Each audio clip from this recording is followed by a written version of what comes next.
You will one day. I'm just gonna skip right to Zenyte. Oh, but you're never gonna get a Zenyte, so you need one. Yeah, no. Well, there's no point in second No, best. It's no, just you just continue in vain until you get it. no. I'd pretty. I take your advice. I'm on the island. What island? The island. What island? What are you talking about? Fossil Island. What about it? I'm on it to do a birdhouse. Oh, Force because you myself to signed do build in a and you were birdhouse already run. there. It's already there. Already You're there. already there. It's that Time to do a convenient. seaway run. Yeah. Alright, let's see how much banked crafting XP I have. What do you guess? I Right have now. 3 levels, so you probably have like 8 or 9. That's funny. You're funny. Yeah. I have enough seaweed to get from 79 to 90. I'm done. Yeah, I was I'm close. done. I was close. I'm basically done because I have a bunch of crafting XP sitting in Stardust too. Same. Need to cash that. Yo, you know what's actually gonna be hard if I get more Zenytes?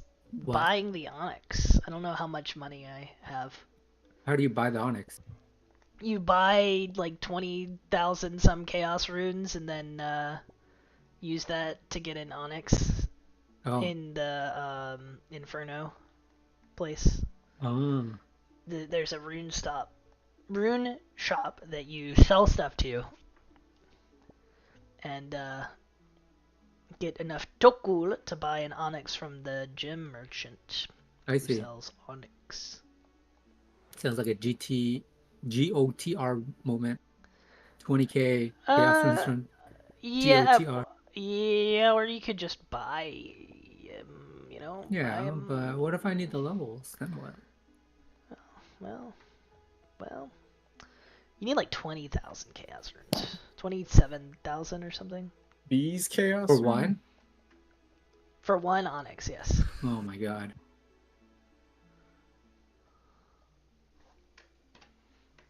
Yes, Pat, these chaos runes.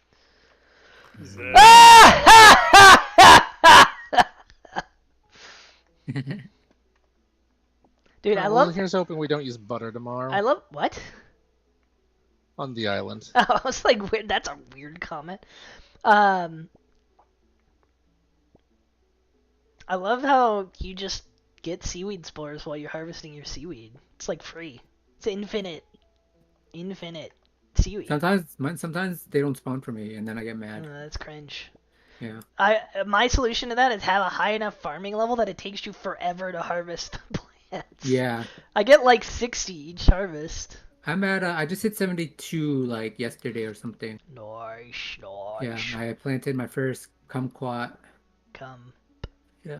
Yeah, calquats are great because the items they give you are completely useless. Hooray! How much is the tree XP though? Like 5 million? It's pretty darn good. Yeah. I have like 50 seeds. Nice. Yeah. What gives you all those seeds? I don't even remember, but yeah, you get just a crap ton of them from everything. I don't know. It's probably just birdhouses It's probably and birdhouses, thingy. yeah. And sometimes the thing, that ding. You know what I'm talking Das Dingo. about? Contract. Das Dingo. Alright, it's time for bird to be the word. Mm-hmm. Row to the camp. Wait, how are you supposed to find aether currents now without the compass? The compass still exists. Oh, really? I don't have one. Duty collection.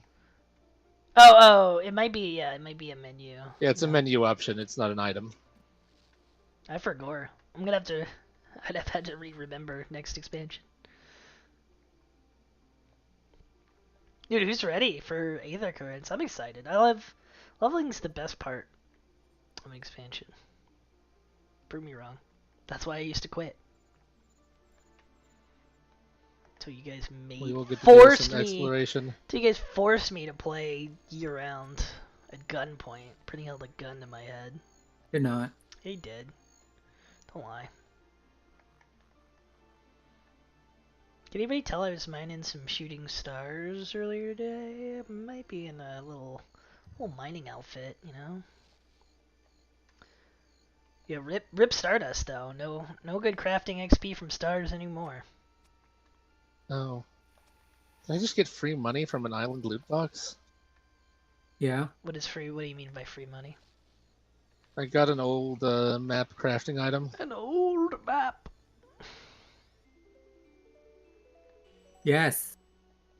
Yes, queen. Slay. I guess I'll kill. Man, I'm getting distracted from gorillas. It's almost like I don't want to kill 150 of them. I need to kill guy. I need to kill plant coon. I killed one today. I didn't get anything. Sorry for your lots. I'm at like 4 or nothing. It's so sad. Yeah, that's definitely unlucky.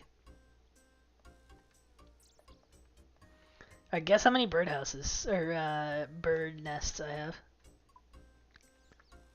How many birdhouses you have? Bird nests. Bird nests? Like, I don't know, 3K? No. I have 3K. 1,300? No, you don't. Yes, I do. No, you Okay, don't. I'm checking right now. I'm checking. There's no way. I'm checking.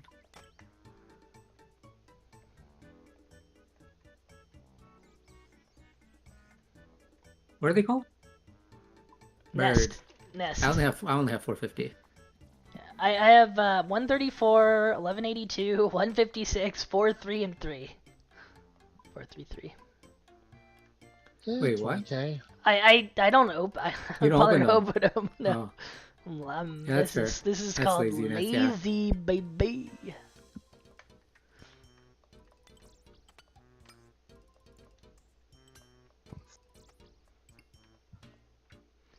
Alright, how much? Okay, I got all my stuff. Need to grab my 1 doses. Poison cure berry. Grab a bunch of lobsters. Grab another Hespori seed. Whoa, that's too many lobsters. Okay, I probably won't need any of them because I'm good at the game. I'm so freaking good. Hespori seed. We're down to 18. Maybe if I do it every day, I can make my way through. Downtown? Way through the city. Well, I guess while I'm here, I should do an herb run. Man, I'm never gonna kill a gorilla. It's great. Then the gorillas were on your herb run.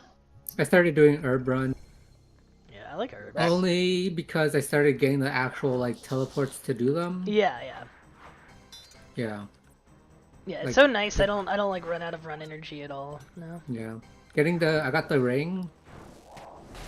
The ring teleports you to like the Falador patch. Mm-hmm. And then the cape. Wait, what? That- The ring that teleports you to the Falador patch? I don't know what you're Yeah, talking the about. explorer ring. Oh, yeah. What do you call it? It's not Falador patch? I just call it the cabbage patch. Oh, that's fair. But yeah, I mean, I guess it is near Falador. I consider like Draenor Village, I guess, if I had to pick a place to call it. Oh. I always teleport to Falador to go there. So I call it the Falador patch. Yeah, getting those items was nice to actually fucking not. Oh, for sure. Yeah. I need to put... People are saying, like, you should put a Catherby teleport in your house for the patch there. I guess. I don't. I just teleport You know, to you Sears. Sears, Camelot, yeah. Well, I killed the unicorns on the way, too, so On the way, yeah. anti-poisons. Anti-Ds. I mean, I'll be anti-Ds. Nuts. Alright, did I need to heal for Hespori? The answer might surprise you. It's no. No. He did. 1 minute and 25 seconds. Die, sucker.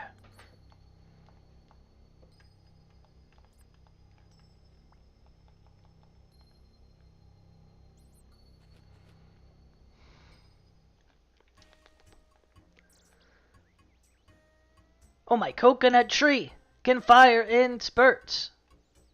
This guy's coconut tree, what the fuck? Yeah, it's in the farming guild. You mean palm tree? It gives coconuts. Okay. It's a coconut So why is it called a palm tree then? It's me. Comes from a palm seed. Palm seed. But Yeah, the you should call it tree coconut is a seed. coconut. Yeah.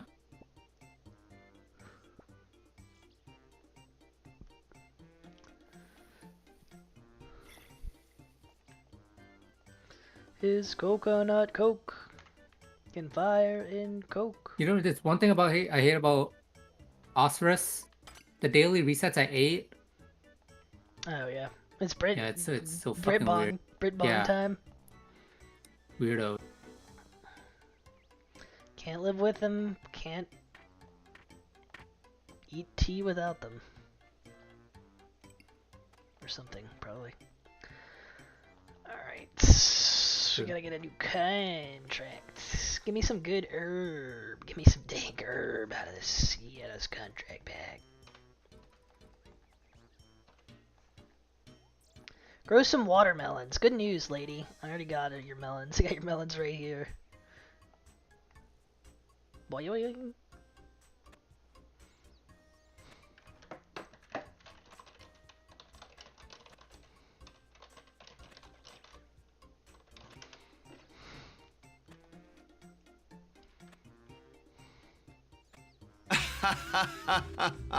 And that's why Magic Online's pre-modern Peasant Commander Draft Cube is the singular greatest Magic the Gathering format you'll ever experience.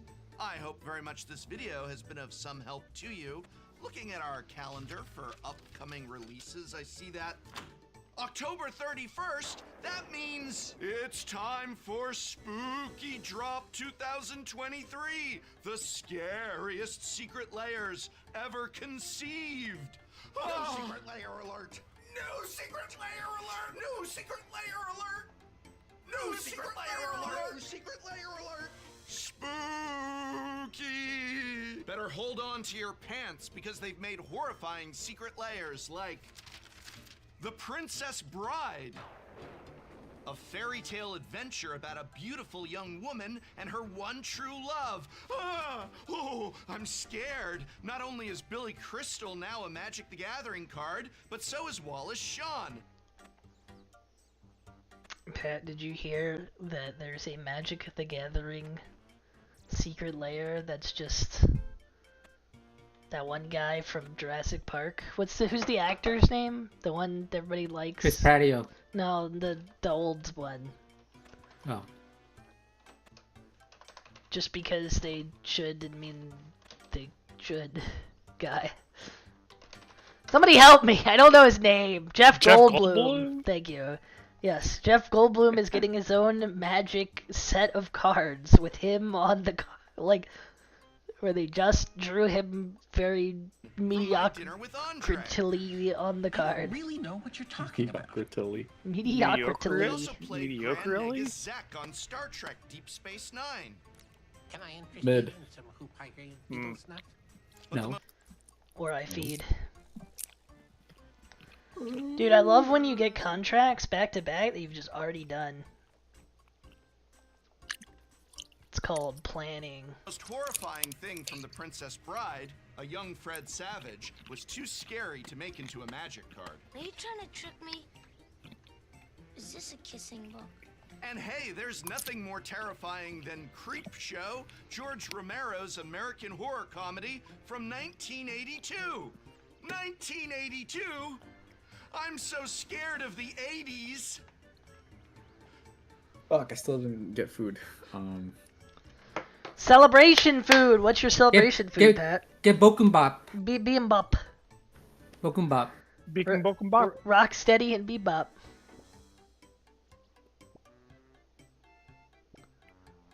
Pat's gonna report us for racism. Who says I already haven't? Well, they haven't taken action yet, so they should get on that. Mostly on Prenny.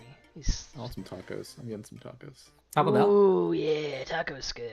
I wanted to get tacos for lunch, then I remembered I already had tacos, and then I ate those tacos. This worked out, actually. Worked out. What do I plant? I'm getting through my backlog of good seeds. Guess more dwarf. How many tacos is too many tacos? How many tacos is too many tacos? I think 4 is like a good amount. I was gonna say 5 is the maximum you should get. I can only order in three at this point. Threes? The frick? So it's 6 then, Six, yeah. Six, yeah. Did they Three's make you not like? enough. Three's not did- enough. Not enough. They knew what the numbers were and then decided we're gonna game the system. Yeah, they knew exactly. Between 3 and 5, it's the most Like, yeah, you need more than 3 and less than 6. What sounds good? Mahi mahi. Nah. Shrimp? Link the store. I don't like so I can fish. look I at don't the like menu. fish tacos. Steak? Yeah, I mean steak's Birria is always too good. heavy. I don't want birria. I got birria last No, time. steak's always good for the Thai. It just lets the like flavors of the sauce Yeah, stick out. that's. I already got steak. That's my first 3. Lengua? They have lengua? They don't have. You like ligma? Ligma? Ligma? Ligma tacos? Frick, I forgot to grab my herb sack. I forgot to grab my sack. Marinated chicken. What is this? Southwest chicken taco. That's risky. Could be good, but you're taking a chance. We can just get some nachos. What? What? Loaded nachos. No. No. What are you talking about? I'm getting tacos, but Oh. also. Oh, okay. I thought you were saying just as a instead of tacos. No. Who do you think I am? Well, you that's listen? why I was. He said maybe I should just get. You said just get. Somebody Yeah, back as me in- up. Just get. What does that mean As to in, you? instead of 6, I get 3 tacos, and then just Oh. get. Oh. That's not how just works, but I guess. Yeah.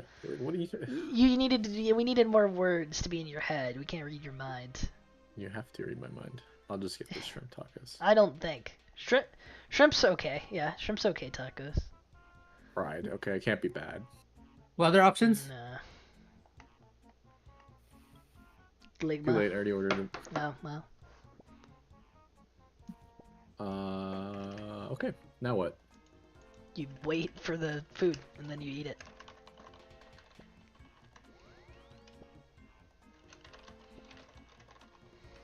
I got lucky with my interview today, I think, because the guy that interviewed me worked on like an integration with the company, a company that I used to work at. How convenient. Oh, wow. And he's like, "Oh my god!" And we talked about it for like 30 minutes. Small world. Yeah. Yeah. I was like, surely there's no one here. I'm in surprised Atlanta they made an offer so quick. I mean, that means Yeah, they really wanted you that- in Yeah, bed. apparently. Yep. Cabbage Patch. The benefits are pretty good too. I mean, it's Chase, but Oh, friends with benefits. yeah, the benefits. I think I actually know somebody who works at Chase in software. I get 4 weeks PTO. What do you do with all that free time? Let me go check and make sure it's Chase. He works at A Bank. Please hold. I mean, it's gonna be impossible. Like, it's a huge company, so. Well, I'm just seeing. No, he works at Capital One. Okay. What's the A difference? bank that started with C. I could see how I was confused. Come bank. Cum Bank. Yeah. That's how I read them all as Cum Bank. He works at Capital One. He's your competition, Pat. He's gonna beat you. Mhm. What are you gonna work on their mobile app? Yeah, they're making redacted Like a brand new platform. new products. New products. How does a bank make new products? I have no idea. Guess we'll find out. Well, let me interest you in these financial assets. It's Okay, all just that's- like fucking people. Spoke mortgage-backed securities. It's fucked up. It's literally all just ways to get people to put more money Yeah. into them. Well, you're part of the system now, Pat. You're complicit. Yeah, I don't care. I've been doing it for years, just at smaller companies. Wow. Pat's a scammer. Pat's A gonna world's ask full of us scammers. to meet him in the wilderness. What do you do, huh? What's your job? I Fairly new. help people Yeah, right. find support for their cellular devices and other things. If you go to Verizon's site and you're like, oh, I need help figuring out how to flirp on my derp device, they're gonna serve you our content. It's really boring product space.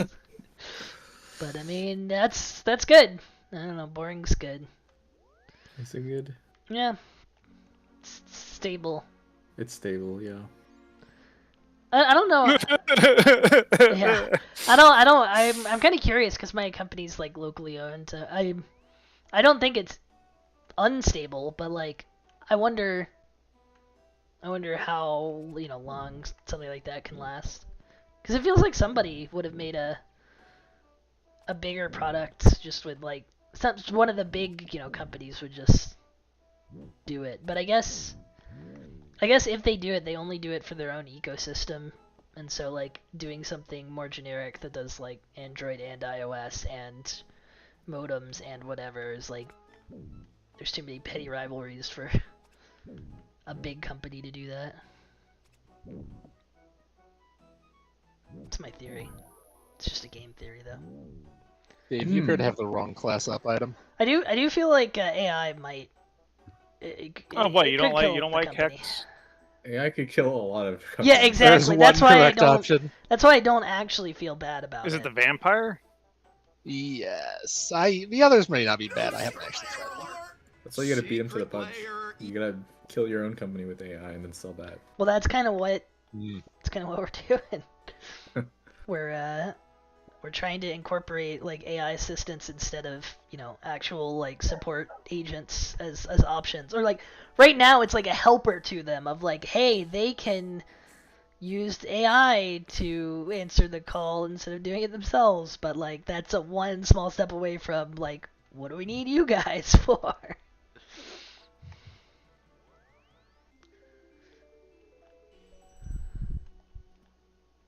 The AI is asserting itself in society. Soon it'll take over.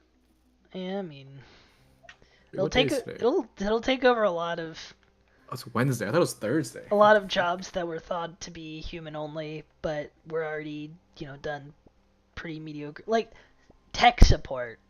No one's like, yes, the human element has truly revolutionized my called into support experience.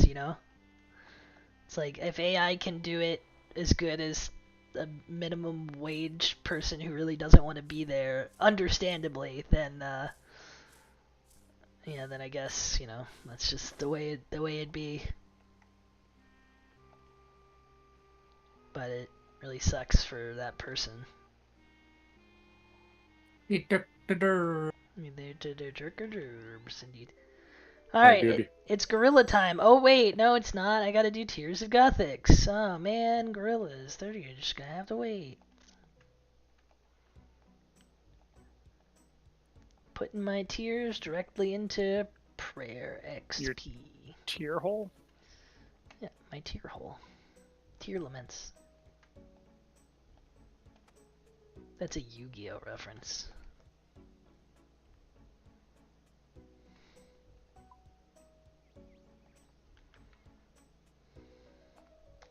Evil Dead, except Ash isn't a legendary creature because no one is old enough to have seen the original trilogy anymore. The majority of people buying this secret layer think the Evil Dead is an AMC spin-off series of The Walking Dead. Ooh, you are old, and your beloved media is no longer consumed by young people. Look at all these horrifying lands. Pixel art. Oh, meditation lands. No, I don't want to meditate on the fact that we have not one, but two full art land drops, but neither of them was done by John Avon. Oh, instead we've made John Avon give us terrifying cards like Brainstorm The fuck? and Sarah Angel. Sarah Angel. What? Watching Etub, and he's playing Ragnarok online. You guys don't know who Etup is. One of the most iconic Huh? Oh, you know, cards in Tup. all of They- Magic they don't know who Gathering. Etup is. Nowadays, thanks to power creep, it doesn't That's sit probably right in better that any way. format. Yeah. Buy it now for That guy plays $40. literally anything. It's so weird. $40. Dude, Tears of Gothics is poppin'! Look at all these people. There's like 7 people here. Tell them to get their own fountain. What the fuck? Well, everyone goes to the server where it's green, green, green, blue, blue, blue. I don't know what that means. You do it so you can't get a green tier popping up on you. Oh. Yeah. I didn't know it worked like that. There's an add-on that tells you which world to go to. How was I supposed to know? I don't know. Just assume there's an add-on for everything. Oh, no one told me. I just did. Oh. It's 0.01% better or something, I'm sure. I haven't been. I haven't gotten an offer this quickly. It's been less than a month since I got laid off. Mm-hmm. Pretty crazy how fast. Yeah. Time takes life away. It's so unreal. In spite of the way you were mocking me. Mm-hmm. I feel like that's pretty property. Did you feel like a man when you pushed her out? Nope. I can't think of that song without thinking of Slide Kitty Slide. What a good map.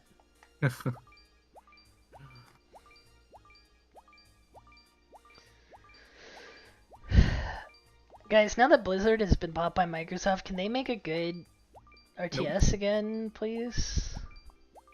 Age of Empires. Okay. Wait, no, there's that new 5. there's that new Warcraft RTS coming out. No? Yeah. Let me go find it. Wait, what? Oh, Heroes of the Storm? No, it's Warcraft 4. no. Warcraft Re4? Guys, think as lowest as you can go for an RTS. Come on. What? I have no idea where he's going. It's on mobile. It's on mobile. Oh god. Are you serious though? I'm very serious. Yes. They're making a mobile Warcraft? Yeah, there's a mobile Warcraft. Fuck, what is it called? It already exists? Isn't this the thing that Arclight Rumble? Is that the... No. I have literally never heard of this. I feel like you guys are making some up. I don't know what Brittany's talking about if it's not that Arclight garbage. No.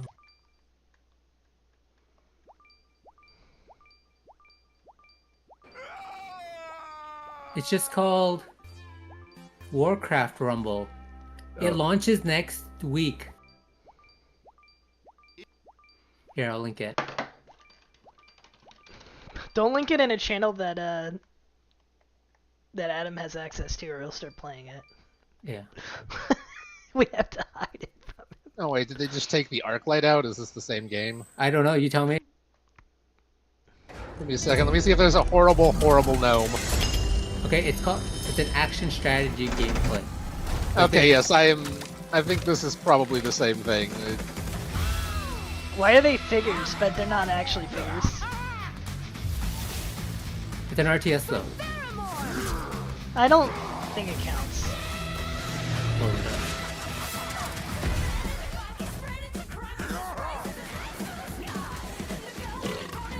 does. Let's check the YouTube comments. I wonder if they're closed. I'm sure they're closed. The only thing positive about this is that YouTube removed the dislike bar. Now it's clear why Sargeras created the Burning Legion. Wait, this still hasn't... Okay, I thought this was some old game that already crashed and burned. The one that I just linked? Yeah. Yeah, I mean, I've heard about it before. Yeah, the other game that you said. So is this the same game, or did they like rebrand it? I think they might have rebranded it. Let me... I mean, I found the trailers from a year ago. Okay, Yeah, maybe the whole Arclight thing, I don't know. Okay, it was called Arclight at some point. Yeah, but this is coming out next week. Yeah. Yeah, Warcraft Arclight Rumble from some IGN video from 2022 in May, so... I'm guessing they in fact rebranded it.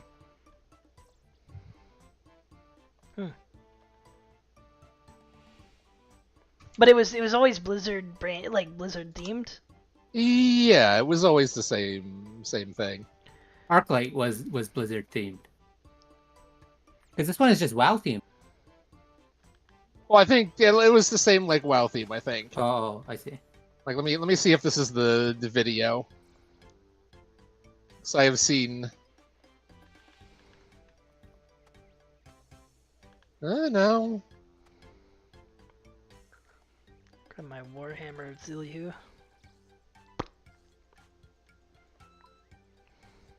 Talon doesn't know what's going on. Yeah. Well, no, the stupid gnome is definitely in this game. I'm trying to find the video where the stupid gnome introduces you to the mobile garbage. Talon is obsessed with gnomes. We need to get him to his home. It's not a gnoblin. It's a gnome. It's a gnome. You just got gnomed. Alright. We're going to the gorilla lands. We have to kill 157 gorillas. Grills.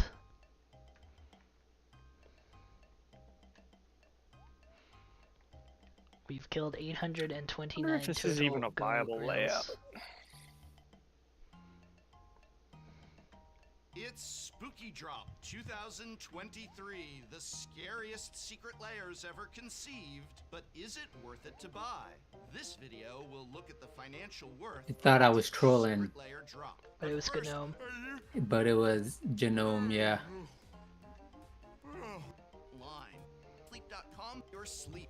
Did anyone see this one coming? I certainly didn't, but as a major fan of The Princess Bride, you won't see me complaining. Oh, okay, I'll complain a little. But it's hard to do so when this is exactly the way that Universes Beyond should be handled. Lost in the live stream. I think I'm in that part of the story where I go save Yestola. Why Stola? And she gets the evil eyes. You know what I'm talking about? Some of which, No. like Battle of Wits, Like the eyes from Naruto or something. Oh. The Sharingan. Yeah, that's what she asked. She gets the eyes that make her sleepy. The eyes that make her die every expansion.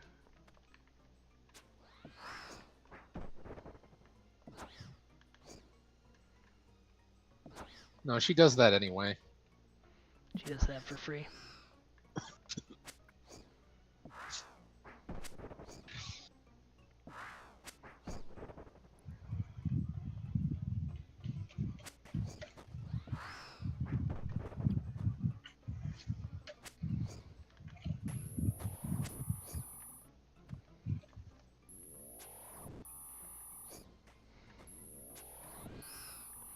Mom, these other people killing gorillas have gear that's not better than mine. That's not better? That is better than mine. Oh. I want to look cool. Yeah.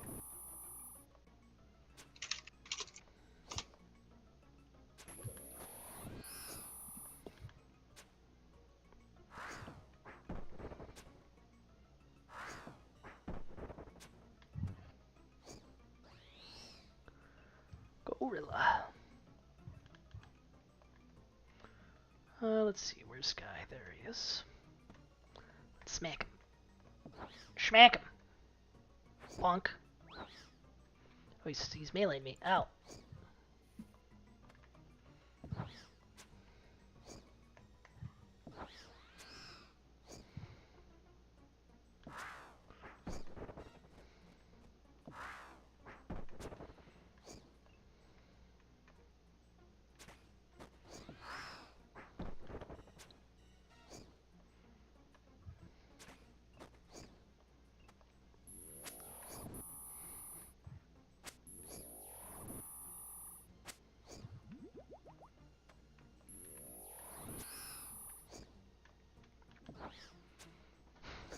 Absolutely brilliant in terms of thematic connection, while others like Samet, Voice of Dissent, sees their first reprint ever. Cool. One thing I certainly can't complain about here is that there are 9 cards in this secret layer. 9! How come there are secret layers that'll only have 4 cards, but Secret Layer The Princess Bride has 9? This just shows you that what they are charging you is arbitrary, and that they could always give you more, which they have here, which I am certainly not upset about. 9 cards, that's fantastic. The artwork on these cards is stunning. And yes, I will admit to the nostalgia heartstrings being tugged. I'm definitely buying this secret layer, and not just because Brian Stoutarm is one of the cards, though that doesn't hurt. What does hurt is the financial value, which in the non-foil version is absolutely lacking.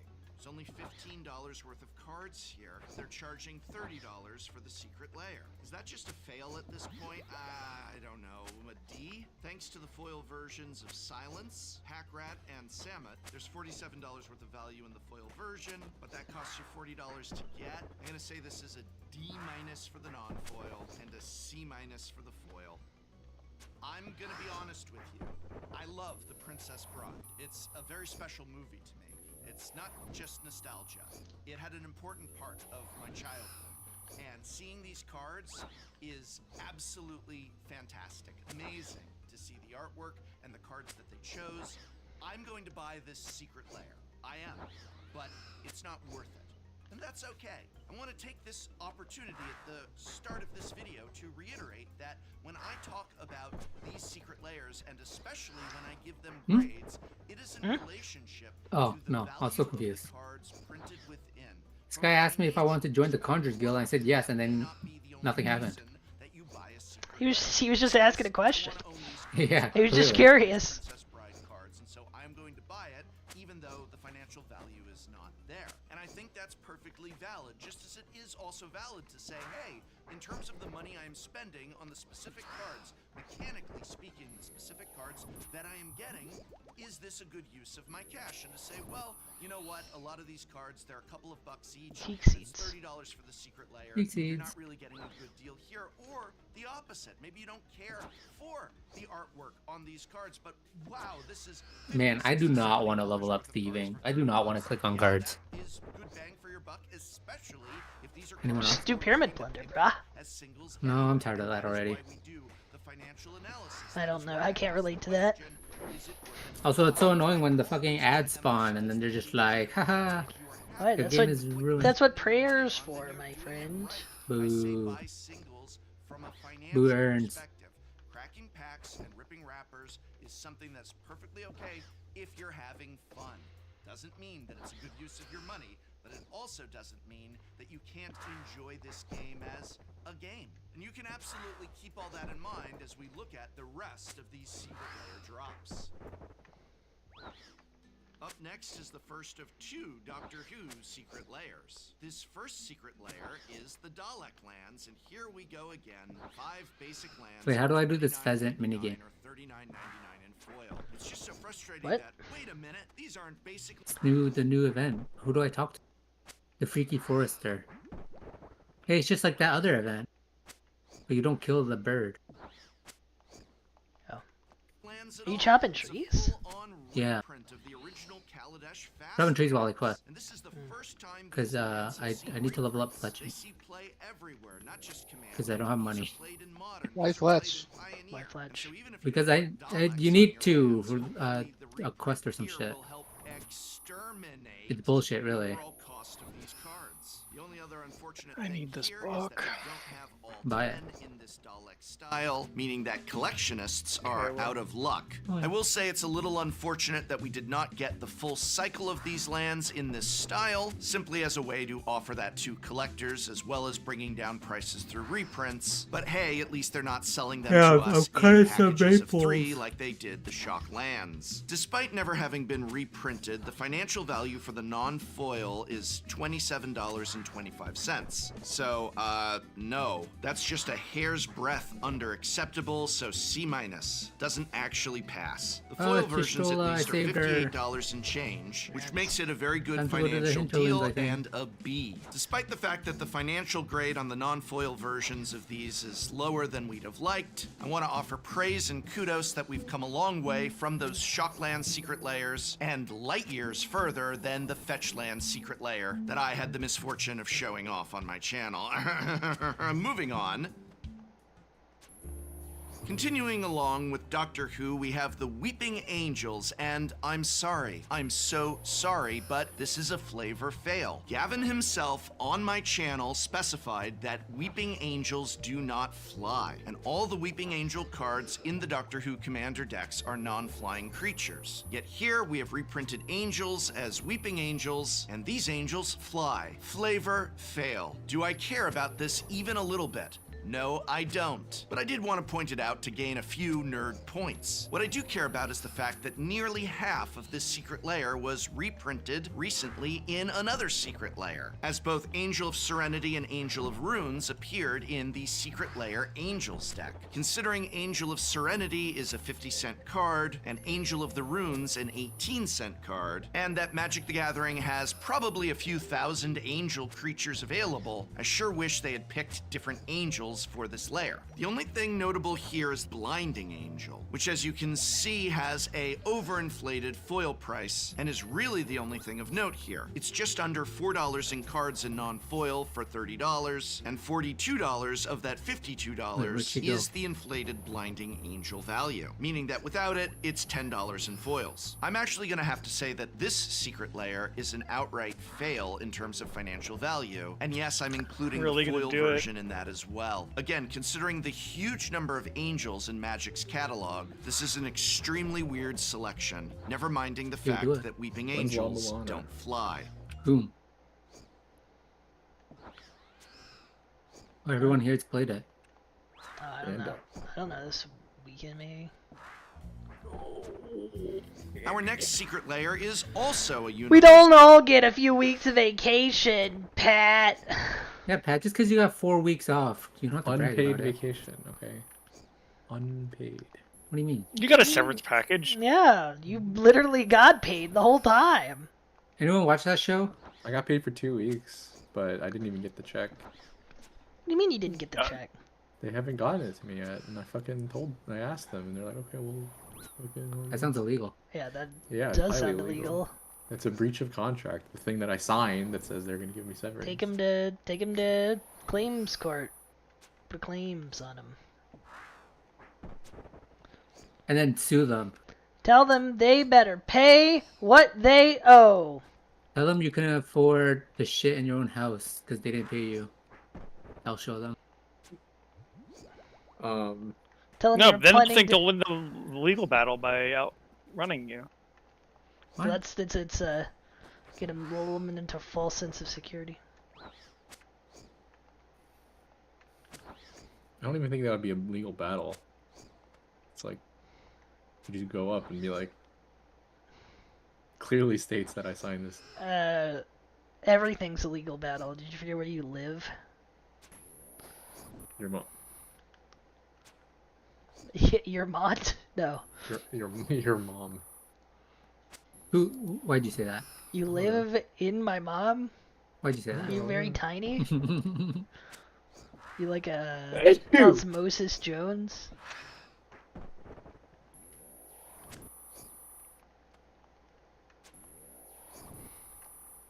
Beyond Secret Lair, this time Secret Lair The Evil Dead. Here we have not 9, but 5 cards offered in the reskinned treatment that I love What do you mean? so It's only been much. like 10 But some minutes of these since you ordered them. selections are a bit odd. While a card like Zombie Apocalypse makes a lot of flavor sense, Told you to why get on noodles, earth Pat. is Ash, the I star said of the Bokumba. series, beloved character played by a beloved character actor, Just saying. represented by a non-legendary creature? I can't have Ash as my commander? Bokumbop That's and insane. There's a Salmon million Cupcake. legendary creatures that could have been reskinned as Ash, but instead they took a card worth less What? than $2 and said, yep, there's your headliner. There's really only one reprint of note I'm naming here, and real that's foods, Field of guys. the Dead, a card that's Pretty nearly speaking, $20 in non-foil. Tuomi, the fictional language.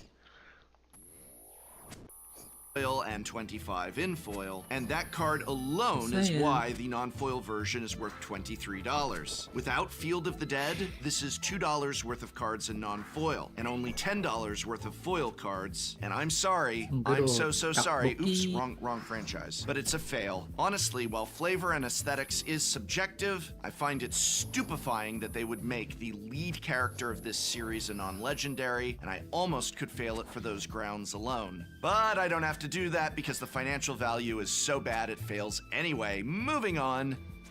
Does anyone know how I Scary get to stuff. Ilshire? There's a lot more. I'm fucking lost.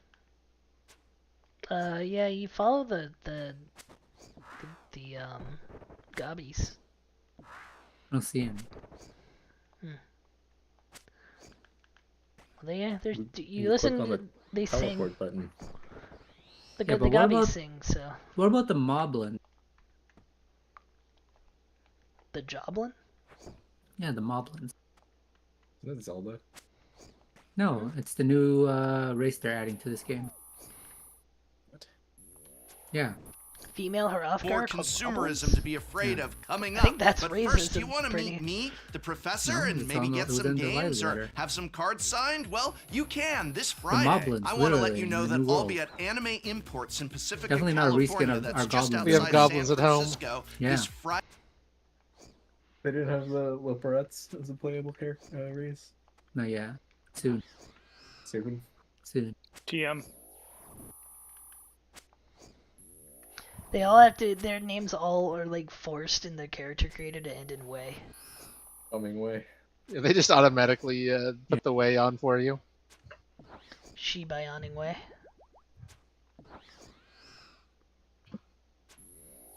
True. Can they give me some runite bolts? I haven't got any runite bolts from monkeys in a long while.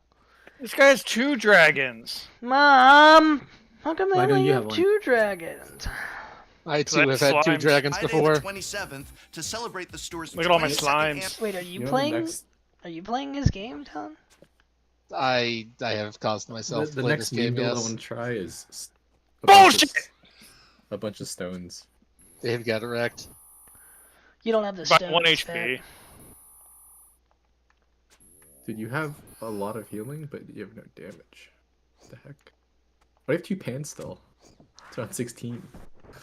anniversary. Because I haven't gotten Collector's anything to Pack upgrade it to. Chaos Draft. Not to I mention, think at this we'll also point be you doing throw the Collection pans in a Blood hole. Ultimate Just Pit use a Fight, and rip also saw, just rip- a meet and rip saw greet blade. where I'll be signing cards and slinging And then make spells. your So if you're shield in the San Francisco Bay Area, super come on down to scale Anime shit out of Imports it. this Friday and say hi to me, the professor. You know, I probably owe this channel to Anime Imports. It was my pans are original crap. local game store where I returned to Magic and where the awesome community there ignited and shaped my passion for Magic the Are you trying to do Gathering. that So on if you're like in a the area, slime? come on down. In addition Yeah. to the 6 o'clock Flesh and It's Blood impossible. Ultimate Pit Fight, there's both It's a 7 very hard to o'clock do. and a midnight Collector Pack Draft. Digimon Constructed This is the is closest going I've on, gotten, and okay? a One Piece Bubby got Battle. the- I got Modern both pairs. Closer than RCQ I've is ever happening gotten. in Saturday in Just uses celebration Rage of the Stand on it for, like, no anniversary. damage. Lorcana League on Sunday. It's going to be a wild weekend, so even if you miss me on Friday, go on down to the store because there's tons of other draft events going on all weekend long. All right, time to get back to the horrors of these secret layers. Ooh. Is the stupid hammer the only way Continuing to our cause creed. stun? No, there's a horn. Horny. Honk. Creepy crawly secret layers. We have, oh, it's another Universes Beyond. This time the scary show that your parents, or let's be honest, maybe grandparents, enjoyed watching back in the 80s and 90s. Creep Show, featuring the first tournament legal reprint of Zombie Master since Classic 6th edition, and its first foil print ever. Now it is worth noting that Zombie Master is going to be in another secret layer, no wait, not a secret layer, a WPN promo exclusive card, but either way that means it's getting 2 reprints within a month, so if nothing else, zombie lovers rejoice because you have many new choices of artwork. And I'll use speaking the- of reprints, the once almighty The orb Grim here, Grin is by the way. reprinted here, but unfortunately this monster is no longer the $10 and up card What? it once I wanna was, try to thanks to his reprint arrange in my Mom inventory just a few into months ago, a semblance tanking of him from a getting $9 a card better to a understanding $1 of where I'm card. at. The choices of Death Baron and Noxious This is where Ghoul most of the don't do gameplay much in actually is, terms it's of their anyway. non-foil versions. Uh, but Noxious yeah, this Ghoul game is has a very basically, inflated inventory foil Tetris. version, as does the real star of this Inventorying way. Yes.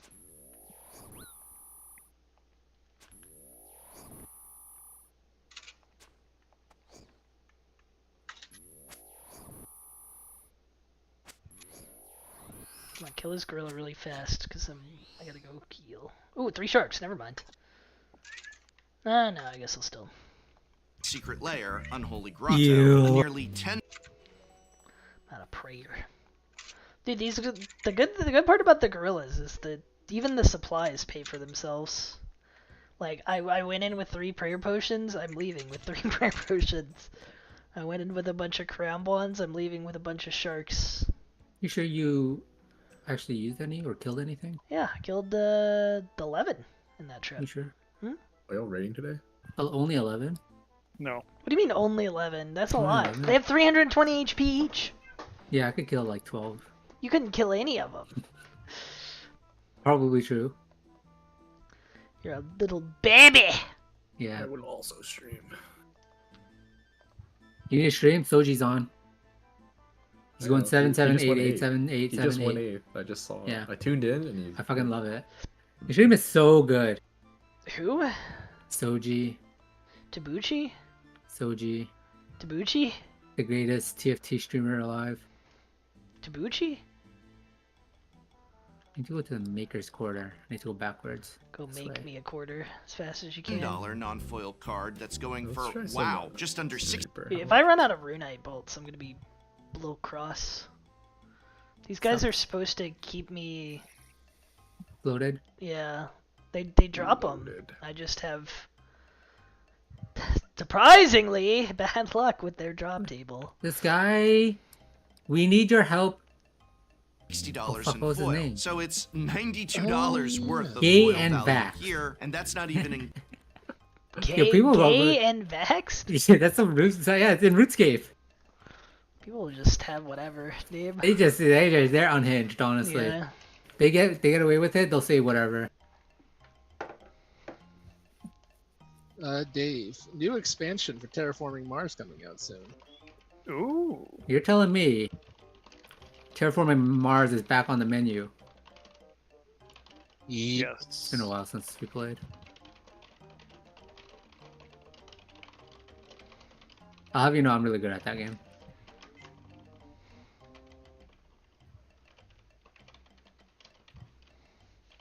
Yeah. Alright. That's right.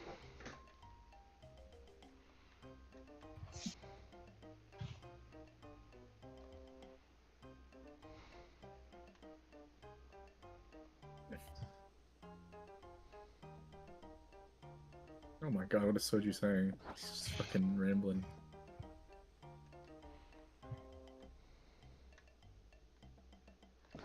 Yeah, that is a terrifying gnome, Talon. Thank you. Okay, I'm getting bopped for free.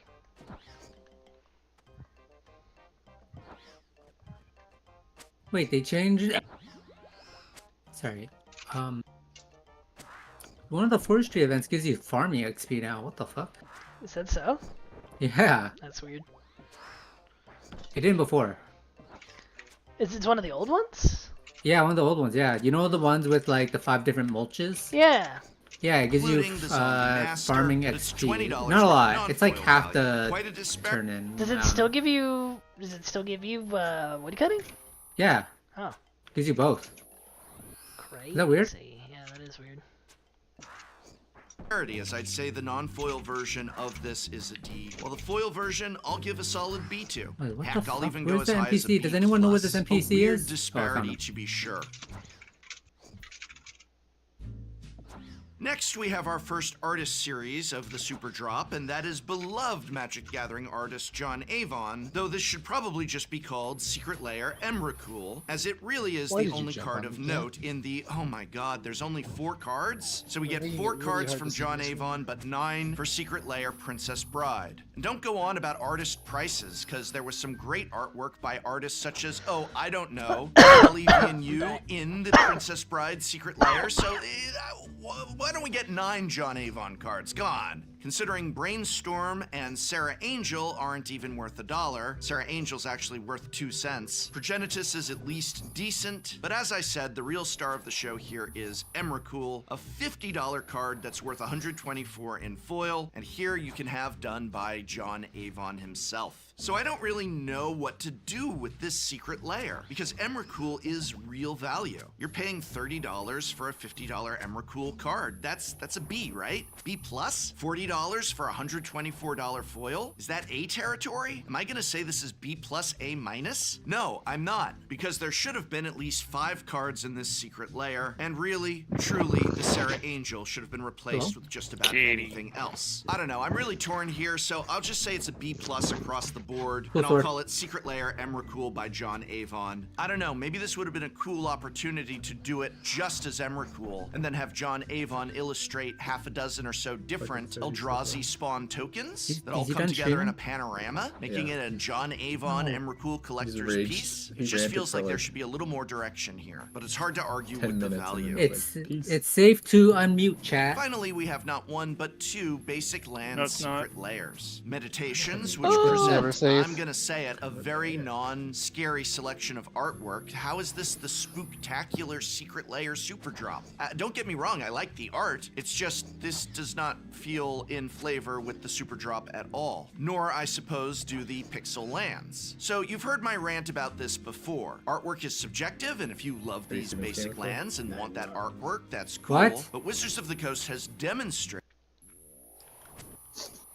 not just in the fact that they offered us 9 cards for the Princess Bride. Well, am I being judged? Yeah. No, Pat's also streaming. Okay, good. How do I watch 2 streams at once? Get another computer. You have to get another computer. It's the only way. And here are only giving us 5 basic lands. How come when I click your name, it's Meditations half and pixel red, lands? half yellow? But through the sale of commander decks, That's they've in racist. the past given us 100 cards for $100, which is $1 a card. You're getting such a bad deal here in terms of basic lands. Basic lands should be offered in packs of 5 to 10 at least of each land art for the same price as How do I do other that? How do I watch secret layers. both? They're still making more money than they here, I do on found the it. commander decks. And in that scenario, Is at there a way least to they're watch not both? overcharging You their click the customers, eyeball, which I but the feel second one will be strongly really they are small. here. So if you're Unless gonna you pop do it it, out, do it, but you I pop it can't out? recommend these. And if you'd like my detailed No, thoughts on I don't why have to not watch. extensively, Maybe, I have a video on the grid subject and that you can then watch here.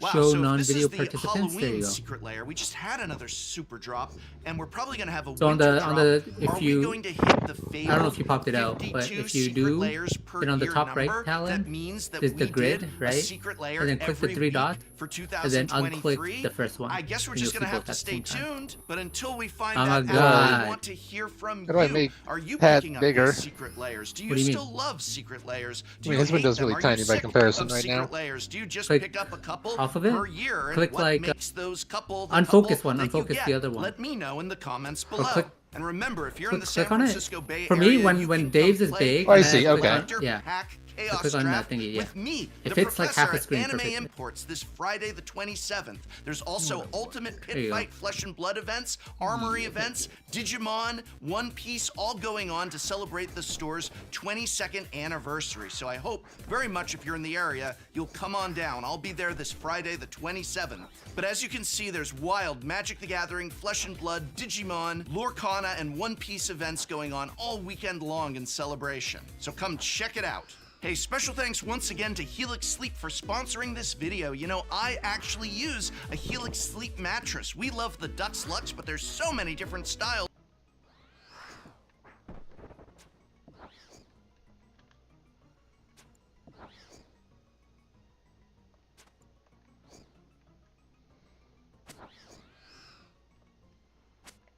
Riding a bullet train without paying, breaking into an active construction site, begging locals for money, stealing food from a Kyoto hotel, or breaking into a truck. What do you want to do when you come to Japan? There seems to be a worrying trend now where foreign influencers are treating Japan like it's a cross between Disneyland and The Purge, a theme park where rules don't matter and you can pretty much get away with anything. In a world where all that matters now is click-through rates on YouTube videos or audience retention on a Kick stream, desperate creators are going to desperate lengths to get the attention they sorely crave. And unfortunately, it seems what better place to exploit people's kind-hearted nature and goodwill for content than here in Japan. Nuisance foreign influencers have been in the public news quite a bit in Japan over the last few months. And with the release of a video just yesterday by YouTuber Phidias getting thrown off a Shinkansen for not paying, amongst other things, the topic looks set to make a very unwelcome comeback this week. So in this video we'll take a look at who these dickheads are and what's been going on, as well as exploring how this has been playing out in Japan amongst both the public and the Japanese government, because it certainly hasn't gone I need to unnoticed. buy another And look, this isn't just a poison, foreigner and YouTube then I problem. can do Japan the has its own combo. fair share of domestic nuisance YouTubers, and it's taken some pretty bizarre measures to counter them as well, as we'll see. But both as a foreigner living in Japan and as a YouTuber, naturally, I feel like this is something I need to talk about. Do I want to talk about it? No, I don't. As you know, I like talking about happy things. In fact, to produce this video, I had to completely scrap the fun pre-planned content that I had in store. But my policy on YouTubers and streamers doing shitty things has always been to ignore them, for fear of bringing them any more attention or notoriety. And I only do so today because in the case of the first bellend that we'll talk about, Johnny Somali, a kick streamer, he's already reached a high level of notoriety after his recent arrest. And his story is important as it gives context to why people are so fed up that this has happened again. And by talking about the second person, who is a YouTuber, hopefully YouTube will take more aggressive action against creators that make shitty content like this. Also, if you're having a good day where you've got some sort of faith in humanity, you might want to stop watching right now, as I've discovered learning about these fucking idiots really doesn't do you any favours. Back in September, kick streamer Johnny Somali was arrested after repeatedly causing mayhem around the country. Whether it was standing on a train with a loudspeaker harassing train passengers, wandering onto a construction site, being thrown off by mortified workers, or of course, breaking into a truck for lunch. For 6 months, frustratingly, he pretty much got away with it all. Had Johnny Somali been in the UK, he would have discovered the definition of human punch bag very fucking fast. But unfortunately in Japan, people go about their lives keen to avoid conflict or disputes, especially given how rare it all is. And when people see outlandish, disrespectful behaviour, they're far less likely to confront it than they would in North America or Europe. And with the authorities seemingly inactive or oblivious to this toxic behaviour for the longest time, it got to the point where vigilante stream snipers were actively seeking him out, leading him to get knocked out by a foreign tourist in what might be his second greatest stream. And during this time I purposely avoided the topic because I just didn't want to bring attention to someone like this, you know.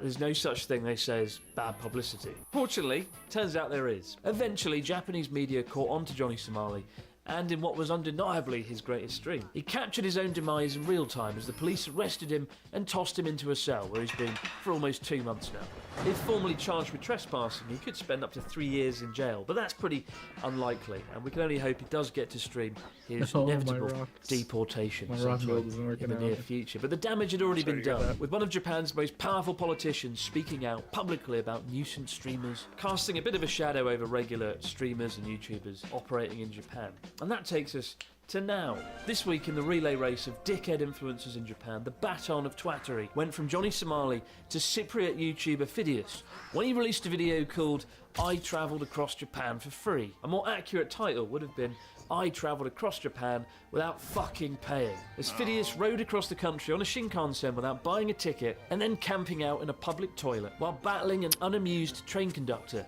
who later threw him off the train, as well as harassing locals for money along the way to pay for his bus fare. Although clearly it wasn't enough because he didn't pay the bus fare, and so the bus company took him to the police station to charge him. And if that wasn't enough, as an extra bonus, he also walked into a Kyoto hotel, pretended he was staying to the staff, and stole food from the breakfast buffet. What a man of class. A waste of time for everyone involved, all in the name of the world's shittest YouTube video. I don't know about you, but I don't actually want Phidias to get arrested for this. I want him to be free, so he can get to work on his sequel as soon as possible. I travel Pyongyang for free. Boy, would I pay good money to see that in action.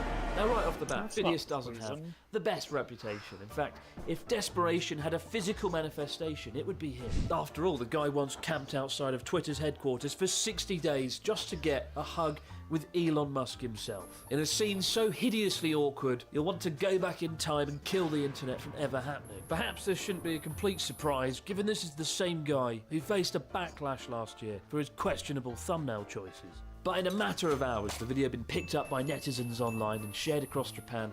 In response to the outrage, Phidias did what any good YouTuber would do. He wrote a shit apology. Hello, beautiful people. I apologise to the Japanese people if we made them feel bad. That was not our goal.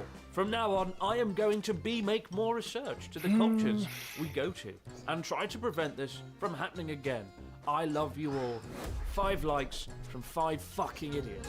I'm gonna make more research to the cultures. You know what? Maybe I'll swing by Malaysia. Maybe I'll steal a truck because maybe that's okay there. Maybe theft is okay. I don't know. I haven't researched the culture. Or maybe I'll swing by Vietnam and hijack a bus. I don't know. I haven't researched the culture. Maybe the concept of crime is absent in Asian countries. But clearly Phidias didn't research the culture of India because he did the exact same fucking thing there, riding a train without paying. But what lies in store for Phidias? Well, if history tells us anything, it's that he should soon begin his narrative arc to becoming an amateur boxer. And who knows what kind of exciting content that we can expect next. Perhaps I piggybacked across Japan on 100 unwilling strangers. Or perhaps I tried robbing a Japanese 7-Eleven in a day. But there's a tipping point in Japan when something is featured on TV. That's when the outrage is sort of crystallized. And it's impressive how well Here it tries forgot for, so Logan Paul's wins saga one. when he came to Japan for the ultimate dickhead speedrun, causing chaos on the streets, smashing Game Boys and mocking the dead, with the whole episode making national news in Japan. To the point that I ended up on Japan's biggest morning news show in the bizarre position of having to defend all foreign YouTubers ever in the world, which was basically me just sitting on a chair, looking bewildered, going, I'm very angry indeed. It's a good thing I didn't say, but don't worry, Right, now it I won't really, happen really, again. really need Especially to with a clip of even more streamers in Japan doing the rounds dressed as Mario, harassing women in the street.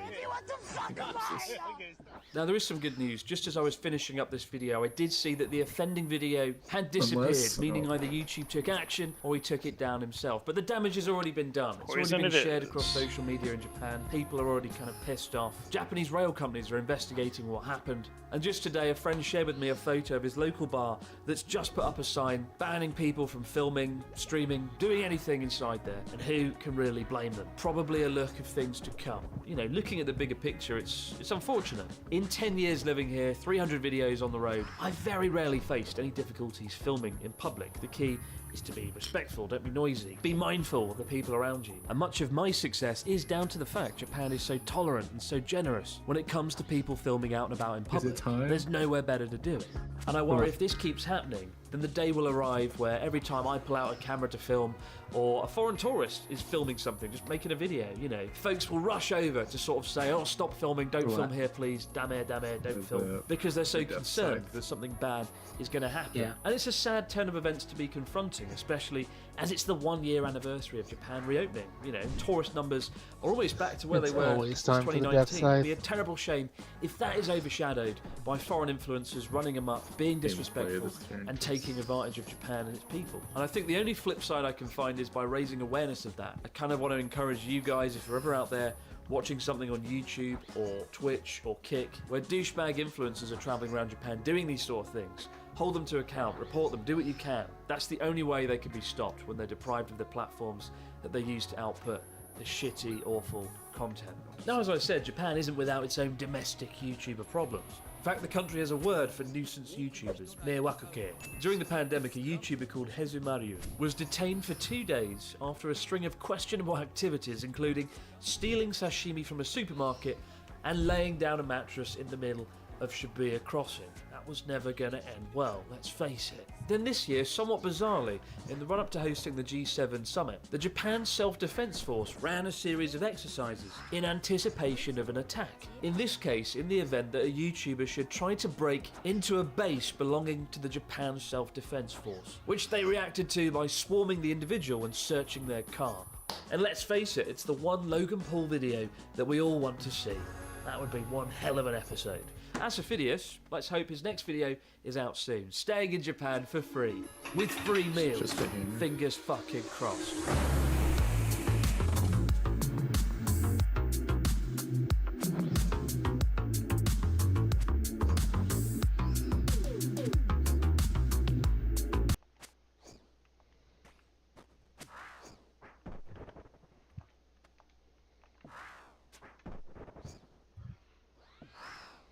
Give me something.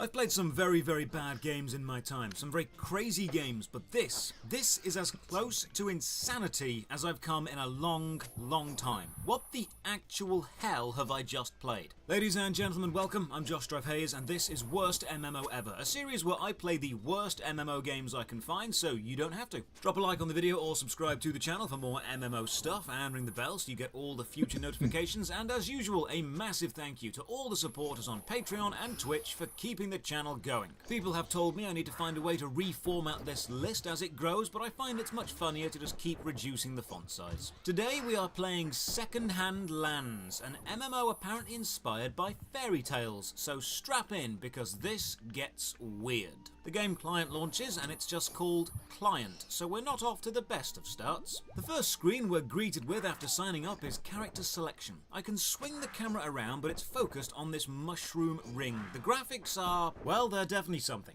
Now to make a character. Did you want to be human? Because you can't. But you can be a sheep, or a wolf, or a cat girl, or a scrapper, which means biped, but within a sub-race, from bear, to dragon, to wolf, to lizard, to squirrel. This is insane. This is cursed. This is an affront to game design. What the hell is this? Why did you make this?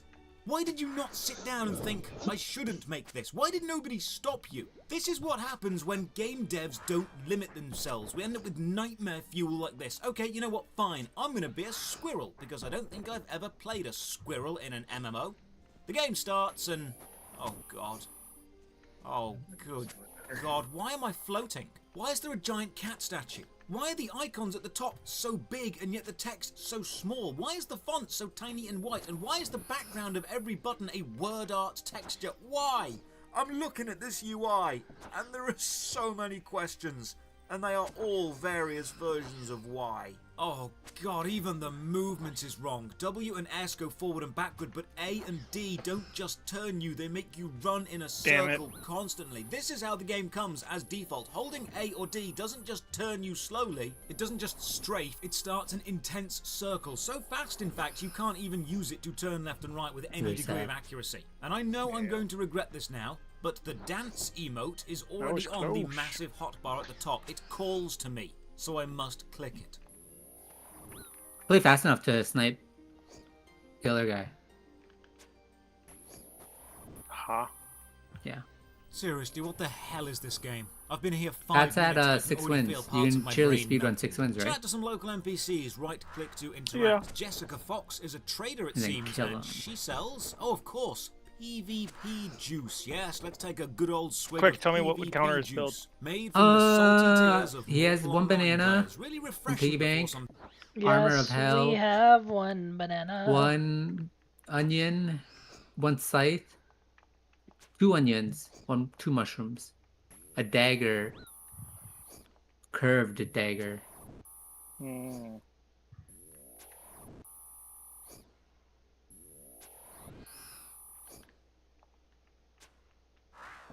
Okay, I need to bail as soon as I kill this bastard.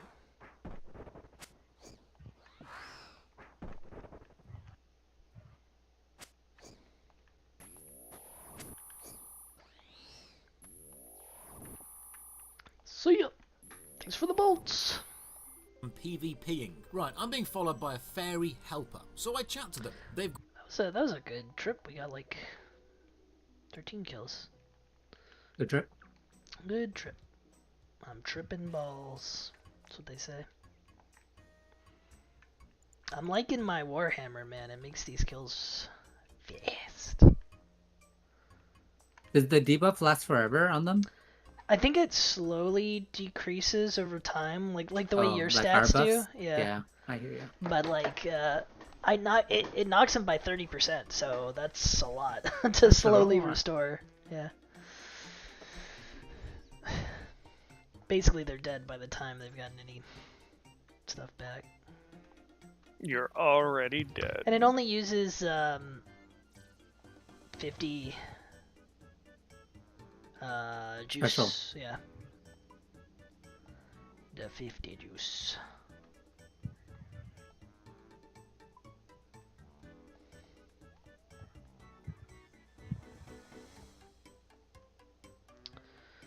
Glug glug glug glug. Drink some pot. Smoke some pot. Alright, let's see, what is my kill rate? 35 an hour? Okay, that's higher than I thought. Easy. Only like 5 more hours to go. Only have 133 left, so like four more hours. 4 hours, yeah. Yeah. With travel time. Well, that's with that's after 2 trips, so that's with travel time kind of baked in.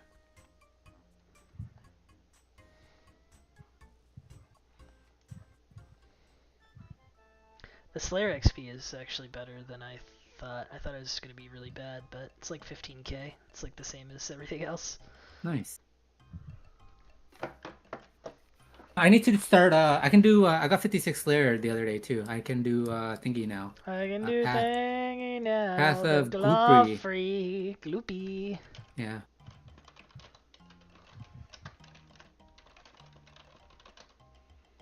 So do people like for like the scepter? People just stay there off task and they just farm it. Yeah, I mean I didn't even How that unlock work? the task. You have to unlock it. Oh, you have to a like pay the task. points. Yeah, but it's. Oh. I There's don't. no I point, don't though. think you want to if you can avoid it. Just Yeah. go farm it, kill some birds. I see. Same with the black mask, right? You just go kill it off task. You can. It doesn't really matter. They're pretty squishy. Just, whatever you feel like. If you feel like just farming it, just farm it. But they'll offer you the tasks. Oh. It's like relatively common, but there's no reason you have to wait. You can just do it. Just go Just do it, do yeah. it.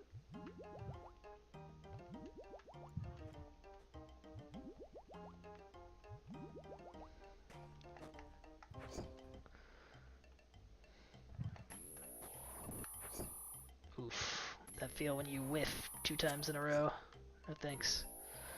Goodbye, my special attack. Goodbye, my son.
What? What's so funny? Double scythe. Of hell?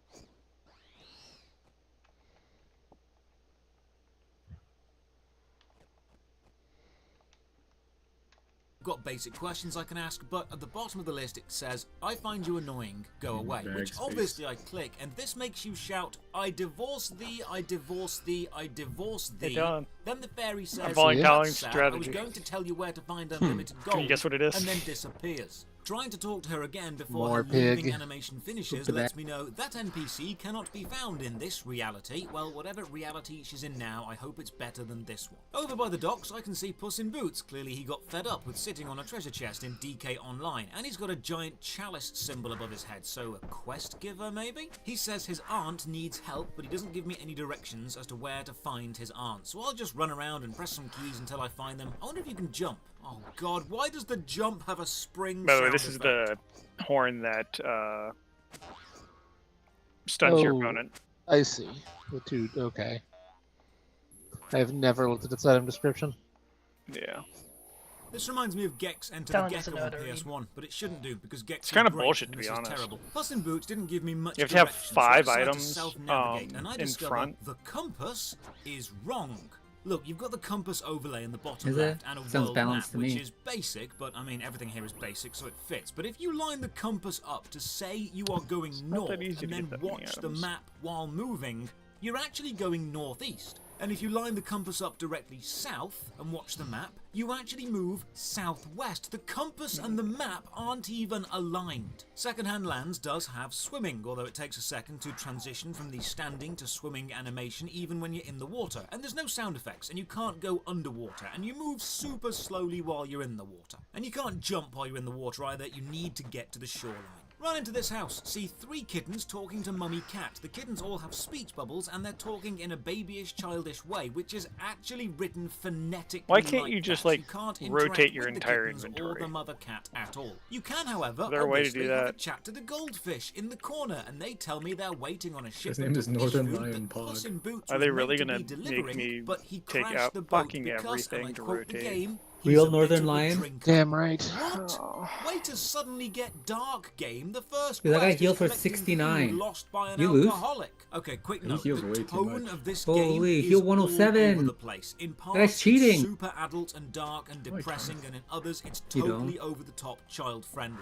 In others, it's just implosion levels of cringe, and we are going to see them all. You've got a quest journal, but it only shows what you're on, not any available quests. In fact, the only way to find quests is to talk to everyone. There are no quest symbols above anyone's head, and when you're on a quest, the tracker to the Feed top the right cat points you now. where to go. Okay, here's a I technical already issue. fed Holding the right cat, click it's while time to moving pet the removes the cat. cursor icon and locks the camera behind your avatar so you can steer with the mouse. This is standard across most MMOs. Now, any MMO player will know that holding left click should allow you to move the camera independently of your avatar's facing, but not here. In Secondhand Lands, holding left click also locks the camera behind the avatar, but doesn't remove the cursor. It does exactly the same thing as holding right click, but it leaves the cursor on the screen.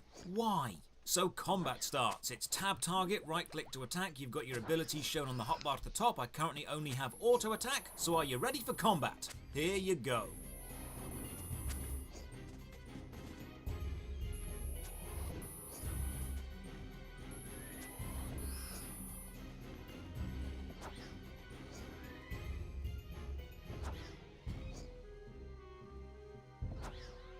Dude, this guy's using a crystal bow. Bofa at home. Crystal bow. Kitty, you're making it hard to work. He has all the computer. crystal armor too. That's a dry CG poster if I've ever seen one. That'll be me. That'll be pretty. No, Yeah. no. Yeah. He's I'm gonna do normal and get it on my first try. It's gonna be so easy. Nah, you're gonna go super dry. Join us in suffering. No. Yeah.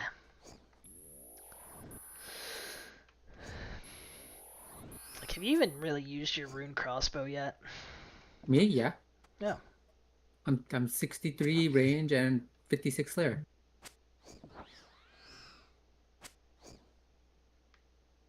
I hit for like 20 on a good shot. When's Prinny does Last Man Standing though? That will have to be soon. I need a rune pouch eventually. Get that pouch. I'm lazy. It's not hard. It's not hard. You He's- basically he- AFK he- after you get the first kill. You get a kill and then you AFK in the corner. Hey, Tom, do you think 3 daggers with a horn by the 7th round is pretty good? Yeah. Maybe I have never messed with the horn. I'm going to toot If you, it. can, if you can get a stun dagger build going.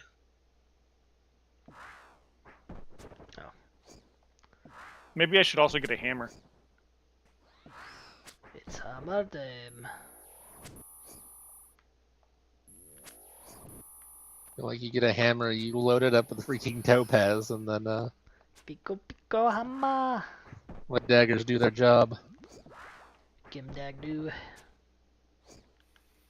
So far, not impressed.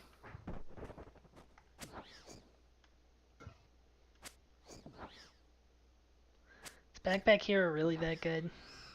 No. It's probably fun. It's addicting. It's fun to learn all the cool strats and then you quit. Yeah. What if I just Like- skipped to step 2? Like every other game. Yeah. You like learning it and then you quit. It's free and it wastes time. That's the real benefit. Yeah, but so does RuneScape.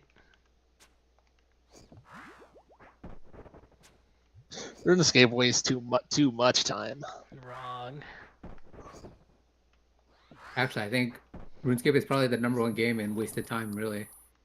Imagine all the smart people we lost to it. What? Think of all the stuff This we're cat getting is wasting done. too much time. We're farming need monsters my over and hand. over and over. We're gonna get 50k sand. We mined out 100 asteroids. Do you like my build? I found out that there was some guy with like 28,000 spider kills. Like, what the fuck is wrong with that guy? Game problems. Yeah. His build It's appears the to be opening poison quest and I potions. died. I What got the beat by hell? somebody I mean, using I'm all way for too many difficulty, fucking but poison dying on the potions, I first think. quest seems a tad harsh. It's not Yeah, like me. combat It has is any that funny. skills Bullshit. or tactics to it. There's no dodging or What response. does It's just a slugging match, how many and I stacks lost. does a poison You know what, give I'll ask you? around, see if there are any other quests I can potion? do to level Sorry. up a bit. I think it's like Clara 3 needs on me the to enemy, find 1 some on cat. yourself. You know she's And a then girl wait, cat because what she's does the wearing a chaos bow. do on the What armor? are these Trying to remember. textures? It looks like some Gain 5 early every 5 2000s demons. shovelware, damn. Newgrounds level, my first And you got the 3D hex. amateur hour design. pretty good. I wonder what the shake icon does. It's featured on the screen at the top pretty heavily, 42 so it must be poison. important. Yeah, it was Start. my strat.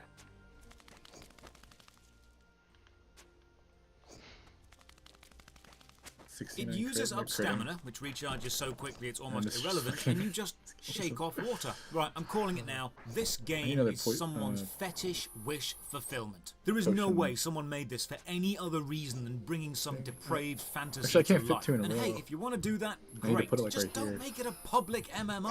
Hand in the catnip quest, and there's no obvious experience How or many can item we reward, fit? but the level bar at the top right has gone Pity, up. please. So clearly I'm doing something right.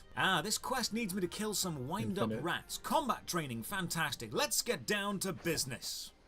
If you mentally added to defeat the Huns, you now legally have to like the video. While fighting, you cannot see the Oh my enemy's God. level, but It's you can fucking- see their hit points. It's displayed in the extreme top left, and your hit points are shown in the extreme top right, and the fight takes place in the center middle of the screen. They have managed to find the Why is he worst just not getting a walk possible at this design point? choice for this system. They have put the 2 relevant numerical values in the extreme corners and then Pat. the event in the center. They have put all the information you actually need as far apart Easy. as physically possible Oh, on rank the is screen. gold. Escape brings Well, up the diamond main and menu. rank, It looks gold like and this, rank. a series of tiny Oh, is it icons on the per right-hand class? side. Yeah. So tiny. Who's How does This guy rank has a work rib when saw. it's... Oh, it is... Oh, Pat's playing PvP? But you guys weren't, right? No, they are. No, we are. There's only It's- PvP. You get like a ELO for how many wins. it's an auto battler? You guys are cringe. It's like sap foot backpack. You guys are cringe, but I'm playing RuneScape. And that You can means click that on means it you guys and are really It makes a cringe. noise. No. Ours didn't cost any money. Mine doesn't necessarily cost any money. I chose to pay. So did this it. this person has a rib saw, I did it for free. and this one has fire. Fire. Sharks. Alright, I'm eating my Guessing tacos. those 2 won't come out until the full version, though. Yeah. How do you know? How do you know Taco that? time. If it says When the UI Introduced at the in the top full is so version big, in- and in each text. item is so unique and random, you need to hover over them to see what they do. Now, I'm going to assume the icons are arranged in order of importance from top to bottom, and the very top icon is log out. The next one is light. Personal light, Definitely because not gonna clearly use all 6 of everyone these carries a buttons. small table lamp with them. Your inventory is accessed by Demo. clicking the that's That's correct. Why the hell the not? clipboard icon. The first item we have is a Cat, I bunny just put you statue. down. The description lets us know that I Poor do not cat! understand. rubbing it vigorously Sounds a will fucking- teleport Please, us to the cat. nearest village. I've got a new player pack, so I'll open that soon. No. It gives me a cape and a hat, but here's an issue. Hovering your cursor over an item opens the item tooltip, but the tooltip now takes Cat, I priority. want my hands. It overlays everything else, meaning You if need hover your 'em! cursor over another item that's under the current tooltip window, the current window just remains. You have to wave your cursor away to unload the tooltip it before creating a different one. God, this is really basic design stuff. This should have been spotted in alpha, and this game's been out for years. How is this still in it? Shall we put on the cape and the hat we got from the new player pack? Who made this? Why did you make this? You've textured them both the same, and That's they a lot of both pig. look terrible. Let's look at the You download skills Suki, menu. man. See That what is an attacks or equal amount skills of I can pig. learn with my level Nintendo up Switch. points. Yeah, that game is sick. You guys are cringe. A what game? You're cringe. The streamer game. This guy hates the watermelon No. game. This guy just wants to play the streamer game because he thinks he can stream big.net. Stream these. No. It's weirdly enthralling when you watch it. I don't think watching it is enthralling. I think it looks really. And freaking Jed, it sounds like boring. you've been watching it. No, I mean I'm aware of it. It's a big like I can be aware of something. Be aware of something without watching it for An attack, hours. hammer smash. Let's read the skill description. Ivan's watching You it give for hours your right now. opponent a bonk bonk on the head. It's okay. I'm not making It's that because up. Mother 3 hasn't That's what it streamed it says. And it's an ability, so I Hi, play it. chat. I test it, and yep, Chat, I'm going to does indeed solve give the this opponent- riddle, chat. That's easy. The answer is 5. Smug face bounce. I just summed up every Mother V3 clip. I don't know why they changed the fucking model. It's so stupid. What? Tits? I mean, I know why, but Yeah. obviously. Yeah, it's you know why? It's just so shameless.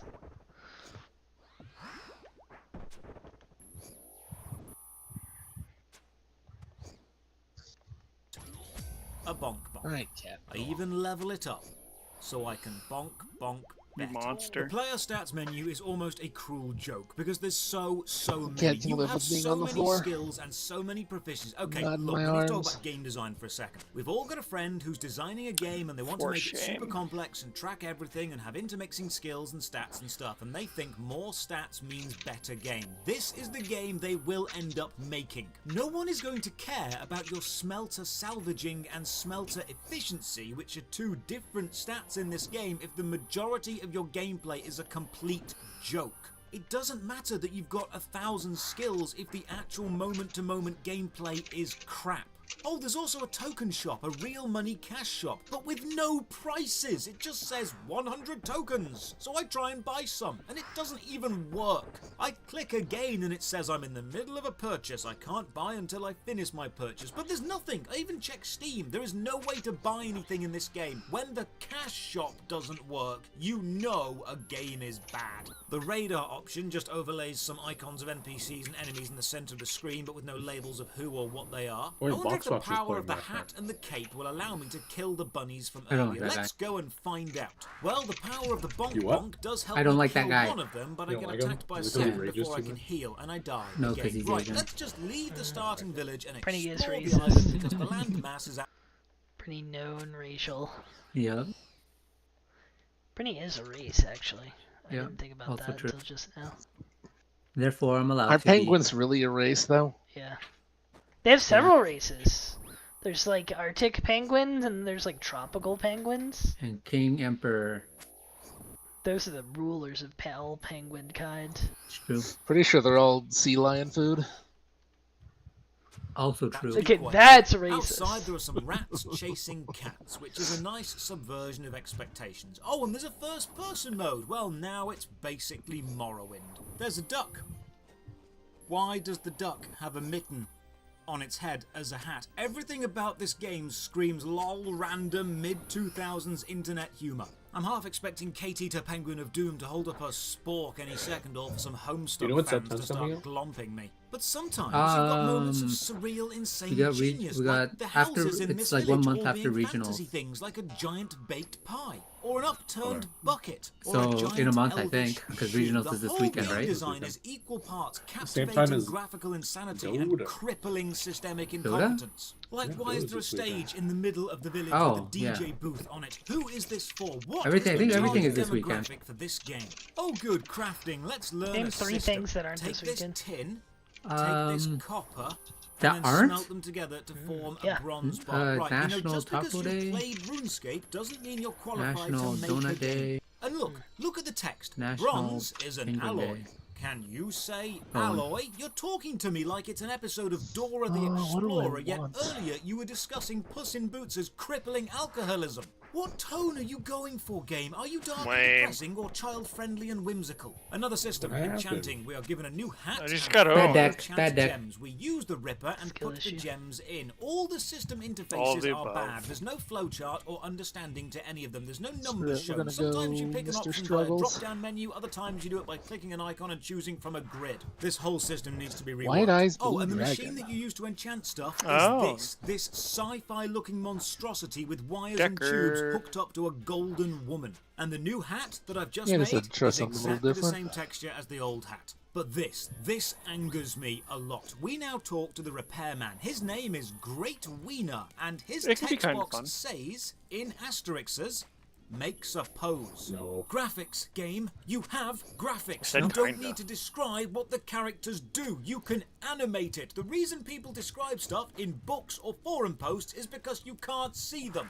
You are a visual medium. You could have just animated an actual pose. In Why the does it corner sound of like the Pat village, hates there's even card a games on player-owned motorcycles? housing section accessed through a He portal, does. but the portal doesn't Pat's work, a and the hater. house seller is a duck. Dab He on the tells me that haters right housing now. isn't in the game yet, Yeah. but will be added soon Okay. because, and I quote the game, the investors are What was that impatient. noise? Look, if you invested in this game, you have bigger dabbing problems sound, than clearly. when will housing come out. I journey inside the giant boot and I run up the inside ledge and I meet a cat girl called Nom Nom. She is collecting chewing gum and if I find any, I should bring it to her. I decide to test if there is fall damage I'm and not see sure if I Dave's can ever kill seen a myself. dab. Unfortunately, I can't. Pick up a quest from I had this a turn crow to go one and find his eggs. Apparently they've been membership stolen card. by pigs. Then I follow this giant neon Peggy? Pure Go sign and find Eh. Dr. Catgirl. I Yes. ask if she's a real doctor, and in the convo it says no, she's a mechanic. But because of the lack of cars, she's started treating patients.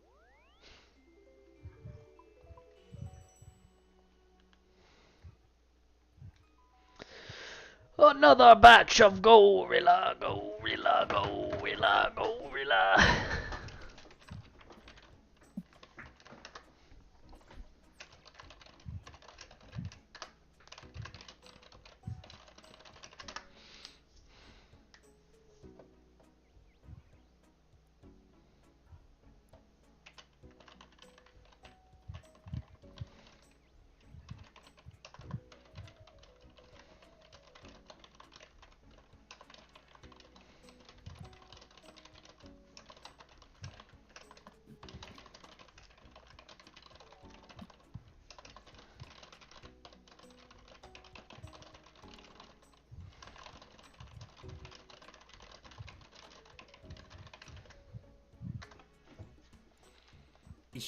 This game's plot is surreal, but this next bit, my god, this next bit gets dark because of the environmental storytelling. We know she's a doctor and is treating pets, it said so in her text box, and we have a very 70s style waiting room with a smooth edge triangular table. Let's walk into this hospital, shall we, and just see what kind of tone the game goes for now.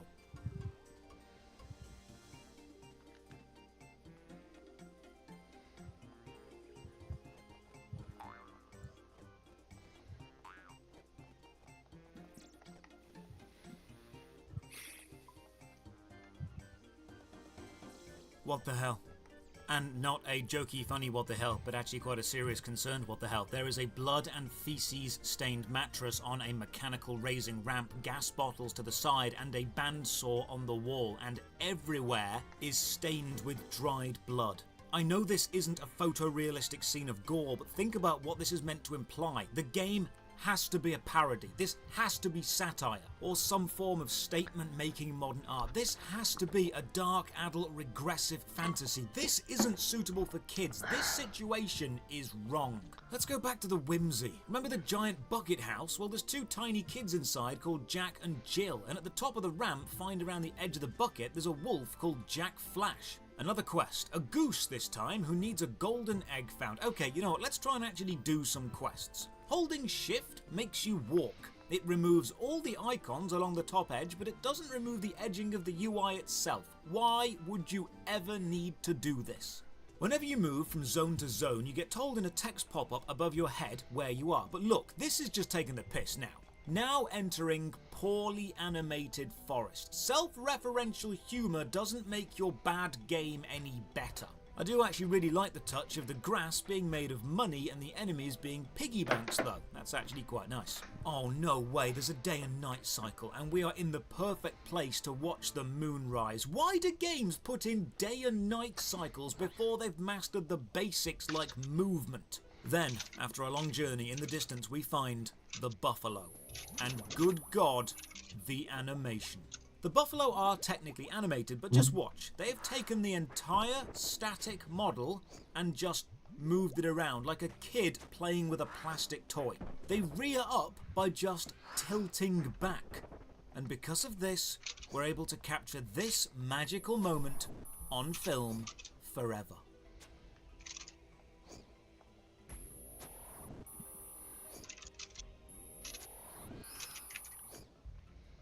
Nature truly is wonderful. Run into this tree, get attacked by a buffalo when entering, and then discover the enemy attacks will overcome all obstacles, including distance from you. So even if it's on the floor and I'm at the top of the tree, it can still hit me. And despite finding the golden goose egg, I die before I can pick it up. This game is bad. It's really, really bad. And while checking the world map, I see a tiny island in the middle of the ocean to the northeast, miles from anywhere, and I decide I'm going to swim there. Why? Because part of this series is documenting the undocumented, exploring the unexplored, and how many people in history do you think have ever even seen that island? I don't think very many, so let's go exploring. To get back to the nearest village, I interact with my bunny item, but I move during the interaction and the bar says, "Your rubbing was interrupted." Well, damn game, thanks for reminding me of my teenage years. While in the water, you can position your camera under your avatar. There is no water effect or sound. It just removes the water and makes you look like you're floating. It's oddly relaxing at nighttime, almost ethereal. The journey takes a long time because I need to avoid all the enemies or I'll likely die to any one of them. I discover the giant pumpkin patch of the southern shore. Then I find this mind control crystal with some mind controlled sheep by it, one of which says, "Now I look thinner and I don't even need to vomit up cud." Whoever wrote this game needs to either market it as a dark adult parody or seek help. Pass through Bo Peep's village, known of course for the giant pepper trees. Keep a distance from the wily monkeys on the other side of the lake and then continue through the mushroom forest. The music so far has been very late 90s Christmas film. You know the kind, big family, big house, affluent neighborhood, American comedy style film. Just listen and you'll see what I mean.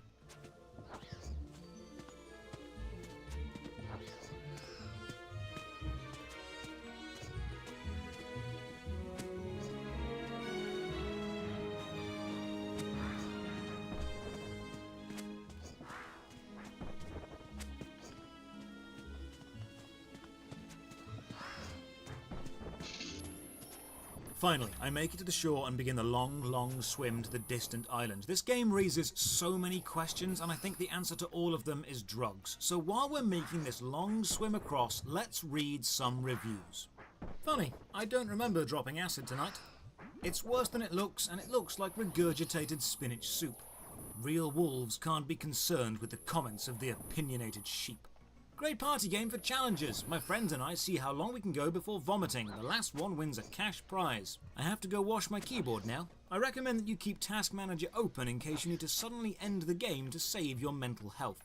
I'd also like to mention if you watch the trailer for this game on Steam, it's made using Windows Movie Maker because they are still using the default blue background and yellow font. Eventually, after a good 30 minutes of non-stop swimming, the island looms into view and there is a single windmill on it, and as we get closer we spot a single NPC. The NPC is a cat girl called Aquaelle, and she says she is collecting water. If I see any, bring it to her. You live on an island in the middle of the ocean. You have all of the water in the game surrounding you. I climb the windmill. You can't go to the very top, but there is a ledge halfway up and I gaze across the ocean for a while. They've not sorted the camera interaction with solid objects and the fence posts are awkward to navigate the viewpoint around. I don't want to play anymore because I can feel myself slowly going insane, but I do want to document a few more locations just out of curiosity. I vigorously rub the bunny and return to the nearest village and then go and explore the local beehive. As expected, it's massive because weird games like this have a strange obsession with making things as big as they can possibly be. It's like someone found the scale tool and just went mad. Inside it's actually quite maze-like, but eventually I do find the queen. Right-clicking her does nothing. No interaction, no reply, just makes her do a little animation. Of course, bees communicate by dance. Let's try that. No, strangely, it didn't work. Let's explore more. Outside the hive, I get attacked by a bee and die, respawning in the bear village, and what the hell? Again,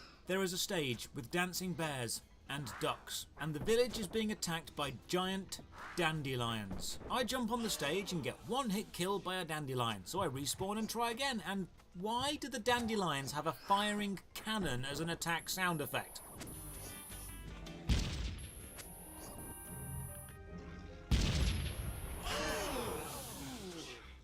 Why is this house police taped off? Why is there a detective bear? And why does the police tape say MKPD? What does MK stand for? We're in second-hand land. The two factions are Little Red Riding Hood and Bo Peep. This is the bear village. Where do the letters MK come from? I'm able to sneak into this house by luring some dandelions away by repeatedly dying, and once in the house I find nothing. This is clearly the whole Goldilocks fairy tale. 3 bowls of porridge, 3 beds, there are 3 bears outside, but there's nothing else here apart from some strangely realistic paintings in the house that clash heavily with the graphical style of the rest of the game. Outside, I ask the bear, Harry, why they're being attacked by dandelions, and he explains the bears have formed an alliance with the local honeybees and the dandelions took offence to this. I mean, of course, now you say it, it all seems so obvious. Inside this hut there are bags of fertilizer.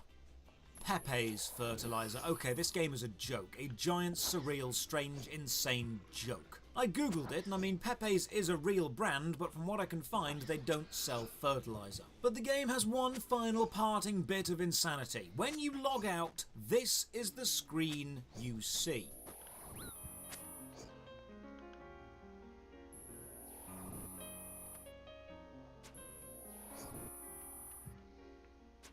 A far too human fox, a skunk hugging its own tail, a sheep with a bit too much shading on the hooves, a wolf waving seductively, a My Chemical Romance fan brooding at me, and her 1950s Stepford Wives housewife mother staring me down with a dead inside smile. All of this overlaid with sultry jazz. This image, this music, is what the game wants your final memory of it to be. 63 Hunter!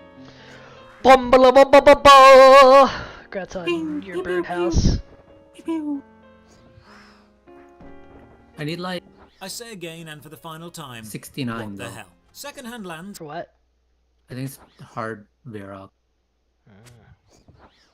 And then 70 is Soti. Yes, selves. Yeah.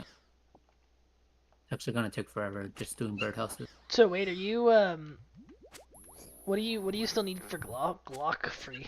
Because that's a fast No, that's it. quest. No, that's I can do it. Go do it. It's fast. Oh, why? Free XP. No, I'm doing Kingdom Divided. Oh. This is a fever dream of a game. You play Wait, as you a get terribly 100 animated XP animal from and Bluffrey? I don't think so. I think you get Slayer XP. Oh. journey around a Some other surreal stuff. landscape and adventure through fairy tale inspired locations. But the game isn't strange in the good way. It's strange in the I'm making I my need to first go run a game and batch just of discovered the orbs. scale That's so option sad. and the texture option. The UI is both too big and too small at the same time. The text is barely readable in places. The movement is awkward, especially turning left and right, and the jumping sound effects get very annoying very quickly. There is a quest system, but you'll have to fight to figure it out, along with the crafting and enchanting system. Enemies are either lol random levels of zany or animated by just moving the whole static mesh. The game is bad. It Does has a the certain customer level of card have to insanity be which in can your be entertaining to inventory? explore for 30 minutes, but there is I no think anything way has to be in your anyone is inventory to playing actually this work. as their main Yep. game. It Like should the not gem be boxes are the advertised same. to children. Inventory It is is a full. dark adult parody of the fantasy genre and contains some extremely disturbing images when you stop and consider their implications. Because that hospital, I cannot get the image of that blood and feces I shouldn't have stained eaten mattress out of my mind. six It is tacos. genuinely Bro, concerning, you weren't and supposed it's to. what's going to stick Yeah, with me. The we tone told of the you, we game told is you. all over the Yeah. place, and I very I- much Reminds me of that hope time I can ate 2 forget burritos. it, but I know it will Oh, I always be remember. there in the back of I said- my mind. I said 4. So I haven't to said end the 5. review, I will award 5 would've been Secondhand fun. Lands Blood. Lovely touch. Could have saved one taco for tomorrow. That is true. Who do you think I am? Pat's never saved a resource in his life. Clearly. Oh, we played Ever Minecraft. He Quest saved something in 2. Minecraft before. What It's a happened? resource. A sequel to one of the most He saved the game. influential MMOs of all time. One of the most recognizable names in MMO Did you say we history. should play Why didn't Minecraft? this become the biggest online Yeah. game ever? Oh, okay. Yeah, well, it's too bad we played every mod pack and live production doesn't have mods anymore. Wait, what? Well, I mean, it has paid mods. You pay. What do you mean, Are you what? serious? Yes, why do you think everybody plays on the ancient versions? I haven't been aware of the You've Minecraft Played, scene. you've played with us some. Yeah, but he just downloaded. He didn't like do the research. I knew it was old. No.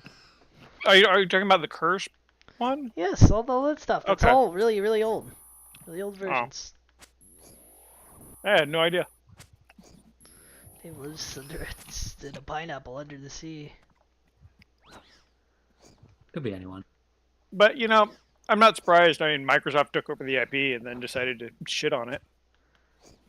No, they've revitalized it. They gave it graphics. It didn't have graphics until John Minecraft, Steve, Microsoft guy made it have graphics. And they add one mob a year, okay? It's not a dead game. They add a mob a year. They had one mob a year. It's live. That's how live games work. They had one mob a year that's worse than the mod of a guy they hired who added a bunch of mobs Yes. a long time ago. Do you know how hard work it is to add a mob? It probably would No. take 5 developers a year to add. At least they patched the Java log security vulnerability, right? Right? Well, this doesn't run on Java anymore. What? I don't think. Oh. Because it's all cross-platformy.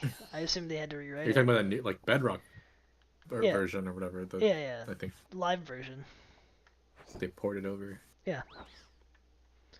That's why they can only add one mob a year. Java is too good, strong. They can't compete with Java. Java's too powerful, guys. Java's too That is powerful. true. I especially love having to allocate my own memory every time I. Yeah, fucking that's start a the server. power of Java. D Warhammer, D Nuts Hammer.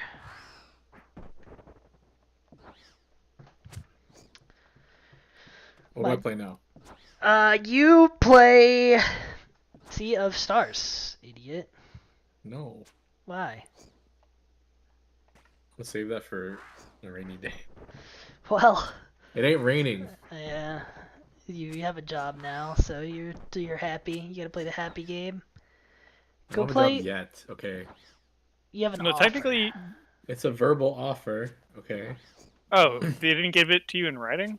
No, it was just my recruit. Like I had the interview today. It doesn't. Hmm. You know, wait sometime. Play. What do you kind of thing do you feel in the mood for? Kind of genre, or at least an idea. If not, if He you said don't know. Minecraft. Okay, well, you can't play Minecraft. It's not, Says who? it's not real. Minecraft isn't a real game. It's made up by the GF critics. I am a GF critic. Go play Final Fantasy VIII. Why would you wish that upon Pat? I don't know. Maybe you could tell me how to like it. Why would you want to? Because it has at least a few neat ideas in it somewhere. It has Japhix. This, you freaking what? Alright, let's see here. We've got some options. Options. Card. Is this your card? Nope. Is this your card? I should play Cult of the Lamb. Yeah, you should. Tell me Oh, if it's that'd any be good. I'd watch that. I wouldn't watch it, but you can tell me if it's good. It's okay. Shut up. I also bought Cassette Beasts, but I'll play that. The fuck is this? Why is there DLC? What is it? Yeah, For actually, what? should- What, Cult of the Lamb? Yeah, Cult of the Lamb. Oh. I didn't know it had any. Probably expansion. 7-6 expansion. Oh, it's just decoration. That's whatever. I don't care.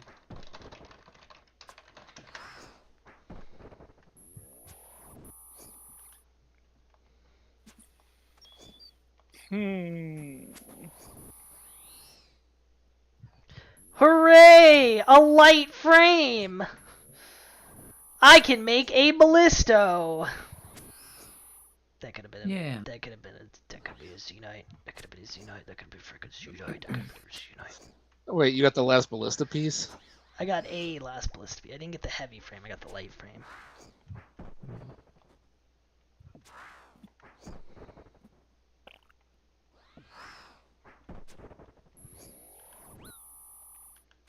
Okay, so I guess the point of playing cards is you want to reconnect the chain? You had an expensive world, it lots of doesn't pieces, work, no. years of Oh, industry okay. prestige, content focused on being No, you just social, make it a massive really amount of nice. lore and in-game history to draw from. What stopped EverQuest 2 from becoming the next big MMO? Oh, right. But don't worry, I thought Well, that too, that'll so you're do not it. alone. Good run, EverQuest 2, 2.5 weeks as the dominant MMO.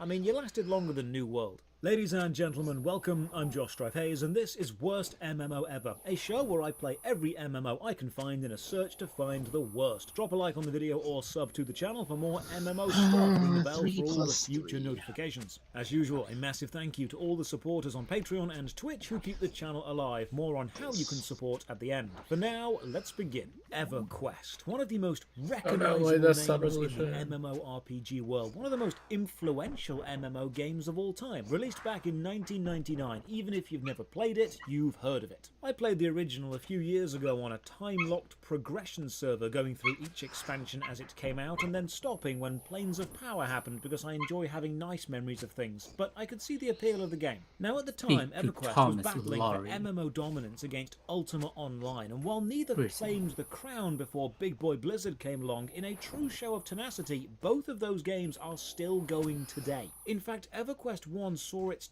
28th expansion, The Terror of Lucelyn, released in October 2021. EverQuest 1 is not only still available, it's still actively being updated. So when EverQuest 2 was announced, people were excited. This was it. The next big step, the big thing, the ace up the sleeve. Ultima Online would be floundering when EverQuest 2 came out. How could this possibly fail? Let's find out. EverQuest 2 is free on Steam, Praise so the I Lamb. downloaded it, and the loading splash Praise. screen is a dinosaur stalking through the trees. I bet it costs 4 generic, 2 green, and is a 6/6. It definitely has trample. Character creation. Do we make a character or a heroic character? I don't know. What's the difference? Nothing explains, but I click heroic and, Sad oh right, lamb. this is maxed or close to max level already, starting you at level 100.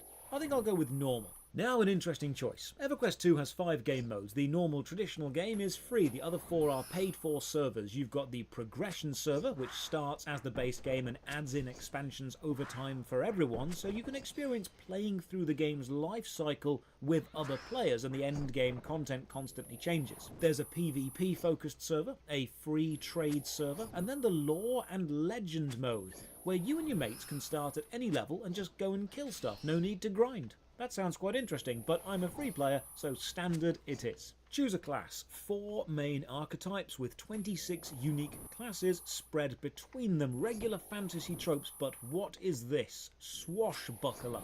A dashing rogue known for flamboyant acts and grandiose accomplishments. Yes, this is my class. I don't Judge even need to of read the Yama. rest. Now to choose a race and Whoa, what the... Judge Chill of it. Yama, time to Chill fight. it. Chill, I don't die to this guy. This guy's gonna die to this guy. Ain't no way. I didn't. I killed it first try because I'm a god. Yes or absolutely? Yes. Absolutely.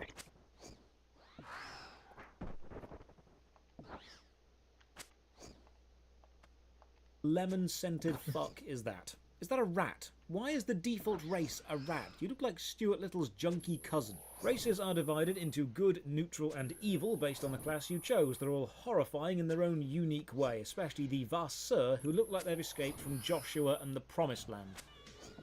No! No! Yes, murder them. Okay, Murder let's your embrace enemies. the madness. I'll be a frog. Okay. A swashbuckling frog. There's customization.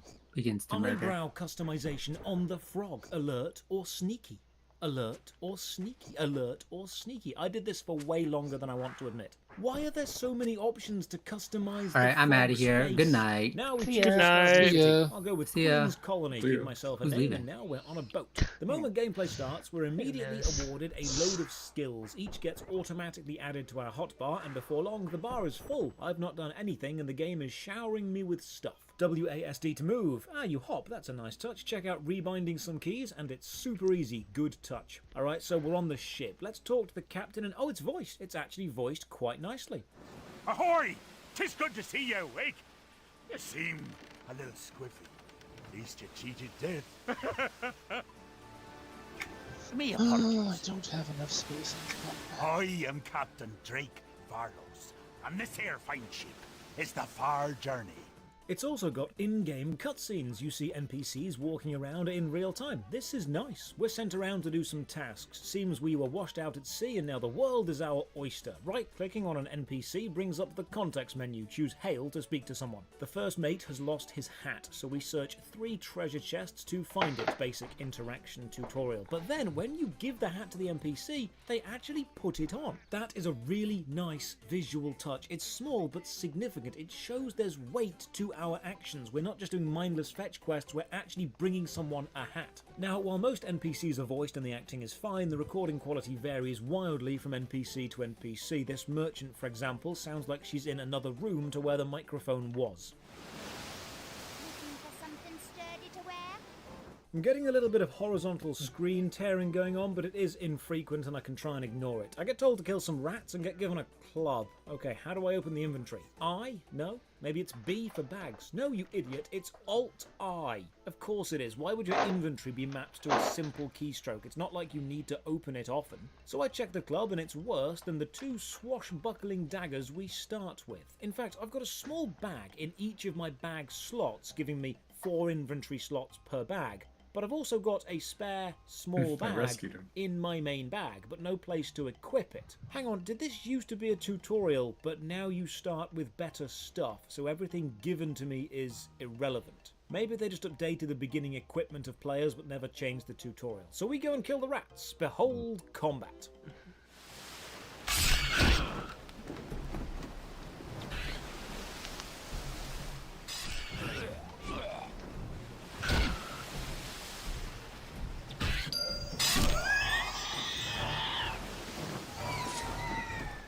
Combat's fine. Standard tab target, auto attack, use, skills, fair. It's slow. Auto attack has a several second gap between the hits, but thankfully you have got a lot of skills on the hotbar. Most are just some variation of do more damage. Unfortunately for me, some need me to be behind the enemy, but as I'm playing solo, the enemies lock onto you and follow you, so it's kinda hard to flank them. And now a Drakota attacks the ship, in a sequence I actually really like. One small annoyance, EverQuest can't name things traditional fantasy names. They can't just say dragon, they had to say Drakota. In this sequence, you return to the captain, then you see a flying beast appear. It sets fire to the boxes and the cargo catches light, and then it flies off, all in-game. This was a really nice set piece. However, it does free a goblin, which we need to go and kill, and then we arrive at the colony. Jay opens the journal. It's fine. Organizes quests by level or area, recaps all NPC conversations, has a checklist of steps to complete for whatever quest we are on, and the minimap guides us to the next objective. Red books are the quest steps, feathers above NPC heads are quest givers. So far this is nice. Chat to this dude and get told I should help the colony, but I need to learn the basics of combat and stuff, so hang on, is this another tutorial? Didn't we just do that?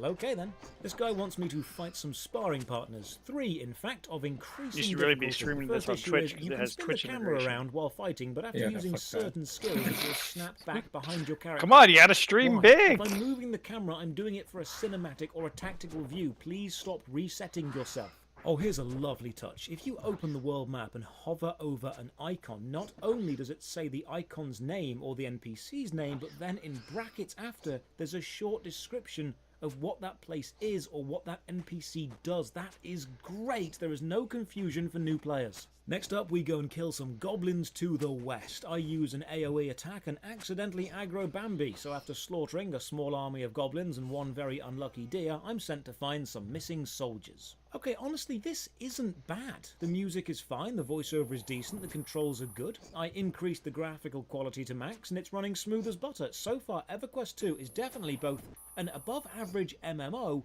and an above-average new player experience. Yeah, they've skipped a few steps such as explaining skills, and the fact that the items I get are worse than what I started with means that clearly no one has replayed or polished this section in a couple of years, but it's serviceable. So I wonder how many people are playing on Steam right now. 82. Wow, that's not good.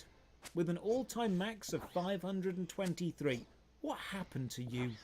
EverQuest 2, how the mighty have fallen. To put this into perspective, the original EverQuest 1 is also on Steam. That's got 176 players right now, more than double, with an all-time peak of almost double EverQuest 2's all-time peak. This clearly isn't the best MMO ever made, but it's not that bad. Why didn't it succeed? We'll have a look later. I helped some guy find his bow and then finally get given more skills than my hotbar has space for, and now a really dumb design choice. You cannot drag icons off your hotbar. You need to do this via the menu. But you can drag other icons on top of the old ones and then just click somewhere in the world to remove the old ones from the cursor. What a roundabout way of doing things. Gather some sticks, kill some enemies, but look, in the text box it says, this enemy is no longer worth experience or treasure. If you start killing an enemy and then run away to regain health or restore stats, that mob will reset, but now won't be worth anything to you. And on top of this, to make sure combat stays varied, as you level, the amount of experience you gain from a single enemy changes. Enemies in EverQuest 2 have nameplates shown in colour, and the colour relates to your level related to them, and the current challenge of that fight. If you kill enemies too far below your own level, you won't get any experience, so there's no easy grinding. We gather some sticks, find the bow and hand in all the quests, and now we're sent to lure ghostly enemies to a priest NPC. And I like this little section. We've had movement, combat, interaction, and now luring. This is a densely packed little tutorial island. A very small landmass, but a lot to do. I hope the rest of the game is designed like this. And then we're sent to kill 4 Moraks. I like how the numbers are low as well. Only 4, it's not excessively grindy. Not yet.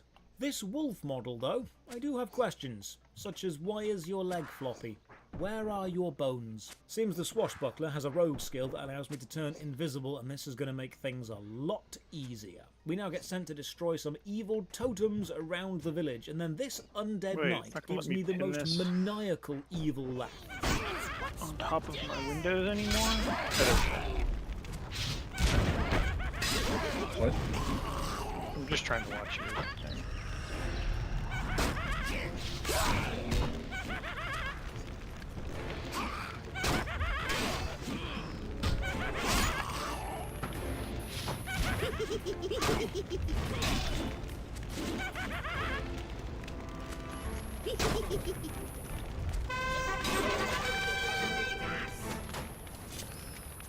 That's like a possessed clown mini-boss level laugh, but you have used it on a basic tutorial enemy, and I respect that. We're told to find the fog and kill the Darkblade Master. I like that they've used an environmental effect as a direction in the map. It means you actually look at the world. The combat may be slower paced, more tactical. Again, it's tough solo because most of my attacks need me to be flanking to work, but with only me you can't flank. I'm pretty much a support DPS with no one to support. Thankfully, I have discovered what I think is a bit of a glitch. Even though you're in combat, you can go into stealth mode. Now, you'll drop out of stealth mode almost instantly, but it's the almost that matters, because if you spam your stealth attacks in that almost split second, you do all of them.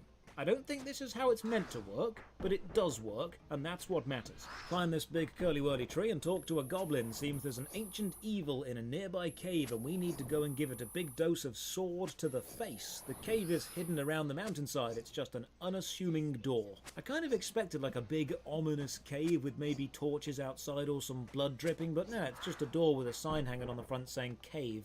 This is a boss, and there are mechanics. Clear out the ads in the room, but then you can't hurt the boss. Not until you break the 4 totems in this room. And I really like this, because you were breaking totems earlier, so this is a good mechanical callback. Teach the player combat, send them on a quest to break totems, then put them into a boss fight that needs them to use both combat and breaking totems. Gameplay element stacking. This is good design. The only issue with this fight, it's hard as balls. The boss poisons me, spawns more minions than I can deal with, and it heals himself, and I just get wrecked. So when you die, you can revive just outside the boss room, or I'm going to assume at the start of a longer dungeon, or you can...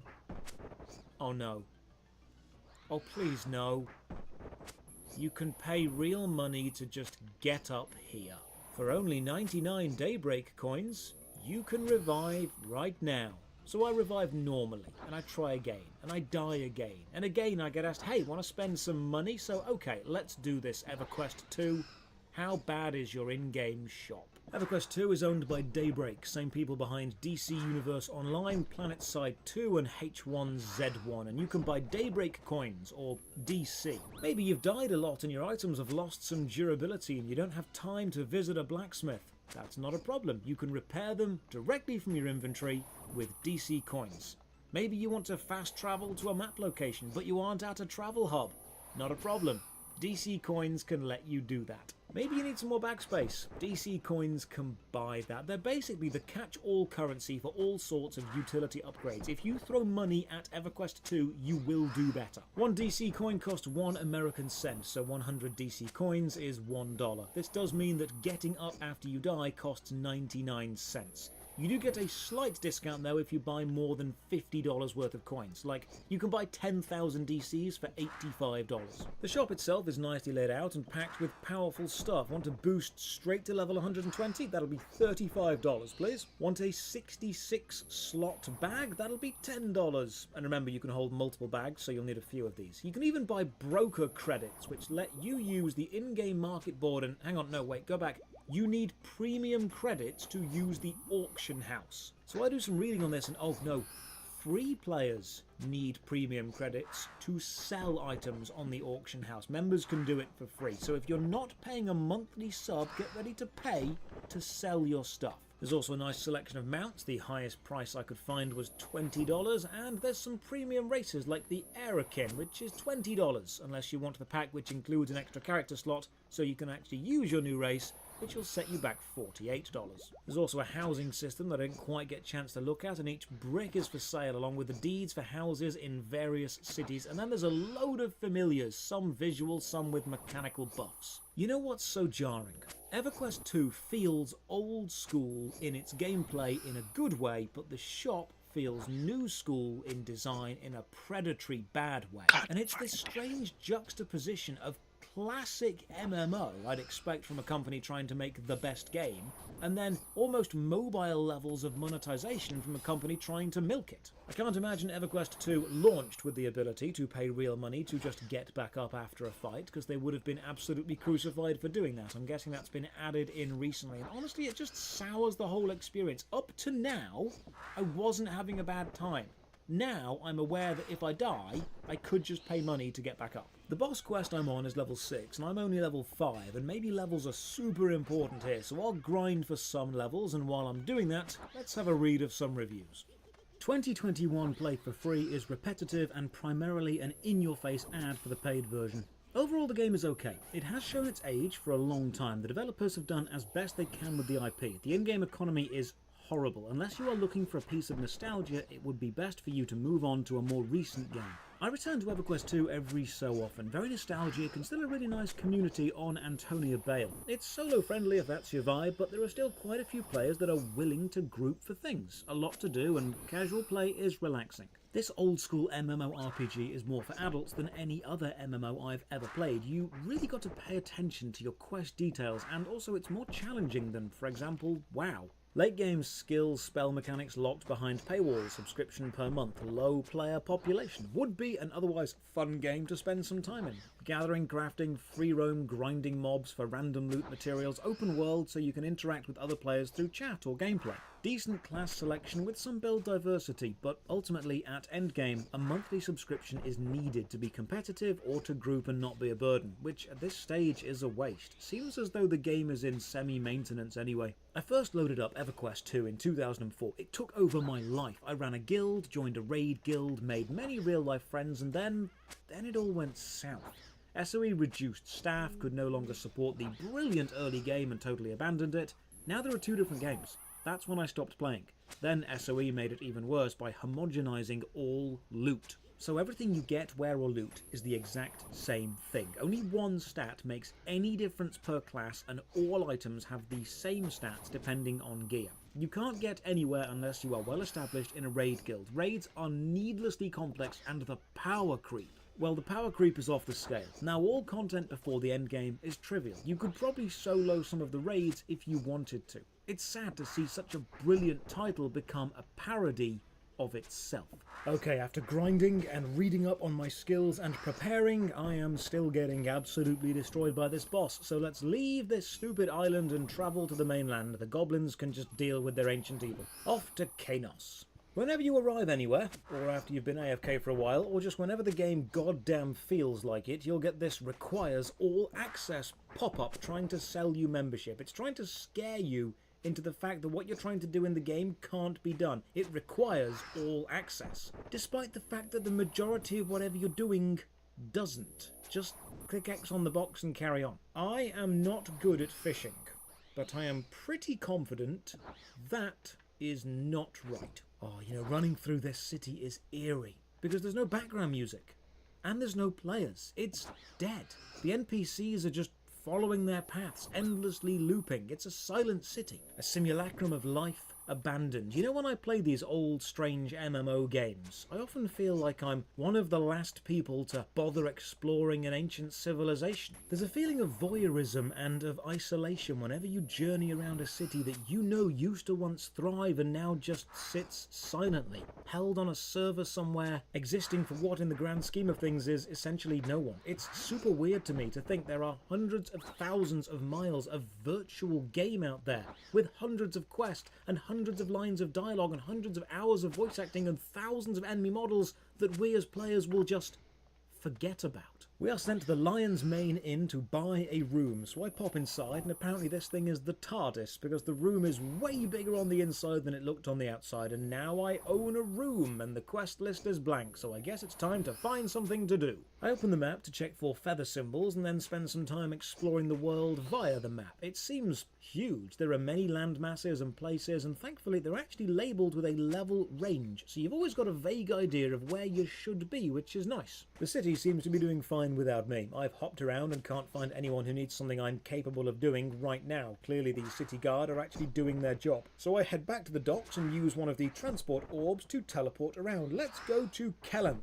It's a mushroom land, and a local fairy shouts, "I need your help." Fantastic, I am needed. They ask me to go and kill shumblers, which is a great word. It sounds like some kind of tropical disease you'd get in the middle of a rainforest somewhere. You'd come back from your holiday with the shumbles. And thankfully the map has highlighted itself to show where I can find shumblers. That's great design. General area means I'm in the right place. The only issue is I'm out of the level range, so this gets me no experience. But quests are chains, so you need to finish the low level stuff to reach the higher level stuff, which means if you finish one quest chain and you level up and then you go and start another quest chain, the start of that chain is essentially for you pointless. Quick design choice, please make lower level quest enemies give some experience, not a lot, just some. Progress, however slow it may be, always feels better than no progress. I finally got some items that I think are better than my starting stuff, but I don't know if attributes or mitigation matters more, but I'm not spending too much time worrying about it because I'm a swashbuckling frog. This probably isn't a meta build. After talking to the fairies and discovering they are at war with an assortment of flora and fauna, we fight past some wasps to claim a basket. How many drugs were you on, writers, when you made this area? I feel like I'm back in second-hand lands. We throw a vial of smoke down to clear out the wasps. I let the fairies know that I am helping and then get told to climb a tree. So I assume they mean like platforming, run around, jump from branch to branch, make my way up manually, but no, it's an actual climbing mechanic. You just run at a wall. Cool. The first thing I do when reaching the top, obviously, is jump off to see if there is fall damage. There is. Now we're sent to kill some goblins, and in a really nice touch, if the goblins talk, because you don't speak goblin, the speech bubbles above the goblins' heads are full of random symbols. That's a lovely little lore touch. Oh, hang on, it's not goblin, it's Grobin. They've done it again. EverQuest just cannot use standard accepted fantasy names for things. It has to make everything unique and different. It's like a badly written young adult fantasy novel series where the author uses far too many apostrophes in the middles of names and far too many hyphens in the middle of places to make everything seem extra mystical. After killing a load of not goblins, we have to go and kill some not goblin polluters, and now it's getting grindy. Remember earlier when I said there's not much grind? I was wrong. They've just hidden it a few hours into the game. And now I need to go and collect 6 mushrooms. I need to throw some items away though because there's not much room in my bags.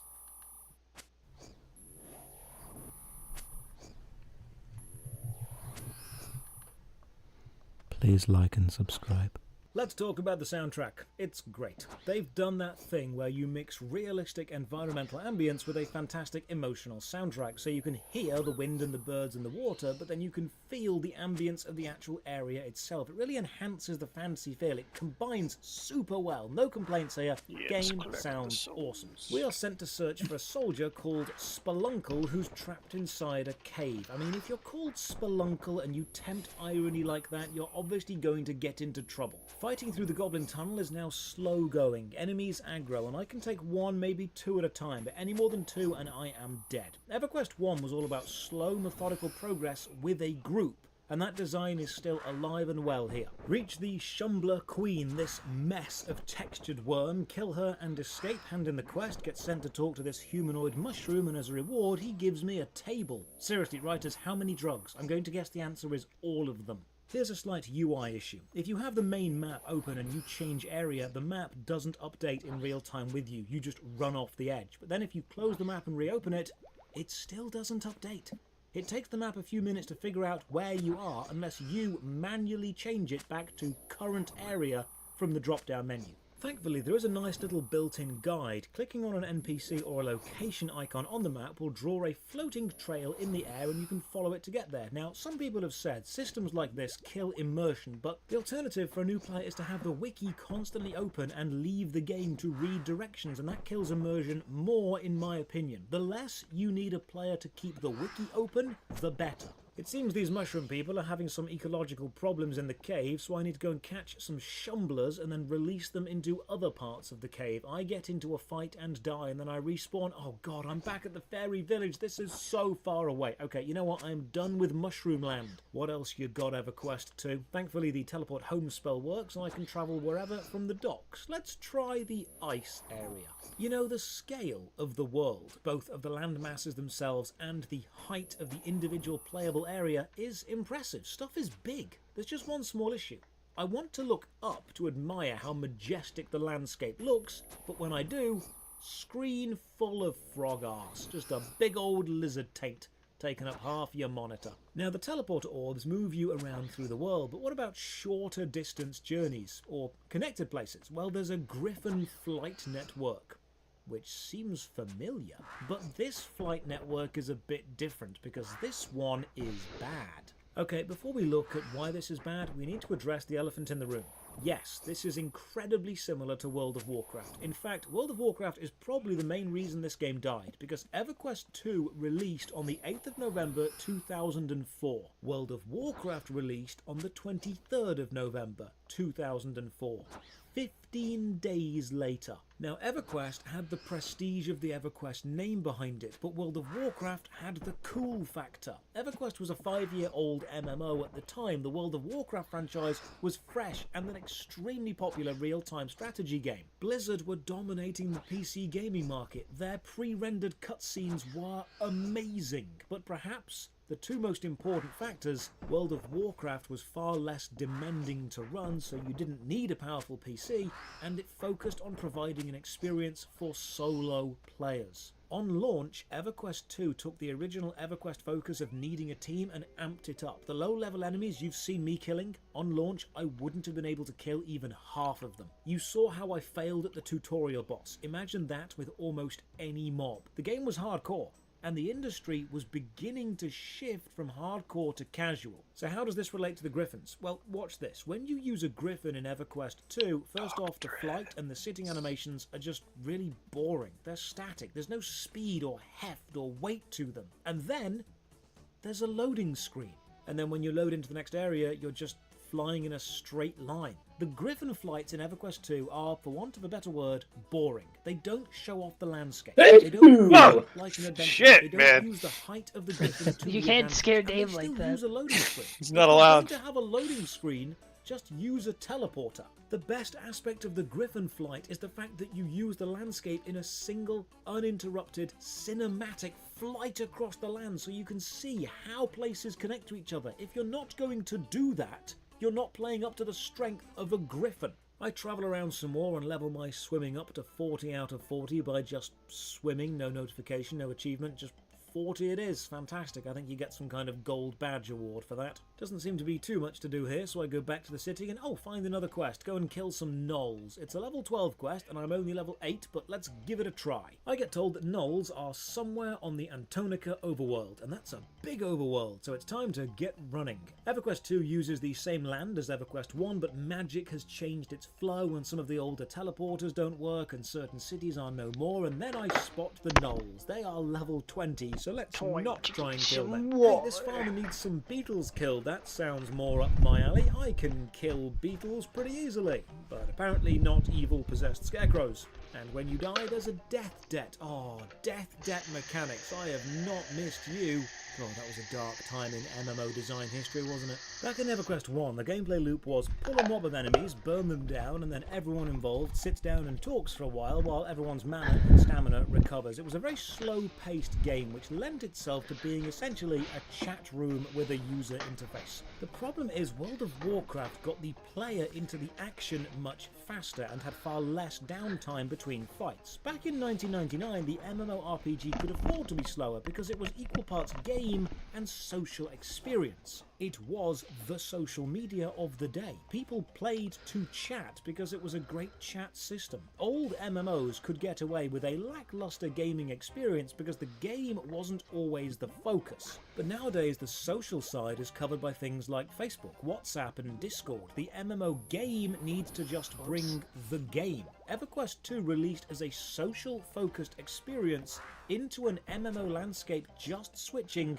to game-focused, and it got completely blown out by World of Warcraft. Imagine going to a school science fair to show off your baking soda and vinegar volcano. You spent months working on it, and when you arrive, everyone admires it for 5 minutes before some other kid you don't even know shows up with an actual rocket. Imagine heading to a house party and you've brought a 6-pack of decent beer for everyone, and you walk in and everyone cheers, and then someone else rocks up with a truck full of kegs and a sound system, and you are instantly forgotten. It's not that you did anything wrong, it's that someone else did something better.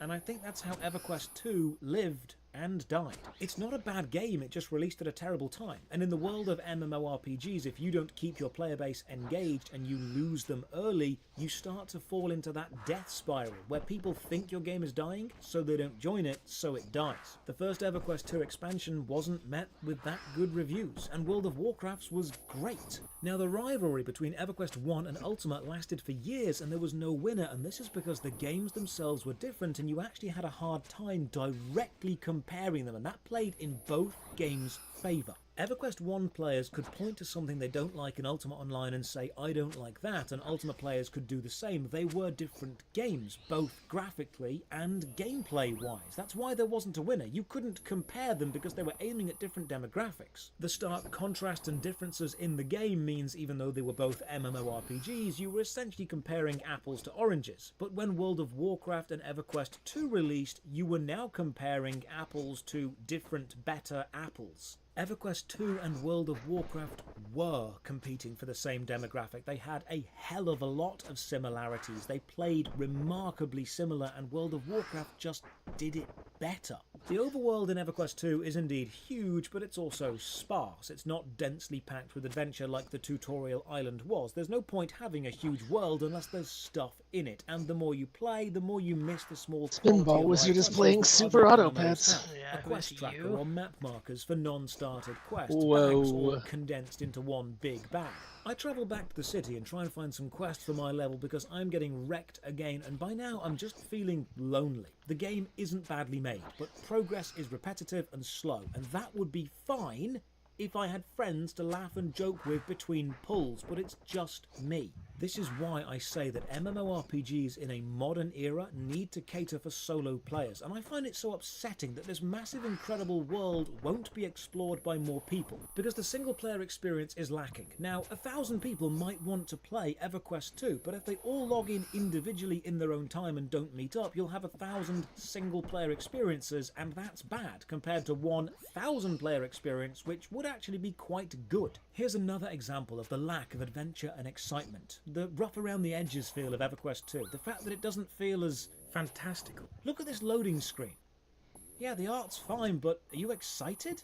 It doesn't make me feel adventurous or thrilled. It doesn't make me feel anything, really. Yeah, it's a nice drawing of a weapon, but when you compare it to a loading screen like this, one of them is full of fantasy and adventure. The other isn't.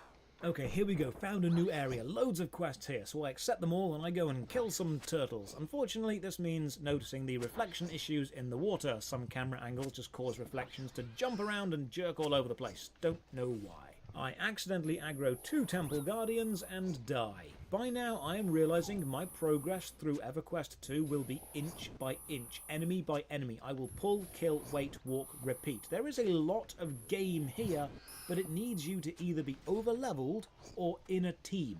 I feel EverQuest 2 is a perfect example of how you can do so many things right, but then circumstance and bad timing can just break all of your plans. It was a social-focused MMO with decent combat, nice build variety, an incredibly famous name behind it, and a player base eager for the next big thing, but it released against World of Warcraft. EverQuest 2 didn't fail because it was bad, it failed because it released at the exact same time of something remarkably similar to it that was just better.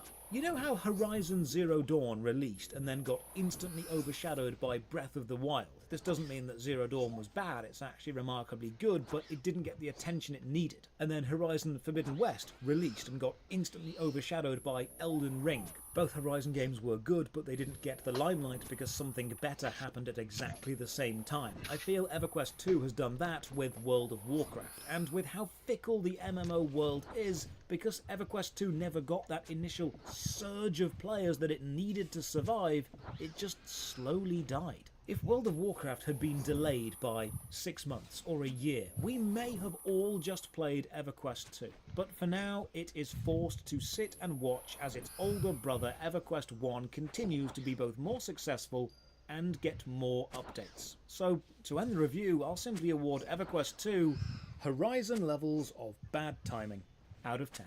Cheers for watching. Another massive thank you to the supporters on Patreon and Twitch who keep the channel alive. You can support from only £1 a month. Check the video description for links to the Patreon, Twitch, Twitter and Discord. And as always, we're having an out of stamina honk off. Alright. No honking. Some honking. A lot of honking.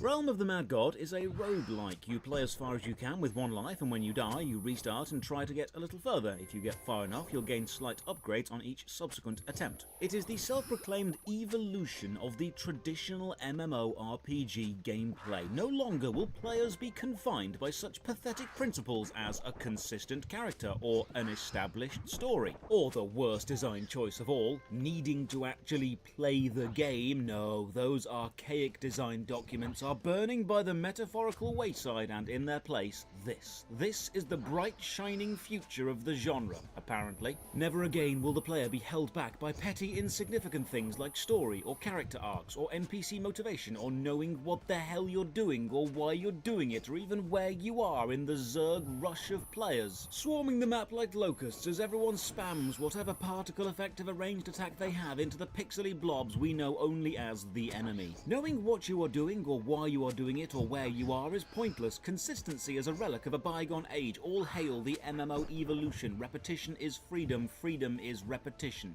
Then die and restart and try to hail a little better. Repeat ad infinitum. Enjoy Realm of the Mad God. Ladies and gentlemen, welcome. I'm Josh Hayes and this is Worst MMO Ever, a series where I play every MMO I can find in a journey to find the worst. Drop a like on the video or sub to the channel for more MMO stuff. Ring the bell for all the future notifications, and as usual, a massive thank you to all the supporters on Patreon and Twitch who keep the channel alive. More on how you can support at the end. For now, let's begin. Today we are playing Realm of the Mad God. It's on Steam and it's free, so let's give it a go. It does indeed describe itself in the Steam description as the next evolution of the traditional MMORPG, so I'm expecting big things. You can see the intense evolution from the very start. The launcher has a background image which actually moves very slightly and follows your cursor. So intense is this game's desire to be played, it will chase your mouse around longing for its tender touch. Game launches, we're told it's a roguelike and we pick a class. The music has evolved to such a level it's actually gone silent. So Realm of the Mad God is a roguelike, which means you'll play for short but intense bursts of time, die, and then restart at the beginning with your progress from the previous attempt, possibly adding small but stackable buffs and ultimately making you stronger through failure. You can see that with the class system. You have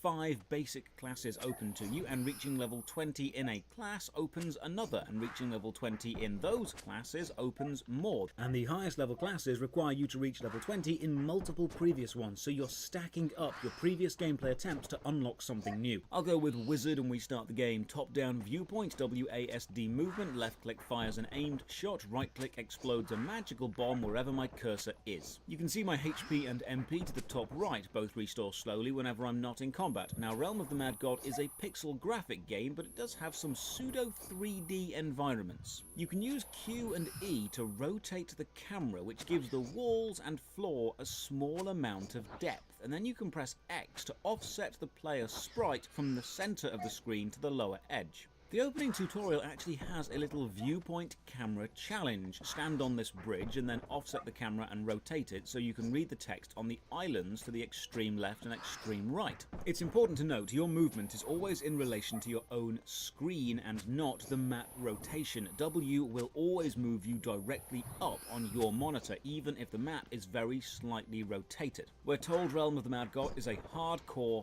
permadeath game. Any items, weapons, armor, or potions you had on you when you die will be lost and you'll begin every new life from fresh. And now we kill a chicken. It's disappointing to know the evolution of the traditional MMORPG gameplay ends up at hardcore permadeath full loot chicken killing, because I'd honestly not seen that coming. This is also a bullet hell game, which means lots of enemy projectiles and you need to dodge them, and lots that you can fire back. So we slay the chicken god and their minions and they drop some stuff. Loot appears as a little bag. Stand on it and click and drag the item from the loot pile shown in the bottom right to your very small inventory shown above it. You have 4 equipped items: your left click weapon, right click weapon, armor, playing and cards ring. were quite If silly. a weapon or armor piece is an improvement, it will be shown in But green I did, when you I hover did over find it. the Downgrade, evolution it will for be shown the in stupid red, dragon, which is and that's useful because actually you'll be relevant. equipping new things Digivolution. mid-battle, and you've not really got time to be doing complex maths in the middle of an intense poultry-based firefight. Step through a portal and get given our first quest. There's no traditional quest list. That feature evolved so hard it grew legs and walked off, but you will always have a highlighted enemy to kill, shown by a little red square icon around the edge of the map guiding you to them. You've also got a mini-map to the top right. Sometimes the enemy will drop health potions, little red vials. You can drag them into your thin potion pouch bar. Same for the blue mana potions. You can double-click this to use them. We now get told about the journal, an in-game written tutorial. Another surprise. I was banking on the genre evolving to have in-game playable story-driven tutorials, but no, it seems the text dump won. We're told we can press R at any time to return to the Nexus, so we do this, and now the game begins. What do we do now? Where do we go? Who are we in relation to this world? What would be an ideal recommended narrative thread to follow? All those questions your unevolved brain wants to ask, but Realm is superior. Realm does not have a storyline, or a narrative thread, or a driving focus. Realm has evolved past the need for these petty things. Realm is gameplay in its purest form. It's a perfect numbers go up creature, and the most enlightened form of numbers go up is the cash shop. Okay, real talk. Realm of the Mad God is fine mechanically. It's fast, flashy, it controls smoothly, and the combat is responsive as hell, but that's basically all it is. There's very little story or plot or quest or anything you'd associate with the RPG acronym. It's about killing stuff, and that's it. After the short tutorial, which is actually quite nice, you're thrown into the Nexus, and now there's nothing to even hint at where to go. I figure out you're meant to walk north to these open-world killing map portals, but why is everyone just standing around doing nothing? Oh, don't worry, I just we'll find out realized, soon enough. with The 4 main books issue of with light, the I have Nexus is 8 how seconds invasive of and oppressive invulnerability. the cash shop is. It literally Right, buddy, takes calm over down. the center of the hub zone. It's shown in so the good. open world with items Books are being frickin' scattered around on the OP. floor. It's so pushed, it's impossible to avoid. All these things that you can walk over and see the stats for. Like, the this only is the counters cash to shop. books The is hub books. is divided Why are you guys into playing each sections. other? There's cosmetic skins, You dungeon can't. keys, level boosts, What the heck? extra inventory slots, and in every section Yeah, there's a not really gold any guarantee coin on letting you who you buy play against. realm Hi. gold. But if walking is too much effort, there's also a button to the top That would right be that will fun. open the buy They realm haven't gold coded that screen. yet. Honestly, I was hoping to play the actual game before the cash shop was thrust on me, but this is so gratuitous. It's Yeah, it's a bit lame. impossible to avoid. Microtransactions literally take up the majority of the central floor space of the opening area. So fine, we'll play it your way, oh evolved one. Let's look at the cash shop first. Realm of the Mad God is a game about killing lots of nameless minions, Zerg rushing across a map, killing a boss spawn and then doing it all over again until you inevitably die. So most of the cash shop is focused on making that process easier or more enjoyable. You can buy realm gold, 500 coins for just over £4, or 16,000 coins for £81. That's just over $100. Then with realm gold you can buy cosmetic override skins for the classes or the pets you can unlock, like this Ice King Knight skin for 3,600 realm gold. Hang on, 3,600? That wasn't a pack size, was it? Oh no, no it wasn't. It seems as the MMO evolved, the abusive pricing structure decided it was peak efficiency and has remained the same. You can buy 2,600 gold, which won't be enough, or 7,000 gold, which will be too much, and that will set you back 40 quid. So you could buy the skin, but you'd be left with change, which is designed to annoy people into spending more, which you might find is not quite enough to buy anything good. There are also an extreme amount of buff items, more HP, more... Alright, I feel like I'm due for a Zenyte soon. I'm feeling it. I'm feeling it. I'm really feeling it. Oh hey, I'm fighting Talon. No, you're not. Are you? Really? No. This guy tricked me into looking. Talon, give me my Zenyte, and then you can challenge Dave. I'll let you. You scratch my back, I'll scratch yours. I gave you a Zenyte last night. No, What I do you want from me? need more. I need more. I'm addicted. I'm a dick. I win.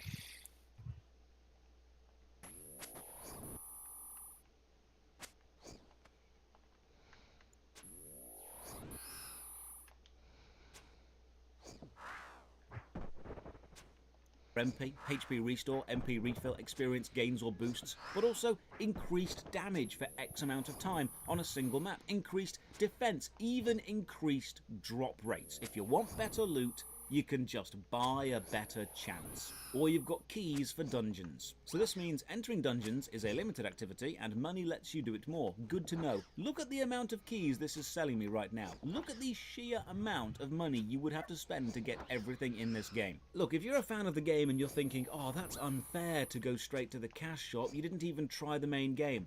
I am reviewing things in the order the game has presented them to me. This is the biggest, most obvious use of the Nexus. This is what new players will see no matter what direction they go. This is your opening experience. But hey, if you're too tired of walking in the in-game overworld to get to items, look, there's an actual shop interface too. By talking to this shop wizard, you can open the shop. Oh look, loot boxes. Small chances at legendary items or weapons or cosmetics or armor or pets or blacksmith materials in a game where you die and lose everything. I thought that's a bit weird. Why would someone spend money on good stuff when you might die and lose it? But oh, hang on, you don't lose everything. You can get some soulbound stuff. So dying and losing everything is the focus of the tutorial and one of the main selling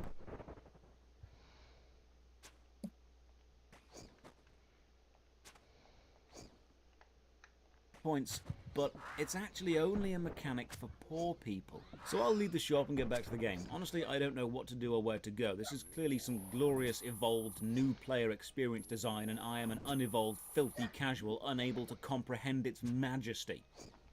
Seriously, where do I go? I just go up, and I find 2 portals leading to the word cube and 1 leading to blob. All other shapes have obviously evolved away. Now the glorious nations of Cube and Blob wage endless war, with fanatics of each swearing undying loyalty. I mean, look at Xylix here, just blasting the Blob portal with ceaseless fury. Their conviction seeps into me and I begin to agree. Death to Blob, all hail Cube. When you enter a world, you arrive on the beach. You'll also see a massive group of players just hanging out at the spawn site doing nothing. They have evolved beyond the need to seek out gameplay, and as we'll see later, they are waiting for gameplay to come to them, lying like an alligator waits for a gazelle.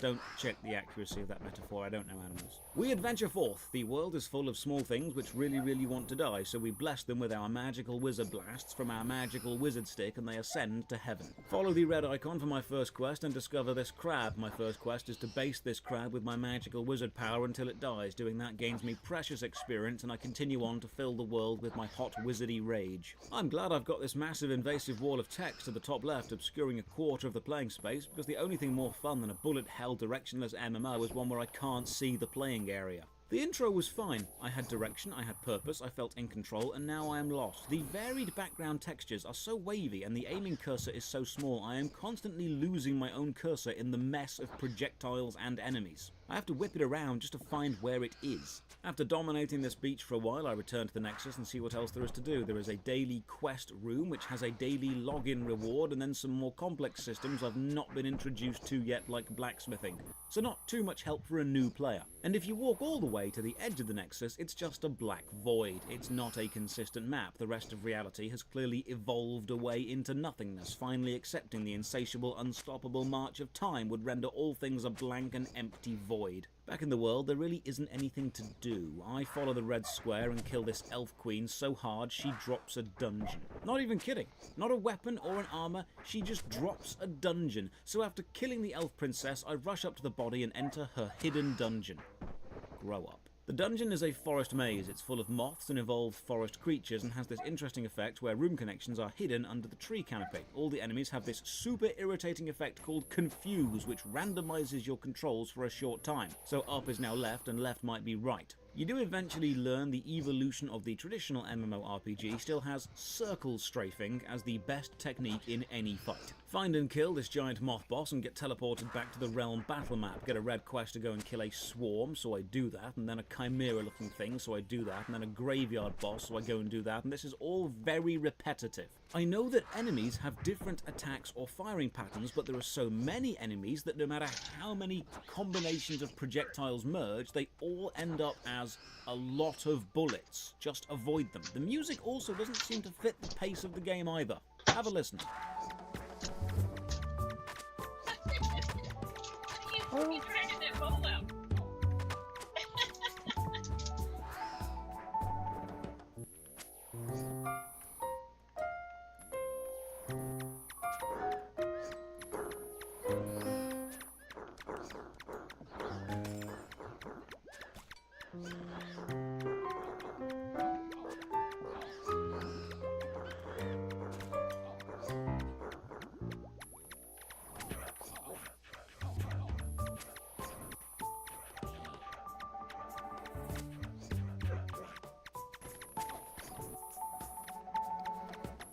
I can't tell if I'm slowly getting better or if the enemies are just dying quicker. The biggest challenge is the amount of impassable obstacles on the map. Dodging bullets is very hard when a tree blocks you. Here's an interesting mechanic. You can see other players as green squares on the minimap, and if you click on them you can teleport straight to them. This system is designed to create large trains of players all walking or running together, sweeping across the land, killing bosses for vast amount of experience very quickly. Power leveling essentially. Unfortunately that only works when there is a critical mass of players to do this, and the much more likely scenario is you'll be teleported directly to a level 20 player and then you'll get one hit by the enemies they are fighting because you are too weak. And so you restart. This mechanic perfectly illustrates that this game is not about slow, controlled progression. It's about fast, quick, extreme progression to the end game and then a very quick death. So I've died. Let's be an archer this time. And you know what? Let's see what happens if I just teleport straight to a high level player and leech experience from them. Maybe I could just power level really quickly. Oh, no. Or I could just die again. You know, it's nice to know. Even if Realm of the Mad God is the ultimate evolution of the MMORPG, even if this is where we're going to end up at inevitably, there is still a gold selling bot spamming messages by the new player spawn point. I guess some things never change. Oops. I died. I died. You don't sound too upset about that. No, it's like right at the end of my trip. I keep dying when I when I'm trying to like squeeze out one more kill. So what you're saying is you deserved it. Yeah. That is what I'm saying.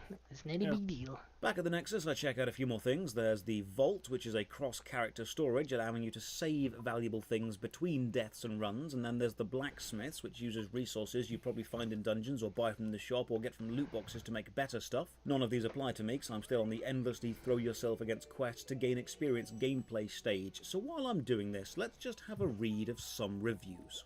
The game of my childhood. Absolutely amazing, 10 out of 10. Played this long ago, was sad to open it and see keys to exclusive areas, keys for drops, and outright purchasing of ST gear and upgrades for real money. The game used to be a lot of fun. 8 hours isn't my full playtime. It's missing the original soundtrack, which to me was the best and most memorable thing about Realm of the Mad God. I've been playing this game for over 8 years now, and I have spent hundreds of dollars on it as well. Honestly, it's completely unique in terms of gameplay and experience, and I really enjoy it. That said, the game has several barriers that people may find as enjoyment killers. Permadeath is really rough. You have to play extremely carefully, or be prepared to spend hours building and rebuilding characters. Solid for the first couple of hours. 8,266 hours played. Don't play it. 9,792 hours played. Decker is choking this game for every Just found penny somebody it with can 5 muster, piggy banks, so much Dave. so that they wouldn't Nope. even pay the artist that made the soundtrack. Do not play this game. 7 years under my But I belt with this actually game. did. Terribly disappointing. Wait, I It's thought you okay, asked I me guess. if I found someone. No, I found someone with 5 piggy banks. 44 hours. Wow. And now a strange thing happens. I'm grinding away, but then I'm suddenly instantly summoned and teleported That into a is- group instance, along with a load of other people. How many I don't click gem yes, chests it do they just have? happens. And then everyone starts None. running, so I just follow them. Oh, and that's everyone starts shooting, so I start shooting. And we're breaking the It's walls round down, 4 or and so. we're killing minions, and we're just gaining a load of experience really quickly. And I don't know what's happening. Wait, but it's round probably good, so 4? I just go with it, and then there's some guy spamming Yes, because his I'm now going clench into again. round 5. So I follow this Zerg rush, and we kill a boss, I think, and they drop a portal, so we all go into it, and then there's more That's enemies stupid. and more bosses, and here is the Did they win? mad God himself. No, but it was actually a little Rush over close. to him and shoot him, and then he teleports away. So we follow him, and finally we kill the Mad God.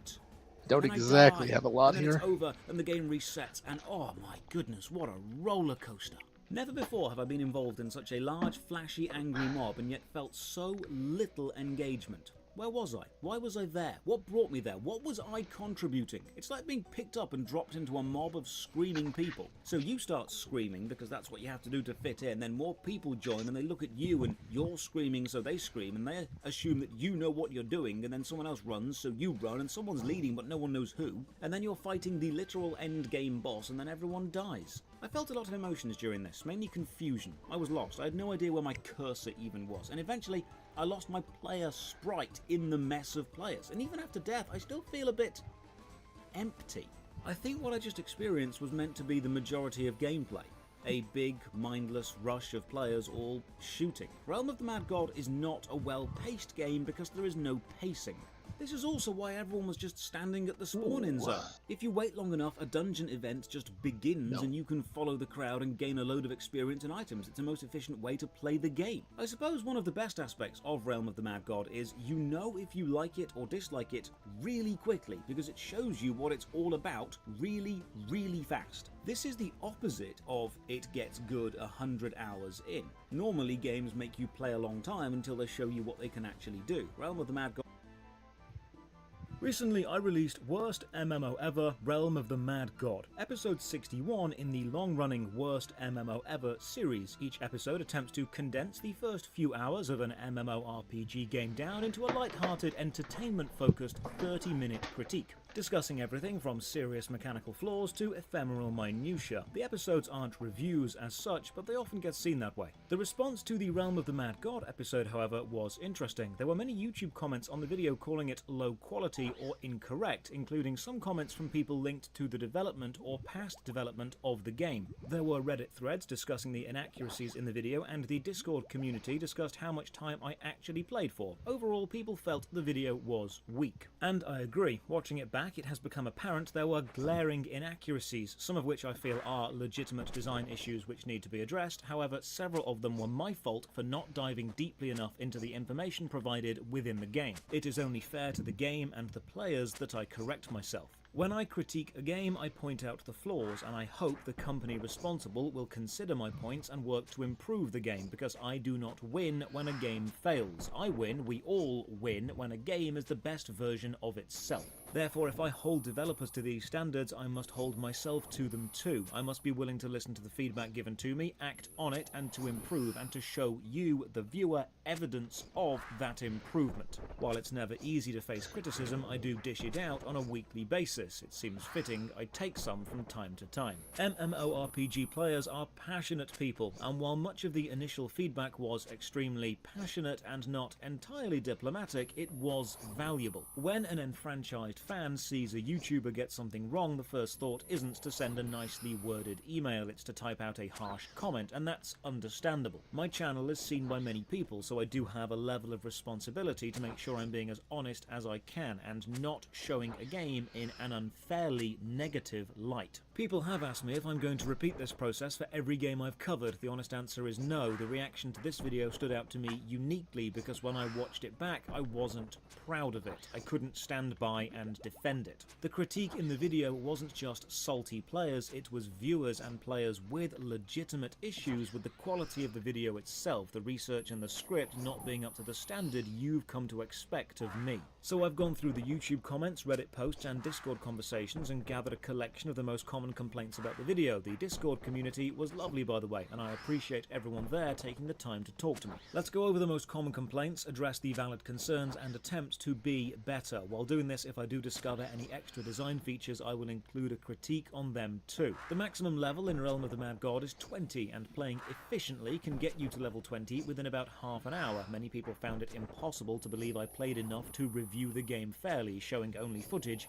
of a few early game raids and a single Oryx run. This is understandable. Most of the time I put into recording footage of a game ends up being cut. The footage simply isn't interesting or it's not worth discussing. Things like running around the entire Nexus to see if the Black Void extends all the way around it. It does. Or changing the video settings quickly to see if I could crash the client. I could not. In my older videos I made jokes on video settings or customization options, but here they are solid. A lot of my time went into things I couldn't create content of because the foundation of the game is solid. Mechanically, it works fine. I did, however, play the game for less time than my other reviews. This was because after a few hours of gameplay, the experience became repetitive, and while it was still enjoyable in a roguelike fashion, it wasn't generating any new insights or content I felt could be added to the video. Hour 6 was much the same as Hour 3, at least for a new player. You'll be grinding, dying, and repeating. Fun to do, not to watch. My reasoning for it, though, doesn't excuse me from doing it, however, and more time should have been spent playing. While I address the other points, I'll grind away in the background. Simulator. You'll see the footage of me playing and see how the experience changes at 20. I want to reach level 20 on at least 2 classes. It is important to note, many players have told me the standard way to level is by running with a group or grinding dungeons, or sitting on Discord waiting for a dungeon to pop. This isn't communicated to a new player, so the standard player will be open world grinding for a while, because that is the gameplay style I've seen the tutorial encourages you to follow. While doing this, I get to peer. What game? I know a little bit of it. Cult of the Lamb. Cult of Doom.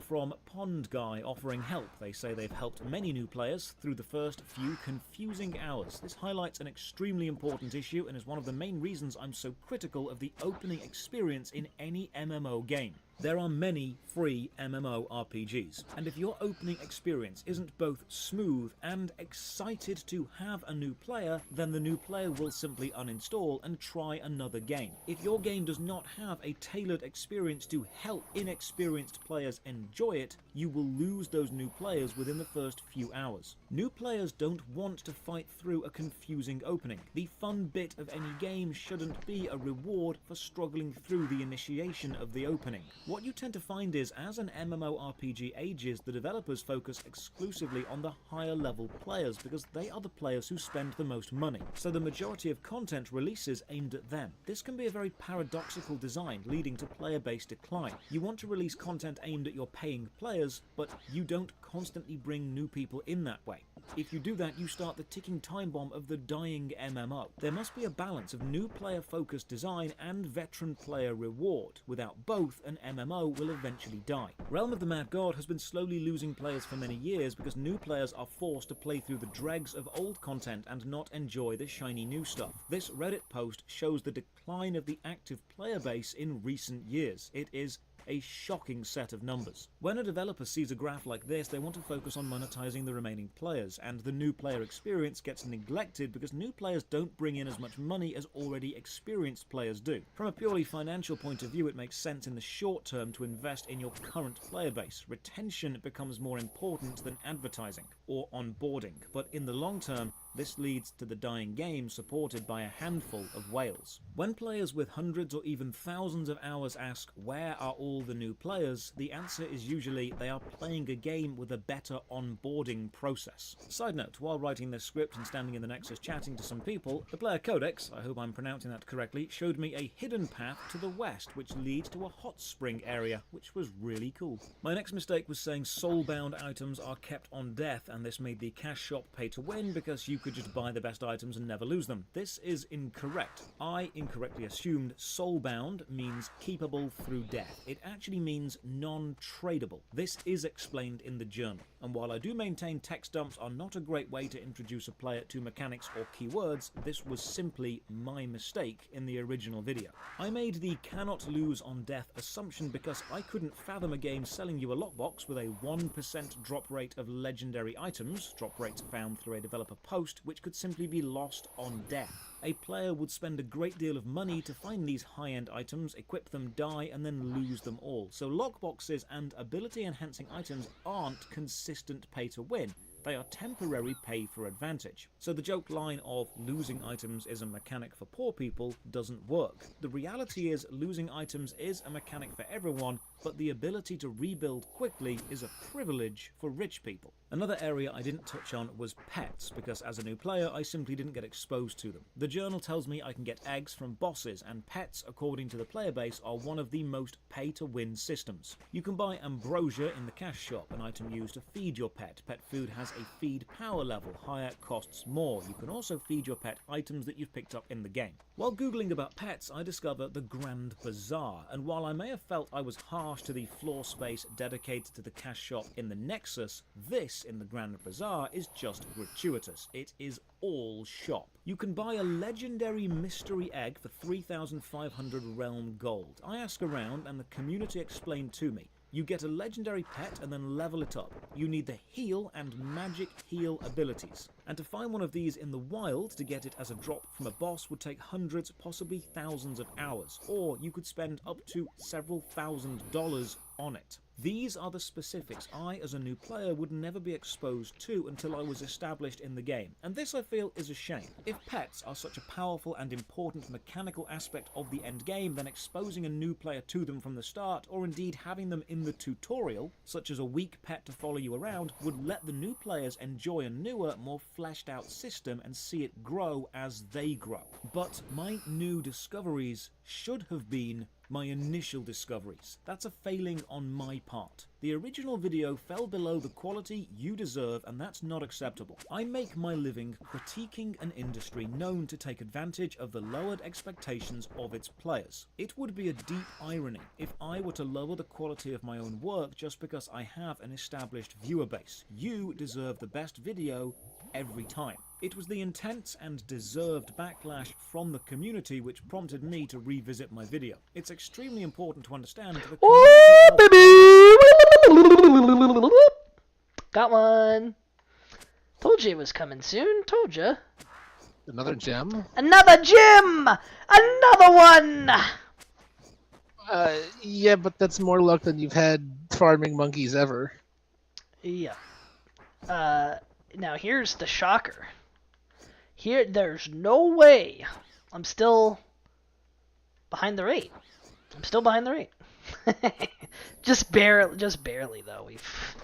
We've mostly gotten back. Cause like 1 per 300, I've killed 900 now. So I've gone from terribly unlucky to only mildly unlucky. Mildly unlucky, yeah. But if I get another one in the next like task or so, then I'm basically caught up. Like we've talked about, I need 4 total, so we're halfway there. Halfway there. Halfway there. Fuck, I lost that. Dude, that's really encouraging. I'm very encouraged right now. Stream real. I told you my strategy worked. The next one I'm gonna have to get off stream though. This is simply the way of this. I'll just shut off your stream now. Nah, it's too much effort. Now that I've announced, see, here's the double fate. Now that I've announced my plan, I have to go against my own play. See, this is how RNG. You guys don't understand how RNG works, okay? You just gotta confuse the computer. You gotta confuse the computer, right, Dave? Dave might know. Dave knows. I am very confused. Yeah. No, you're not the computer. You gotta confuse the Beep computer. boop. Oh God. Okay, well. Come now, you should have seen that coming. That's good. We've done it. We're ready. We're ready to get another.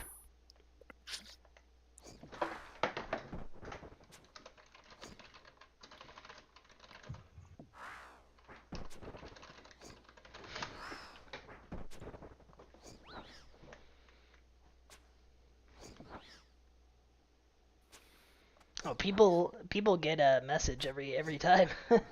I thought it was just the first one.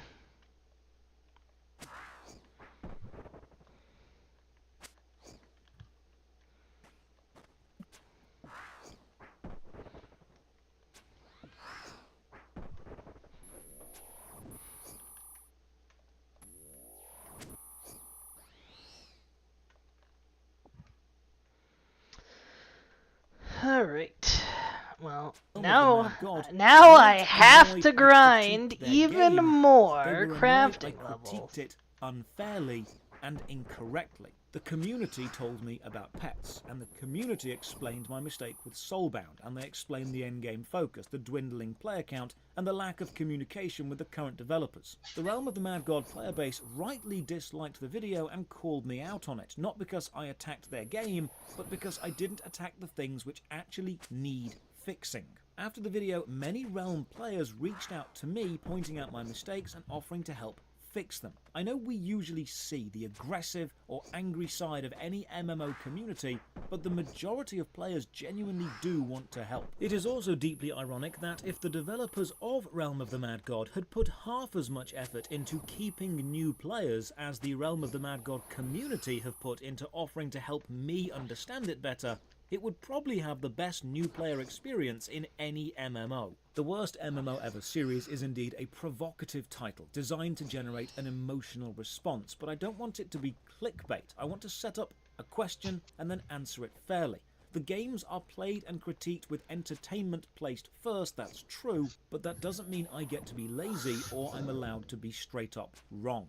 I do not ever want you as a viewer to blindly support me, especially if you feel I'm not producing content of the quality you have come to expect and deserve. If I am going to call out the MMO industry for their falling standards or complacency, I expect you and encourage you to do the same to me. So, after grinding to level 20 on a few classes, what would I have changed about the original video? Honestly, getting to level 20 from a new player's perspective is very time consuming. I know the experienced players know the tips and tricks and can group up to grind dungeons faster, but a new player just starting out will do what the tutorial recommends, which is follow the bounties. And that's fine up to around level 15 or 16, but then it gets very slow and much more lethal. You are much more likely to die solo. It's a lot more punishing. Hitting 20 as a new player, doing what the game recommends you to do, is not a great experience, because it's extremely inefficient, and it doesn't feel rewarding, it feels like work. And I died again, and again, and again, and again, and, well, I died a lot. If the game begins at 20, which many people have told me it does, which itself is temporary, and the new player experience of reaching 20 is this repetitive, it's honestly no wonder the game is struggling to hold new players. This is also where things like the max level potion for 500 Realm Gold coins exist. The developers know that you want to skip this bit. They know you would be willing to pay money to not do this. Codex shows up again and runs me through an undead lair, boosting me to level 19 quite quickly. It seems one of the only viable ways to play the game is to know someone who already plays the game. A true solo player, a new player, one not wishing to spend money, would really struggle to get on the leveling ladder. I find a couple of eggs during my playthrough, I hatch them and get a pet dreidel, feed it some of the mini-boss icons I've found. Feeding costs fame, it seems. I get another egg, a muddy tide chaser, and this one has heal and magic heal, the two things I've been told to look out for. Pets, on the other hand, do last through death. This means if you spend real money to buy realm gold and then purchase a legendary egg and get a very good pet and then spend more real money to feed that pet, you are buying yourself a permanent buff on every character you play as. Now I know some people are going to say that's not pay to win because you can get the eggs through enemy drops and you can get all the items in the game, and while yes you can, there is a distinct advantage that a player spending thousands of dollars will have over a player not doing that. Reaching level 20 on the Archer is actually somewhat bittersweet because I don't feel any different. What happens now? Well, I may have unlocked a new class, so oh no, need to max some more classes first. Another issue I'm seeing is whenever I hit level 5 on a character, it says congratulations, you have unlocked, and then shows me a new class, but that's wrong. It was already unlocked from the start. Hitting level 5 on the Priest says congratulations, you've unlocked the Archer, but that's not true. I've had the Archer available from the very start. It's like how hitting level 5 on the Rogue said I'd unlocked the Warrior. Again, it's been available all the time. I think this is probably an old design they haven't updated. As a priest, I get pulled into another Oryx event, power level to 15, and then I nexus away to safety. It seems the only real way to play this game if you want to make any noticeable progress is in a mass, which means a massive amount of content you're expecting new players to prioritize, like bounties and open world exploration, is actually not that important. The reason many players are standing around waiting for content to happen to them is because they know that's the only content actually worth doing. If you actively go off to try and find adventure the way the game encourages you to play, you're actually playing extremely inefficiently.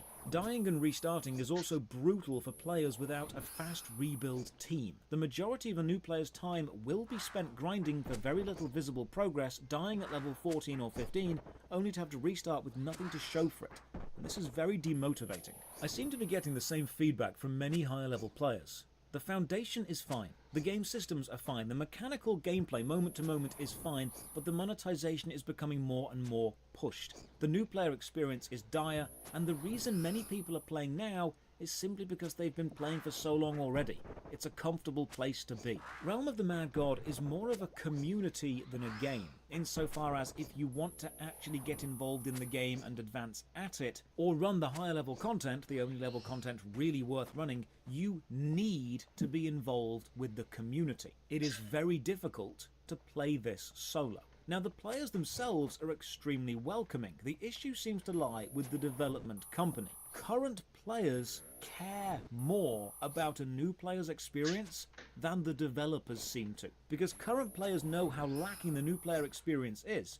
I think the development team are banking on the current player base adopting new players and giving them the guidance that a well-designed in-game hidden tutorial should have given them. The developers seem to have offloaded the responsibility for bringing new players into the game to what if you smack the monkey with the silly hammer and it goes boink? Items as well, it but doesn't that also actually kills the point of the game. Why give me stuff to skip the boring bit if the boring bit is the bit you're making? God, they die so fast when it hits, man. Comments on Reddit reads, pretty much all I just MMOs expect have like some 100% willingness to accuracy learn for by the rest of the kill. And I do so agree. Crazy. The game has expectations of the effort you need to put into it, but that must I can be see met why this and item often is exceeded just... by the game's own excitement and passion. These guys have decent defense, but like a raid boss whose gimmick is like having a bunch of defense to, you know, make it nerf your DPS. So yeah, just just hit it, just bonk him, just freaking bonk him, just bonk that guy.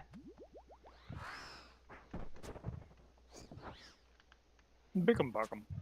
Yeah.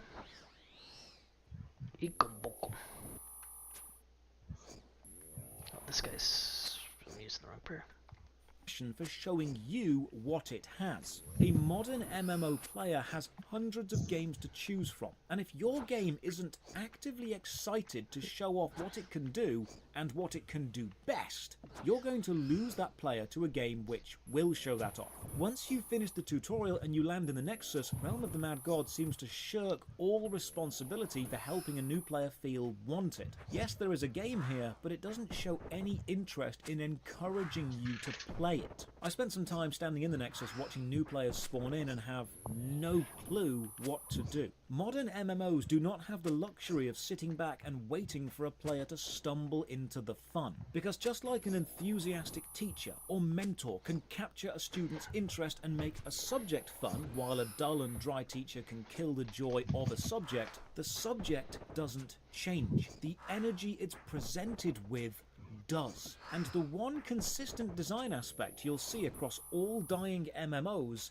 is a lack of systems designed to excite and encourage a new player into the rest of the game. If a new player logs into your game and you have systems that are indifferent to their presence there, they will leave. To put it very simply, if your game doesn't care about new players, why should new players care about your game? Then I do some more grinding and this random gold dragon spawns in at the end of a very easy pirate dungeon and I spend about 10 minutes trying to solo it. This is way too hard for a level 3 knight. So after reading the feedback and getting a few classes to level 20, dying more times than I can remember, running more dungeons and seeing more, I feel Realm of the Mad God is a good system of mechanics, poorly explained. The new player experience is far too obtuse, the endgame system favours the already powerful and the excessive monetization shows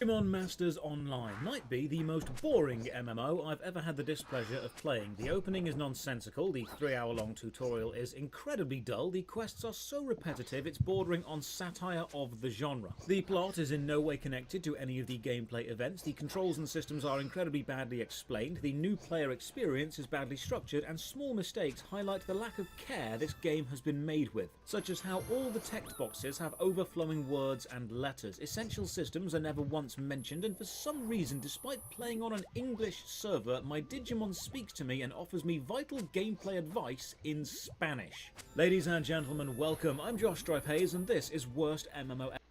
So I said, Talon, I think I told you I've been watching this guy's series on, like, just playing obscure MMOs, critiquing them. Yeah. I found one. The Q would be a Digimon Masters Online, and even in the intro, he's just absolutely scathing. This is like, this seems like a parody of the genre. It's so freaking boring and bad. Oh, that sounds like Digimon, yeah. That's about right.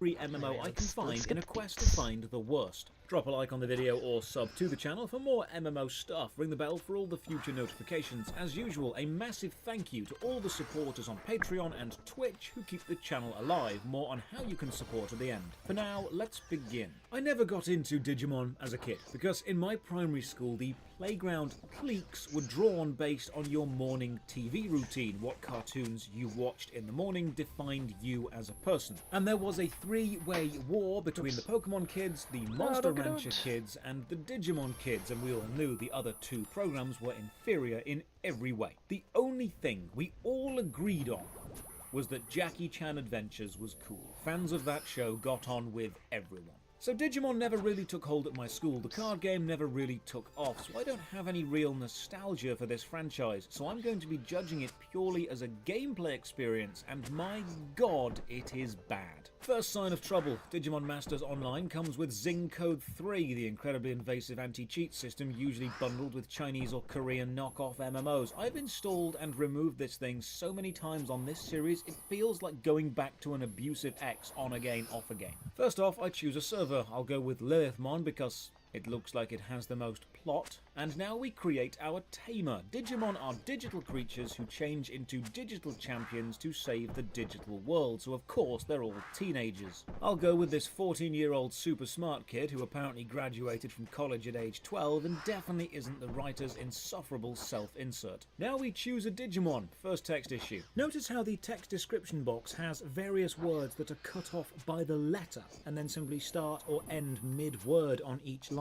This game does this with every single text box. They do line breaks by letter, not by word. Most Digimon are locked behind a paywall. We'll look at how pay to win the game is later. For now, I'll go with Agumon. The opening section is a giant tutorial and begins with a picture of all the keys. Memorize this. I also like how it doesn't actually link every key to a specific action. It just highlights some of them as important. So you're told, this will matter, but you don't know why. Intro movie plays, it's very robot anime, then the game starts. WASD movement, you can also left click. We start in a blank digital void being followed by Optimus Prime. There's no music and no real sense of emotion of any kind, and I'm not happy or sad or excited or scared, I just am. The tutorial box to the bottom left tells us kill Death Xmon, the other large floating thing in the room with us, so I double click and my Optimus Prime goes to attack it. I can issue specific commands using the F1 through 5 keys, so behold, combat.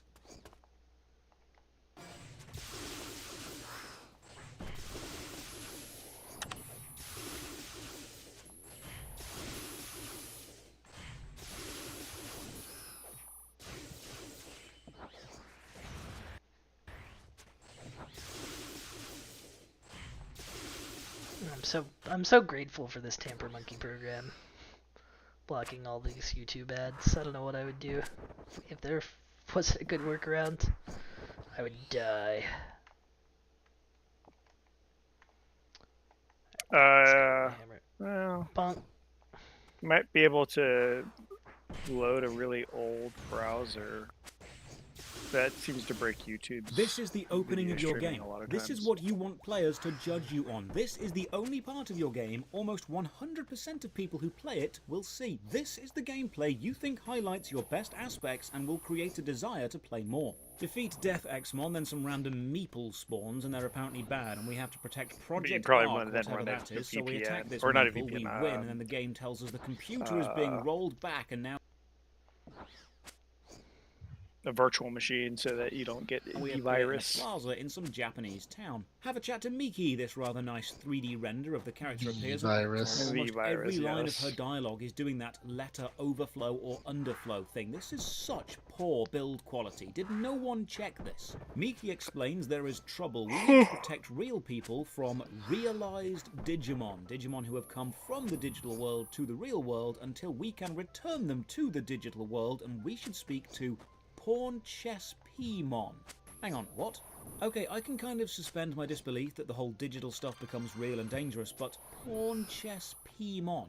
That looks like there's a spelling mistake. Why is that random letter P there? And then I'm correct. The character is called Pawn Chessmon. It's standing right next to you. There's a spelling mistake in the first dialogue box of the opening of the tutorial, and the mistake is a character's name who is literally stood right next to the character who says it wrongly. Did anyone proofread or quality control this game at all? It feels like a first draft. Chessmon gives us an egg. We hatch it and create a Digimon because they're digital creatures, but they must be created from eggs. To do this, a magic egg hatching machine appears, and we have to click on low data repeatedly. Digimon honestly feels like a game made about a digital world, written by people who don't actually understand that much about digital stuff. Also notice how the text of the word change overflows the button icon. That's just sloppy. Hatching an egg means a loud noise and then a really over-the-top animation showing what that Digimon may one day digivolve into. One of the aspects I dislike about Digimon compared to Pokemon is, with Pokemon you can kind of see where the evolutions came from and where they're going to. You put them side by side and they make sense. With Digimon, things get so crazy and so wild, there is no way you can tell that one evolution is in any way connected to the previous. Don't try and impress me with your flashy visuals when you can't even get text spacing right. Let's start with the basics. Talk to the local doctor, get given a load of items we'll probably need later, and now get sent to find Mary. If you're on a mission and you open your map, you'll open whichever map your actual target is on, which is handy when you're both on the same map, and as we'll see later, infuriating when you're not. If you're assigned to find an NPC or an enemy mob, it will have a little radar animation around it, and you'll have this constant sonar beep. It's great they've made it easy to find, it's not great they've made the sonar beep quite so loud. Alright, it's time to bank the old Zenytes. That was a long trip. 62 more. We might actually finish tonight? Question mark? There's a lot of black demons. I imagine you're feeling pretty motivated now that you've gotten 2 gems. really feeling it. I am feeling motivated. Also, I'll be done with the task. The tasks are still annoying. It sure would be nice if I got all 4 Zim so I can quit playing.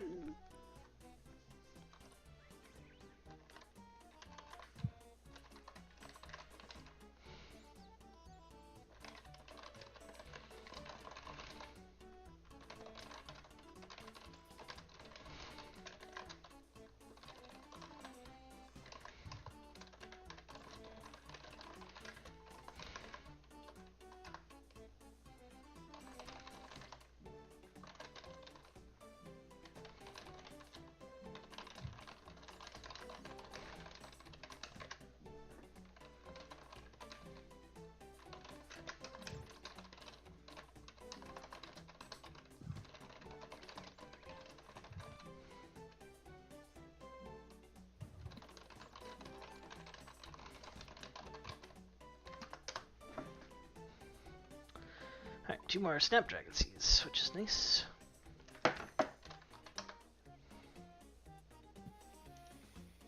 Alright, one more win. I guess I should post it to Prinny.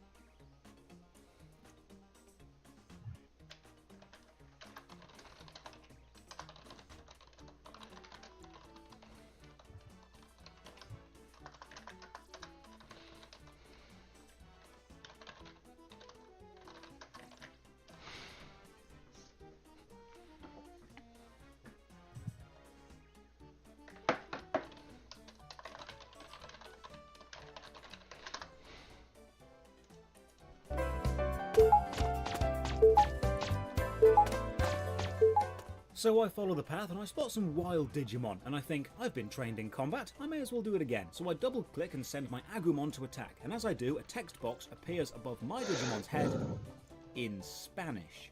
Great. I somehow messed up and managed to pick the only Spanish Agumon. Fantastic. Everything else in the game is in English.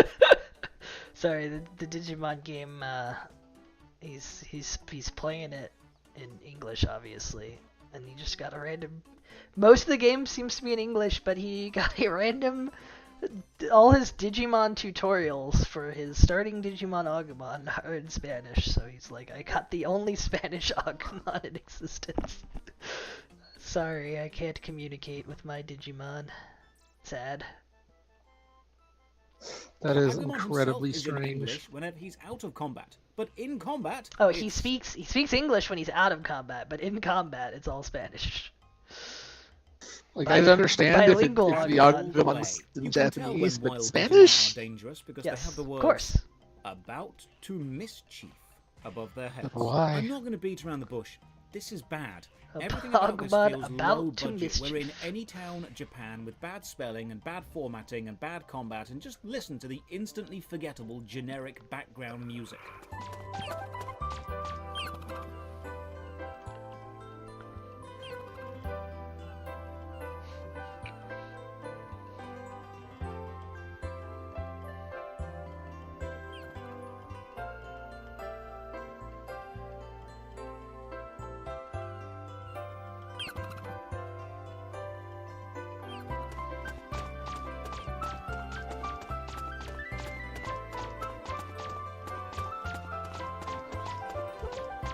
The music doesn't change, by the way, for the entire zone, no matter your situation. There's no combat music, no diegetic location music, no specific sound effects. It's just background anime music the entire time. Inflicted I get sent to defeat 5 44 Kunamon and poison, collect the which data is not that boxes much, they but drop. I on top of discover I that, have a 6 decent combat ability blinds and called 24 Baby Flame. Your Digimon has slowdowns. health and mana, or HP and DS, both restore That's when you're not pretty in good. combat. After killing 5 Kunamon, I get told, good job, now go and kill 10 Kunamon and 5 Thanks. Flymon. Okay, kill X quests. I can see where this is going. Combat isn't tactical at all. It's just double click and wait. Use the abilities when you can and you'll win. Eat some restore food if stuff gets low, and you'll be showered with so much early restore food you can never lose, provided you're paying even the slightest bit of attention. Talk to Miki, pass over the data about the Flymon, get sent to talk to Farewell, the my manager, son! and then they send me to talk to the vending machine and buy 10 bottles of water. Not make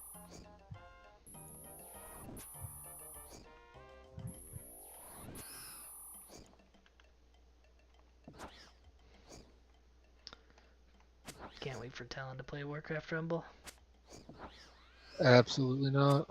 It's just a matter of time. I don't think it is, actually. You played Hearthstone. Count. Look. So I do that, and then. Nah, I mean, Hearthstone. Hearthstone is an actual game that I can understand why somebody might play it. Me personally, I think it's too inferior to Magic, too limited compared to Magic to be interested in playing it. But I can see why somebody might consider playing Hearthstone. I am less bothered by the limitations that you were more bothered by, I think. It's fine. Well, the game's not fine, but I mean, the limitations are fine. It's too creature focused. I mean, Magic is pretty creature focused, but you can have other strategies. That part's more fair. That's not what I assumed you were talking about, like classes and stuff. Oh yeah, that too. Yeah. Like where you can't it's to make game easier to choose things for casuals, but like it's so limiting compared to Magic. But then again, Magic's stupid digital client doesn't make any of that good, so, you know, maybe Hearthstone had the right idea for digital clients. Who knew that computers were more limited than physical cardboard? But I guess that's the world we live in, because of the monetization schemes.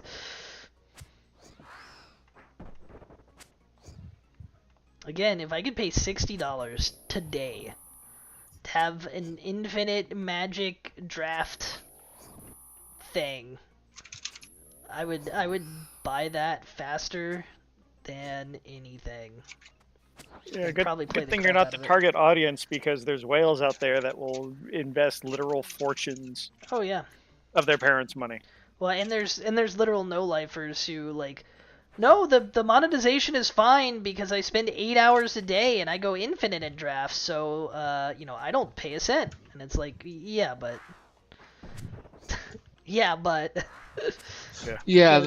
that's the one thing. It goes to both games. Just go infinite in this arena mode. Yeah, it's like, well, first of all, if in Hearthstone or even in Arena, like, new players exist, and if they can't earn anything, I don't understand how anybody gets into these games if it's not giving them anything to work with. What do you mean by go infinite? So in Magic Arena, the way drafts work, or at least most of the drafts work, is they're not real drafts. You draft against a bunch of, you know, AIs, and then you just play other players who also did different AI drafts. So it's not like you had the same exact pool of cards, but it's from the same set or whatever. I can understand that, sure. But the way it works is you keep playing until you get 3 losses, and depending on the number of wins you have before you get 3 losses, is the amount of currency you get back. Okay. So if you lose 3 times in a row without winning, you know, obviously you get almost nothing back. But if you win, I think it's like 4 or 5 times within the 3 losses, so like you go well above 1-to-1, you earn more like in-game currency than it cost to do the draft. I see. But in order to do that, you have to, like, you know, you have to study all the deck archetypes and stuff for the draft set, and suck literally all the fun out of it, play it for hours and hours and hours. Yeah. Also, compete against the averages, blah blah blah blah. Like, you need a certain amount of time to make sure you have enough, you know, luck with your card draws, especially now that sets boosters. It's gonna get even worse later, because now in sets, like, the boosters aren't standardized, or like there's a bunch of extra random things that could be in your booster. So like, there's cards from old set rares and mythic rares from old sets that if you get them, it's like, oh, well, I'll just build around this one card. Like, they called them bombs in the draft experience. So it's like, oh, I pulled a bomb. Like, I'll just build around it and win the game when it comes out.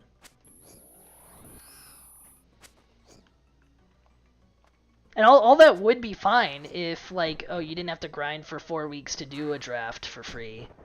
And then, you go 0-3 playing against somebody's crazy rares, and you're like, oh, I didn't really get to have any fun in that. I feel like I just wasted my time.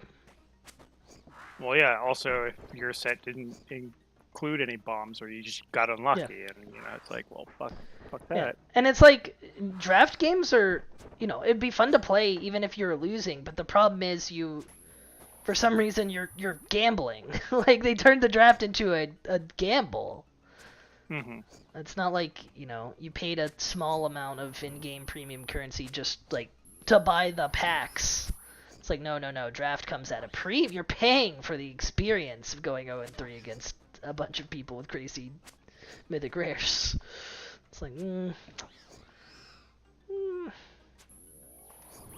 Again, I would pay for the experience, but it's gotta be, It'd be a good experience. Well, it's gotta also be a one-time payment. I don't want to pay I don't want to pay gambly per draft.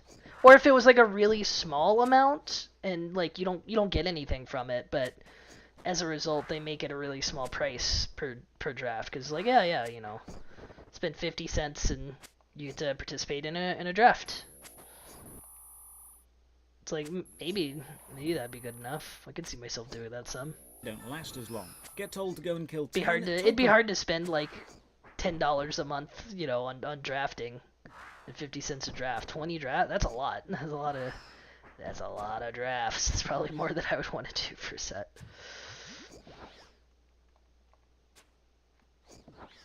Yeah. It makes me so sad. I love card games, but they're all monetized horribly. Yeah, because it ticks a certain greed/elitist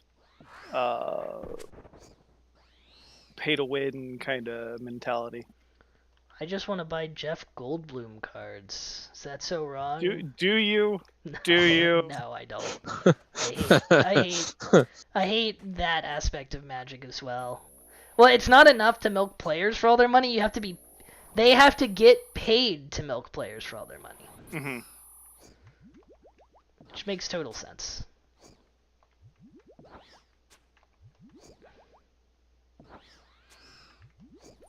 And they pick the most relevant IPs, like Marvel and Jurassic Park.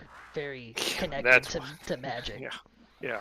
Yeah, the Marvel thing that got announced. I think the people are finally waking up and be like, oh, they'll literally just cross over with everything. Because the Marvel thing is not a small limited thing. It is a commitment for multiple sets across multiple years. Yeah, and to do it with such a large IP base means that they have the ammo to do that. Yeah, but I mean, like that's so much of the air in the room for them that's eaten up by Marvel now. So it's not like people, previously, oh, you're getting all your normal Magic content. It's just they're doing more. It's like, nah, if they're gonna make 3 sets for Marvel, that's a good chunk of the next few years. That is. Well, if you don't like Marvel, go kick rocks. Yeah. It's just so indicative of modern MBAs coming in to an established brand and just... Well, it's like modern taste is just garbage because people love crossovers for some reason. Over the past decade, people are just like... crossovers are the highest form of entertainment. I don't. Is it Smash Brothers' fault? Yeah, maybe. It shouldn't be, but I guess maybe it is. People took the wrong lesson from Smash Brothers. Smash Brothers is like, what if you spent a lot of effort and made a really tasteful, dedicated crossover? You didn't, and you made it its own thing. You didn't put it in somebody else, like, you didn't put Kirby in the next Zelda game. You said Kirby and Link will meet in their own game together. Well, not only that, in terms of lore, they even cut canon. Yeah, they made kept a it separate because it's their toys. Yep, they made a they spent a lot of effort on all the set dressing. They made a quality game of its own. If it hadn't, like, there's all the Smash clones now that have no IP, and some of those people say are very fun because, like, it's a very good new mechanical idea. They didn't just say, I don't know, sales are down. Put frickin' Mario in Tears of the Kingdom. Just put him in there. And make Princess Peach have a huge ass. Well, they did that for free.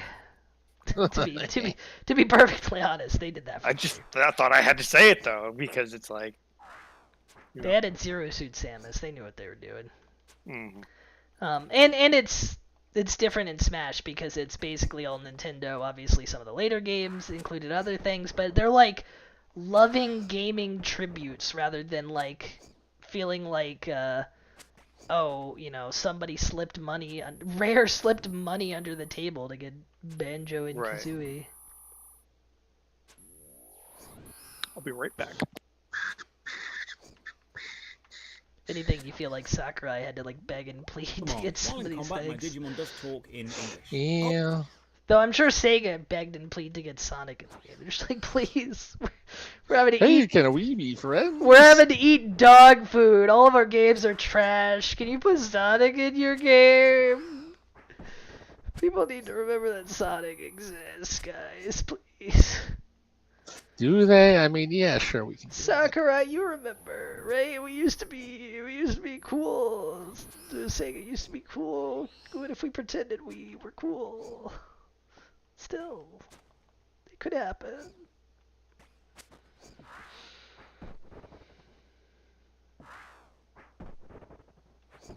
Oh, I got the bonk. This guy's dead. I love the bonk. I'll be honest, this is awful. The first handful of quests are all basically the same. The point of a tutorial is to teach the player a mechanic and then place them into a situation where they need to use that mechanic correctly. Then teach them another mechanic, then place them into a situation that requires use of bless me. both. I've used like section. Huh, that's crazy. I've like used no food this run. I've already got like 10 kills. I am somehow, despite these monkeys still being annoying and requiring a lot of focus, I am able to zone out a lot more. It's crazy how muscle memory just kind of sets in. Like, not even counting the attacks, my brain just decides to do that now. It can just do it. Thank you, brain. Guess it's just getting used to like the amount of time that 3 attacks is. Is just all your rage. Double-click the stuff for about 3 hours. I get given a memory erase item and told to go and wipe the memories of a local boxer and his daughter. I don't know why they gave this random NPC a job or why they chose boxer or why this had to be his daughter. But the relationship between this boxer and his daughter as they stand next to each other while I wipe their memory is the deepest, most fleshed out character arc in the entire game, and it's 3 dialogue boxes long. I get told to go and kill 10 Elecmon. I wonder what happens when you die, so I find out. Unfortunately, the game doesn't end then uninstall itself. Instead, you get told your partner mon has fell down. Notice how they use the word partner mon and not the actual name of the Digimon you had. Clearly, programming the game to use the specific name of the specific Digimon you have, despite the fact you can name your Digimon, was too difficult. They had to use the generic phrase partner mon, and then you get sent back to the start, and you have to now wait for your HP and DS to refill or use some of your own items. The game gives me some more tips in Spanish, thanks for that, and I return to killing the Elecmon. This is trying.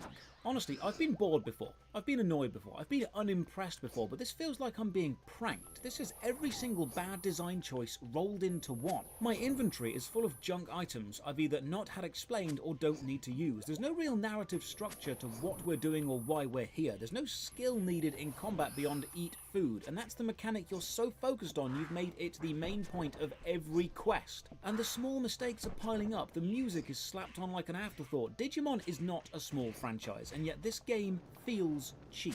If I was a Digimon fan, I'd feel insulted by this. It feels like something you'd find in a first-year game design student's deleted ideas pile. It feels like the first step in a process which never got finished because everyone involved in that process realized it was a terrible foundation. My Digimon then says, I have unused skill points. Well, that's great, but I've not been shown where to spend them, what I can spend them on, or what window I need to be at, so I just click around randomly. I'll sort this out later. I don't seem to be failing or need them right now. Go and kill 5 black Garurumon. You know what, let's work through the junk in my inventory. You have a level up gift box, which gives you excessive amounts of healing and experience boosting items every single level. The created original gameplay progress curve has been abandoned in favour of rush through mechanics. And oh cool, we've got some fashion stuff. I equip some headphones. I look like some middle-aged, out-of-touch executive's idea of what cool people dress like. I have an item which unlocks extra inventory slots. In fact, I have many of them, but you need to activate and confirm each one of them one at a time. And I have loads, so I just keep clicking. I want you to realise this is the best design choice they could come up with for this system. I've opened all the level up gift boxes. I have 79 chicken combos, a food item which fully restores both trainer and Digimon HP and Dios, and you can spam eat them, so I am basically invincible. Go and kill 10 Drymagamon. This is a joke now, but I'm not laughing. I'm just sat here, zoning out. The music hasn't changed, the combat mechanics haven't changed, the story hasn't changed, the enemy model is different, but that's just a skin-deep change. Oh, I have discovered where you spend skill points. Pressing X brings up the active Digimon profile. You can improve your skills here, and when I do not notice a difference. I've played a lot of MMOs, and I can safely say this is one of the worst openings. It's so bland. The world feels sterile. It feels clinical. What if your monkey was holding on to into sharks? game design? Just this would be the several sharks. After I've killed Are they 10 tied together like nunchucks? No, they're cooked. They're just like, you know, ready to eat. Sharks ready to eat. SREs. I was kind of like hoping, like maybe even like a bobsled for sharks, where the monkey's on the back with a. No, these are a giant gorilla. They're just, you know, holding on to some sharks for you. They don't eat them themselves. I guess they're not hungry. But when they die, sharks fall out of their pockets. I don't know. Out of their butt cheeks. They were saving Gamons, I get told to go and kill 5 evolved Drymagamons, which are exactly the same model, just a little bigger. The actual experience of fighting them is the same. So I do that, and then I chat to Mary, and she says, What if the the sharks are parasitic? This game is a dark comedy, a parody of design, a satirical. They're just a part of their natural life cycle. Well, they are cooked sharks, so. Well, yeah, it's at the end of their natural life cycle. they self-cook. In monkey ass, yes. to keep the monkey healthy, so that the next generation can form. That all checks out. Yeah. This is the most plausible. Well, the sharks are dang delicious. I hope we don't spread this from monkey to human. MMOs could unfortunately descend if it crosses the species barrier, we're fucked. Everyone who plays it. In the ass by sharks. Well, I mean, only a little bit, because that means everybody will have cooked sharks that are delicious. Yeah, we have to wait for them to come out. Yeah, well, the sacrifices must be made. Daddy needs some sharks.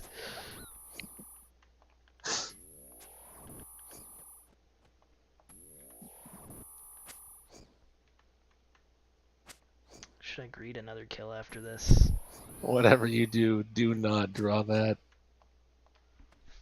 Puts a whole new spin on eating ass. Item, I need to scan the Soulmon, so I target a Soulmon, right-click the And the Jaws theme. Successfully scans it, and then she says, "Cool, go and kill 15 of them." I hate this, but it's done no one thing monumentally wrong. It's just done everything badly enough. The music is bad. I hate the sterilized world. I hate the lack of personality. I hate how it's workable but emotionless. This is the MMO equivalent of a school dinner. Have you ever been anywhere and there's been a small child asking you constantly, am I annoying you? Am I annoying you? Am I annoying you? Am I annoying you? And they're not actually doing anything specifically annoying, but the act of asking, am I annoying you, is annoying in itself?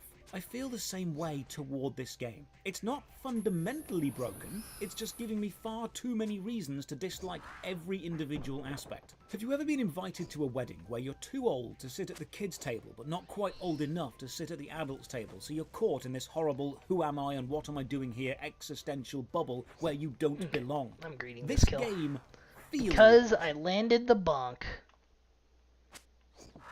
Because you're worth it. Because I'm worth it. I have to kill him in freaking 20 prayer points. I guess I'll flick, just in case. It's not too hard. Okay, it's a little bit more challenging now.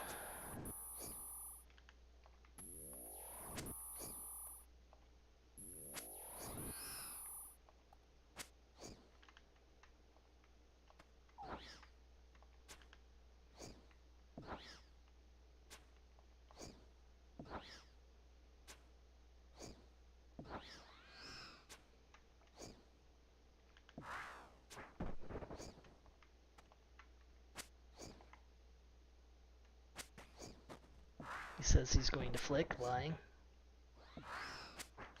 Okay.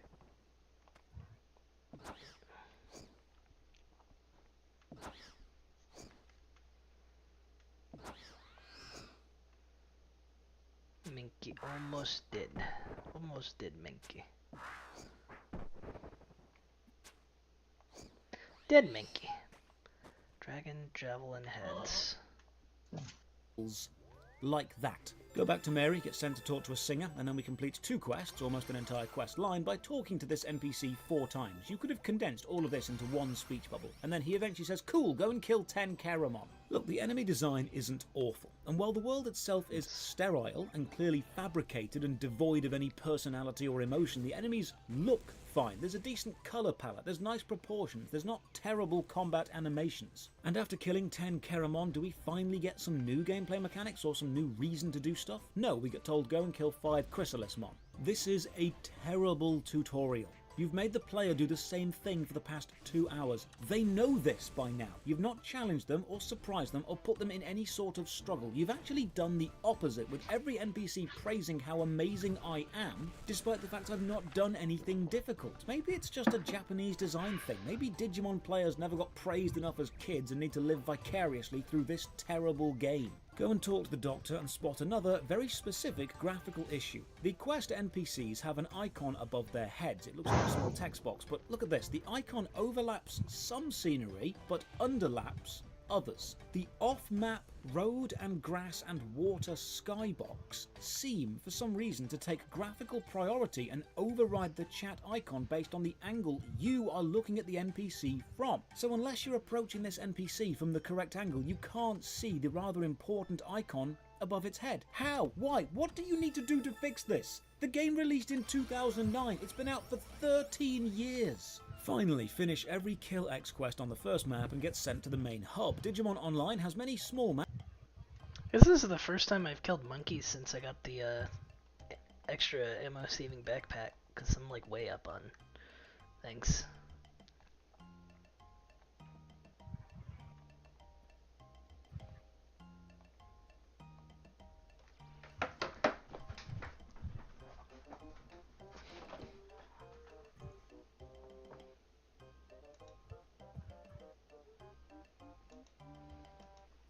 So you saw who the Republicans elected to be speaker, right?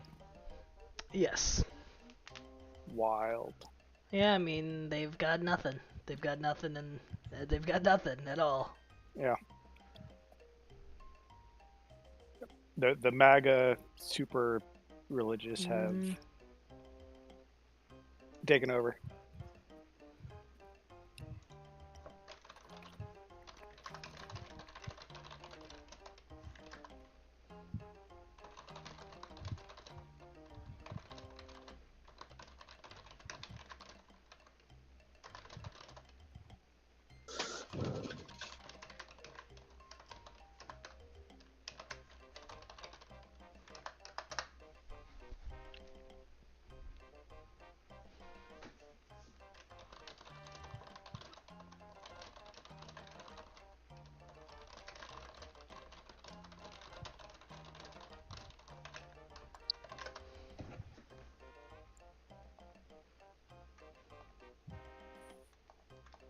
maps, but players seem to all congregate here. Everyone's just standing around showing off their massive Digimon, with lots of player-owned shops, all advertising the same thing. And oh look, another design choice I hate. NPC vendors all lined up in a nice row. It's mechanically efficient, but artistically and emotionally vapid. Instead of creating a living, thriving, believable 3D world that a player can adventure around, you're basically saying, look, we know this is a game, here's all the vendors you might need in one easy to find spot, buy what you want and go and play the game. Chat to Richard, the leader of whatever this place is, we level up in a burst of light, and then he sends us to the digital world of Silver Lake. Our Digimon has digivolved into a much more powerful Shine Greymon. We chat to this thing and gain 3 levels just through talking, and then get sent to go and kill even more stuff. The only positive is while I'm here, I open up my level up box and find a cool hat. As for consumables, I now have 441 full HPDS refills. I feel completely disconnected from any sense of achievement or personal pride or danger. I feel like I've been isekai'd into an MMO, but I had God mode on when I did, and nothing is a challenge. I'm sure there's going to be someone in the comments saying,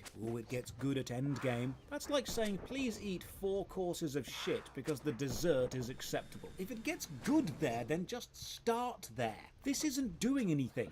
This entire gameplay experience isn't setting up plot or characters, it's not creating emotionally engaging narratives, it's not teaching me anything I didn't learn 3 hours ago. This is filler for the sake of filler. This is forcing the player to go through some kind of horrific assault course of gameplay just to prove they deserve fun. Even if you love Digimon, you won't play this. How it still has 600 daily active players, I'll never know. I think these people might legitimately be trapped in the digital world, and this is some kind of weird cry for help. How this game has 600 daily active players is beyond me. I think they might actually be trapped in the digital world, and they need our help. That's a good. This guy's got some really good lines. Gets sent to go and kill Palmon, gains 700,000 experience for doing so. We gotta install this game right now. Lower your numbers. You don't make things more exciting by just sticking zeros. We'd install the game, but when we gotta leave, we'd notice Q is missing. This is the first time we experience aggressive enemies. Thankfully, they're not that's too much a of a danger, win-win situation. You're not talking me out of it with that scenery and the landscape are awful. Some hills you can run up and down, some you can't, and there's no visual difference between the two. Some trees have hitboxes so far away from the actual model, it's basically an invisible wall. It's a real guessing game. At least this area looks nicer. The skybox with digital lines looks lovely. The plants use a vibrant colour palette. The scale is nicely held. You can't swim in the water, but it does add a nice bit of visual flair. Digimon Masters Online isn't a terrible looking game. It's just bland and instantly forgettable with so many flaws. I don't think they took any level of pride in making it. Now, after 4 hours of mindless killing, we get told about Digimon types, data, virus, or vaccine. They act like the combat triangle, each being strong or weak against the other. And we're told we need to change our active summon Digimon and kill 5 of each enemy type. This might get 3 sharks. Experience changes whenever you use the correct type, except it Particularly doesn't bad case. change. Every single enemy goes down at the same speed with the same attacks, no matter what their types are. If you wanted type advantage, then not only should you have put this at the very start of the combat tutorial, you should actually make them relevant. God, let's read some reviews. Fun, but also pay to win. But you need years to months or maybe years to be a pro without paying. Decent game to lose yourself in grinding and doing quests, but it is pay to win. All the tips and chat is in Spanish, even though I have my language set to English. 30 minutes in a quest breaks pretty crap for a free game, on par with Fallout 76 for would have to be paid to play. Good waste of the 30 minutes, 1 out of 10 does not get. Después de jugar un rato fui enviado al comienzo y no me dejaba salir. No hay GM ni explicación del porqué. Además el hatch system apesta. Bad game run by a bad company. It is currently a pay-to-win game. You can hardly evolve being free to play. The best Digimon are only accessible through loot boxes. Disgusting practice with 0.1% of getting the best Digimon just in order to make the player spend a lot on loot boxes. I don't recommend at all. I know you're starving for a Digimon game, but just don't. You cannot hand in quests if your inventory is full, and every quest gives you a load of random items, so I'm just throwing away random stuff. Don't know if it matters, don't really care. Those reviews did mention that the shop was quite expensive, so let's see how bad it really is. The shop is divided into categories, so let's check out trainer-based items. A plus 1000% experience boost. Wow, okay, so we're probably creeping very slightly into pay-to-win territory if you can pay to level 10 times faster. You can also buy jump boosters to instantly move from map to map because adventure and travel is for poor people, and you can pay to expand your inventory. They really did look at every single mechanic in this game and ask, how can we monetize this? Even the chat function is pay for advantage, because a megaphone is needed to send server-wide messages, but a high-rank megaphone will send those same messages, but in pink. You can pay more money to stand out in global chat. How about Digimon? Well, the shop has 49 pages of premium items related to Digimon, from Digimon themselves, to eggs to grow them, to level boost, to enhancements, to storage for all of your extra Digimons. More money basically means more power. But look, cosmetic items aren't just cosmetic, they have stats, and you can rent them. Vintage denim jeans have mechanical in-game advantages, and you can rent them for 1, 7, 15 or 30 days. Or you can just buy them permanently. Everything in the shop needs crowns, so I click buy crowns to check prices and nothing happens. I click buy item on individual items and again, nothing happens. And eventually, after clicking more, I get this warning. I must enable Steam Overlay to use the shop, but it is enabled. It has always been enabled. So I try again and nothing. So I Google the problem and wow, this isn't a new thing. This has been happening for years. People have major issues buying anything through Steam, and this is the single biggest red flag in regards to care of the game. You need to understand, no matter how bad a game's design may be, the one thing a company owning it will always do is make it as easy as possible to give them money. This is the one system that will always work flawlessly. Even Gameforge or GamerGo may have some terrible games, but the shop function is always fast and smooth. When a free-to-play game that is pay-to-win stops caring about the ability to pay, its main source of income has been compromised, and you know they have truly given up caring. I even go to the main company website, Game King, to find prices, and I can't. Thankfully, all the Game King games use the same currency, crowns, and I can find this image showing 50 crowns for $5. No discount for bulk buying. So Digimon Masters Online isn't even bothered about making its shop function work.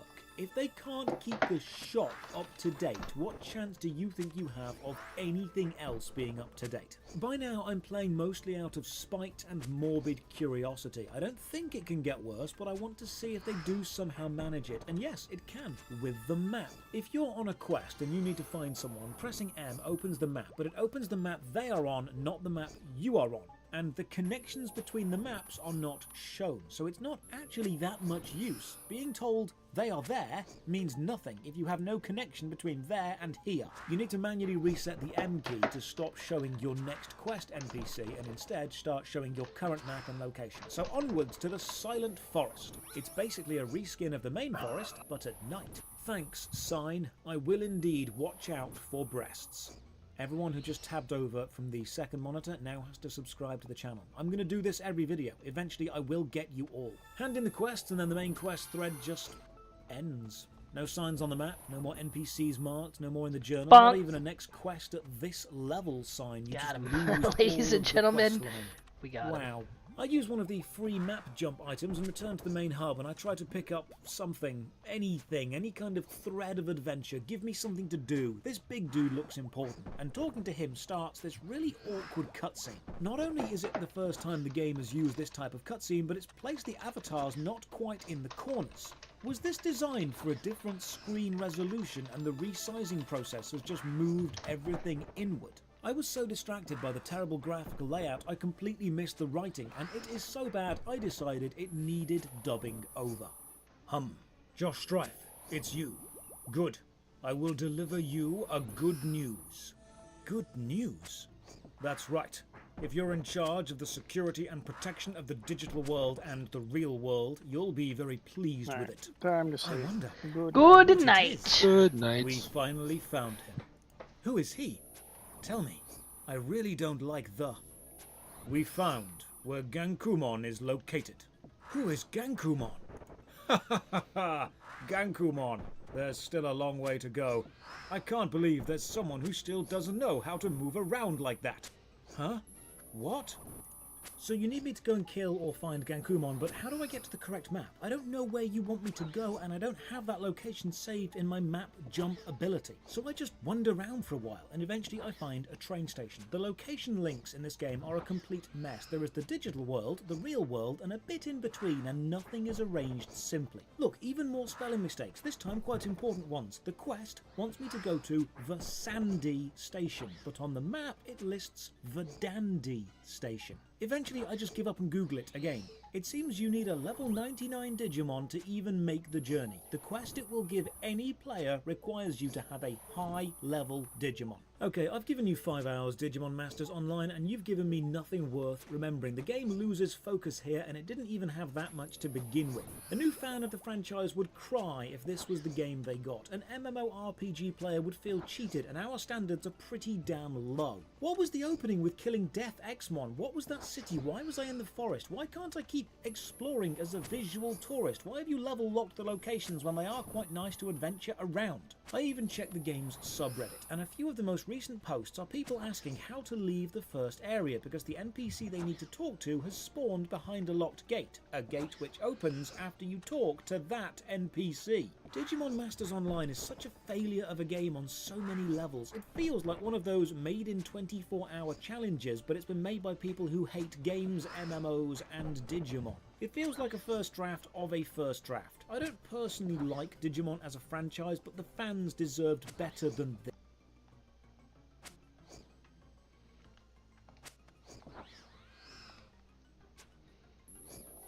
Awesome. I've reached the first dungeon, a suspended tile platform held in a red void, moving from room to room, killing enemies. Now all the rooms are the same shape and same size, but it's only the first dungeon. I'm sure it gets better and more varied as we go on. Oh, the second dungeon is an exact copy of the first. Well, okay, maybe it's a callback. I'm sure they're not all like this. Third dungeon, starting to sense a pattern here. Fourth dungeon looks pretty familiar too. Fifth dungeon, okay, now you're just taking the piss. Ladies and gentlemen, welcome, I'm Josh Drive Hayes, and this is Worst MMO Ever, a series where I play every MMO game I can find in an effort to find the worst. Drop a like on the video or sub to the channel for more MMO stuff. Ring the bell for all the future notifications. As usual, a massive thank you to all the supporters on Patreon and Twitch who keep the channel alive. More on how you can support at the end. For now, let's begin. Today we are playing Nostale, one of the most frequently recommended anime MMOs. It's on Steam and it's free, so let's give it a go. When you launch Nostale, the first thing you'll notice is it's got some awesome music. Honestly, I can't fault the music in this game. It's done that thing where it's not diegetic or relevant to the area or the aesthetic or the ambient design at all. It's literally just background music, but it's so good I don't actually mind it. The game loads super fast and we get to character creation, which is really simple. No classes, nothing complex, just boy or girl, hairstyle 1 or 2, choose a colour, and let's go. Intro cutscene, Act 1, the Tree of Phenon. There is a strike in the Cobalt mining camp and we need to get involved for reasons never quite explained. Cobalt seems to be sentient dog and the translated English isn't the best. You've got lines such as, "The enemies is who will stop you. The resurrection of the Phenon tree that could throw the whole world into chaos." Now, this is only the first level. Look, don't try to follow the plot, it really doesn't matter. Game starts, top-down viewpoint with 3D rendered world and sprites of players and objects. Everything is bright and colourful. We have a chat with Mimi Mentor. She starts to explain the game and then a big white window pops up. Is this meant to say something? Maybe this is just a bug and hopefully it won't happen again later. Foreshadowing. Left click to move around, WASD don't seem to do anything. You can zoom in and out, but it's reversed. Scrolling backwards zooms in, scrolling forwards zooms out. I never understand why games choose to do this. We're given our first quest, Hunt Danders. Left click on an enemy to target them, left click again to start auto-attacking. Behold, combat.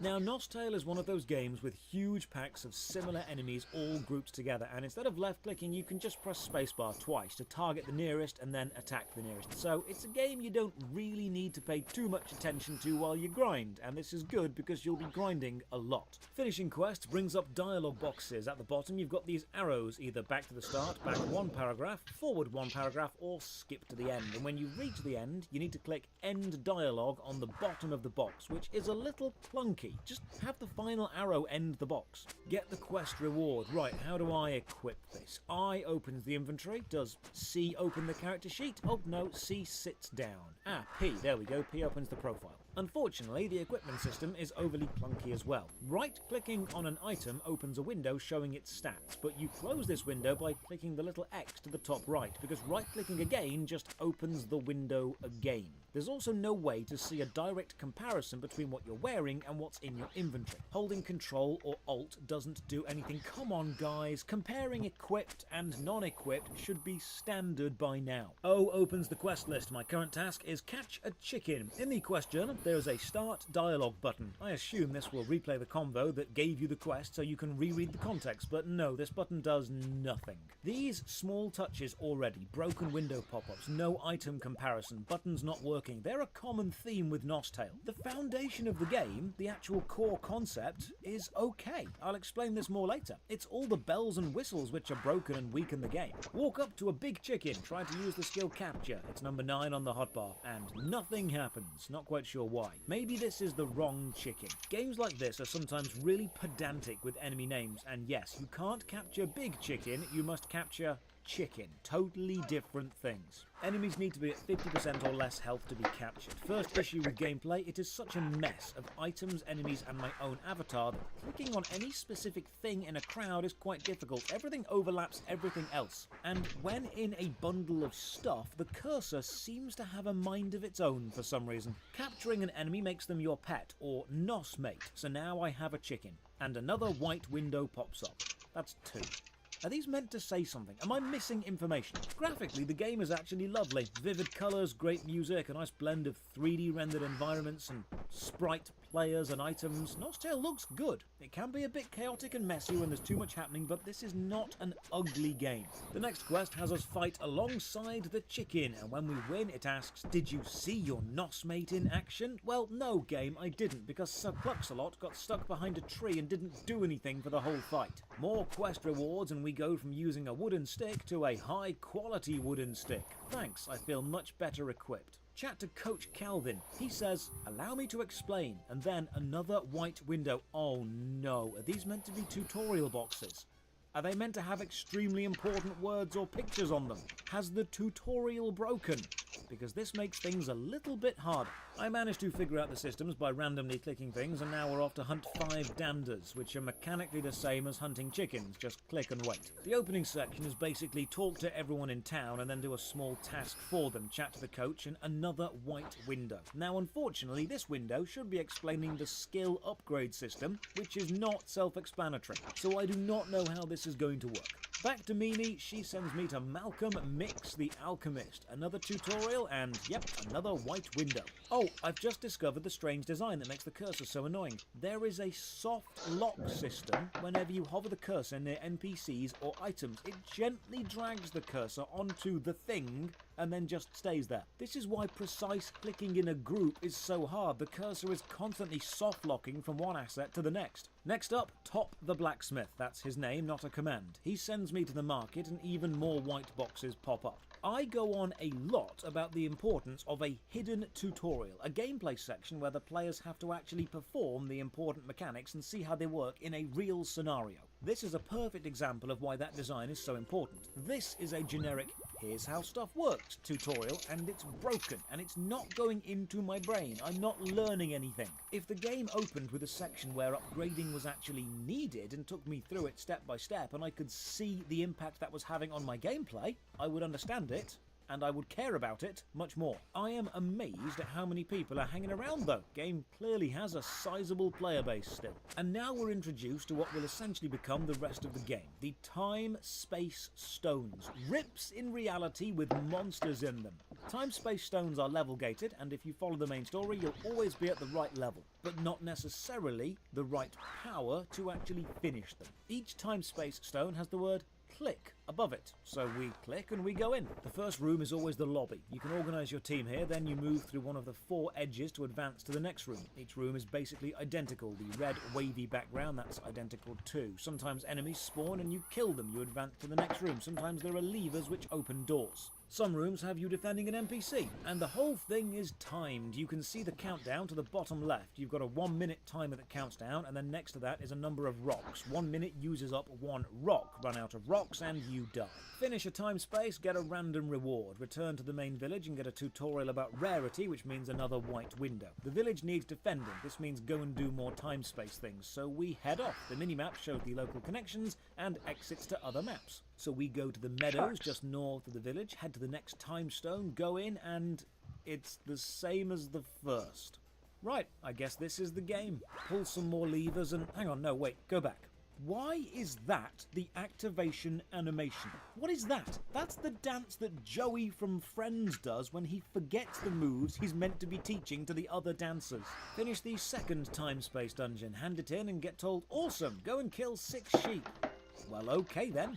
Oh, I've also lost the red quest tracker arrow that did appear above my head. Guess I've just got to remember where the sheep are. If you're on the right map, the arrow points you to where you should go. If you're on the wrong map, though, tough. And the journal doesn't tell you which map you're meant to be on. It just says go and kill 6 sheep. So forgetting a quest location in Nostale is actually pretty bad, because there's no in-game hints as to where you should be or where the enemies you need to kill actually are. Your hit points refill outside of combat, so you can take on 1 tough enemy and then just kind of wait, and you'll be doing this a lot. One thing I do like about the game though is how the damage numbers are still relatively low, nothing over 100 yet. It's grounded in understandable, simple numbers. It's an anime game and I've been playing about an hour or so, and we're not hitting in the tens of thousands, which is nice. Finish the quest and get asked if I'd like to tele back, then we're told to go and catch a sheep. I mean, we were just at the sheep. You could have included that with the last quest, but okay, Nostale does this a lot. Do a quest, go back to the exact same place to do another very similar quest. A giant cabbage. So I click it. You mine the cabbage by dancing at it. What a time to be alive. If you fail to capture an enemy, even if it's below 50% health, there is a 60-second cooldown on the capture skill, and these sheep do not want to be captured, so this takes a lot longer than it should. With 2 pets, we're now sent to Miniland, a personal zoo of everything we've captured. We can only have 1 NOS mate active at a time, so this is where we swap them out, and unlike the rest of the game, you cannot swing the camera around in Miniland. It is a fixed angle only. Take my sheep, then get piled by aggressive peas and die, and that's a sentence I never thought I'd say. You can respawn where you are for free up until level 20, or respawn in town. I get sent to another time space, so I avoid the deadly peas and in we go. Here's something I absolutely hate. The text says, there is an eerie silence. Except no, there's still music playing. No! If you're going to attempt to set the ambience with your text, have the audio and visual match what you're trying to set. You're a video game. That's literally one of the strengths of the entire medium. You don't need to tell the player what's going on. You can have them play through the situation you want them to experience. Don't just say, it's eerily quiet. Make it eerily quiet. Another issue I've noticed in these riffs, despite them all being the same, is how you can spin the camera around freely, and there's a map to the top right showing the room layouts and connections, but there's no compass to help you see which direction your camera is facing, so it's super easy to get completely turned around. You need to keep swinging the camera until you are running up in both the game and on the minimap, and that's the only way you'll know the camera is now facing north. Finish the rift, avoid the killer peas, and are there high-level players AoE grinding the peas? No wonder they killed me so easily. Hand in the quest, get told about crafting, another blank tutorial window pops up, so now I need to figure out how crafting works. Thankfully it's just a load of double clicking. And then another text issue. You can choose to craft something once, or continuous production. But that phrase, continuous production, is a little too long, so it doesn't quite fit on the button. It just says, continuous product. Small touches game which make you look amateur. We get sent to Mrs. Styles, the fashion guru, and she gives us lunch to take to Callum, so we've gone from Sheep Slayer to Uber Eats. Callum teaches us about plus skills, and without the text dump tutorial I actually can't figure out what they want me to do with this system. I click, double click, right click, click and drag, and I cannot figure out how it works. Malcolm needs 10 fruit. Does this mean we explore a farming skill, or go and pick fruit from a tree, or harvest it from a field somewhere? No, it means we go to the next identical time-space rift, kill identical enemies until they've dropped 10 identical fruit. Thrilling stuff! So on the map, red dots are connections to other areas, and blue dots are time-space stones. Each area has a lot of time-space stones, so is this the game? Is the bulk of the gameplay level up and move from rift to rift, with every rift being exactly the same design? In the rifts, the timer keeps on ticking down. When you lose a minute, the screen shakes and you hear a deep thud. And look, if you're not a fan of the gameplay by now, leave, because it doesn't get better. If you're not super excited to find the next time-space rift, then there's not much to keep you around. And the irritating thing is, Nostale isn't bad. The combat feels fine, if a little bit dull in the early game. The graphics and sound are decent. The writing is acceptable, if repetitive. The mechanics and systems definitely work, even if the tutorial is broken. The idea of instanced dungeons is an okay mechanic. The collected mechanics that make up Nostale aren't fundamentally bad. Nostale isn't a bad idea for a game, it's just a bad presentation of those ideas. Level up, learn a new skill which I use and then discover is pointless because no skills are actually any better than the standard auto attack. I get some glasses which I equip, and now we're off to collect 5 beans for Eva. I've gone from rounding up sheep to collecting fruit and then beans. Basically I am a farmer. So while I'm killing these aggressive bean pods, let's just have a read of some reviews. Pay to win, but fun. Hardcore pay to win. Devs make a new server every few months to kill the old one, so people move to the new one and pay because it's needed to maintain the economy. So they see success and scam everybody. Repeat. Awesome game, decent grind, friendly players. I really want to love Nostale, but it's so pay to win it hurts. I don't even mind a bit of pay to win in a game, but when you're so pay to win you can't do content, that's a big problem for me. Would love if this game could get a rework, since it's such a nice concept, but because of its age, difficult to appreciate in current time if you don't have nostalgia from back in the day. Played since 2007, and all I can say is this: good game, but too much microtransactions. I used to play this game as a kid, and recently I decided to give it a try. It's good, old MMORPG, and I did have fun, but the later game is full of pointless, slow and boring grind and heavy pay to win. But I could possibly deal with that. The main problem is Gameforge making a new server every few months to make players move to it and spend money over and over again. I honestly regret playing it. It's such a waste of time. Dollars, dollars, dollars, NOS dollars, dollars, dollars, dollars. Lots of mentions of the monetization. Is it really that bad? So I open up the shop and oh hello there, Gameforge standard shop layout, I've missed you. Well, now I know we're dealing with a Gameforge game, of course it's going to be pay to win. Let's just work out how pay to win. Want some spring water which instantly restores 3,000 health? That'll be 5 NOS dollars, so you can just buy health. Want a Seed of Power, a consumable item required for entrance into time-space rifts? That's another 5 NOS dollars, so you can buy entrances to dungeons. How about a wedding box for an in-game marriage? Because you earn more experience when you're married. That's 25 NOS dollars, but then when you inevitably want to get divorced because your partner finds out you spent money on this game, a separation letter will be another 25 NOS dollars. When you're upgrading your items, be careful because they might break. So buy a golden protection scroll for 25 NOS dollars, or spend 200 NOS dollars to metamorph your pet into a super powerful archdemon with better attacks and some enemy debuffs. Or to really flex on people,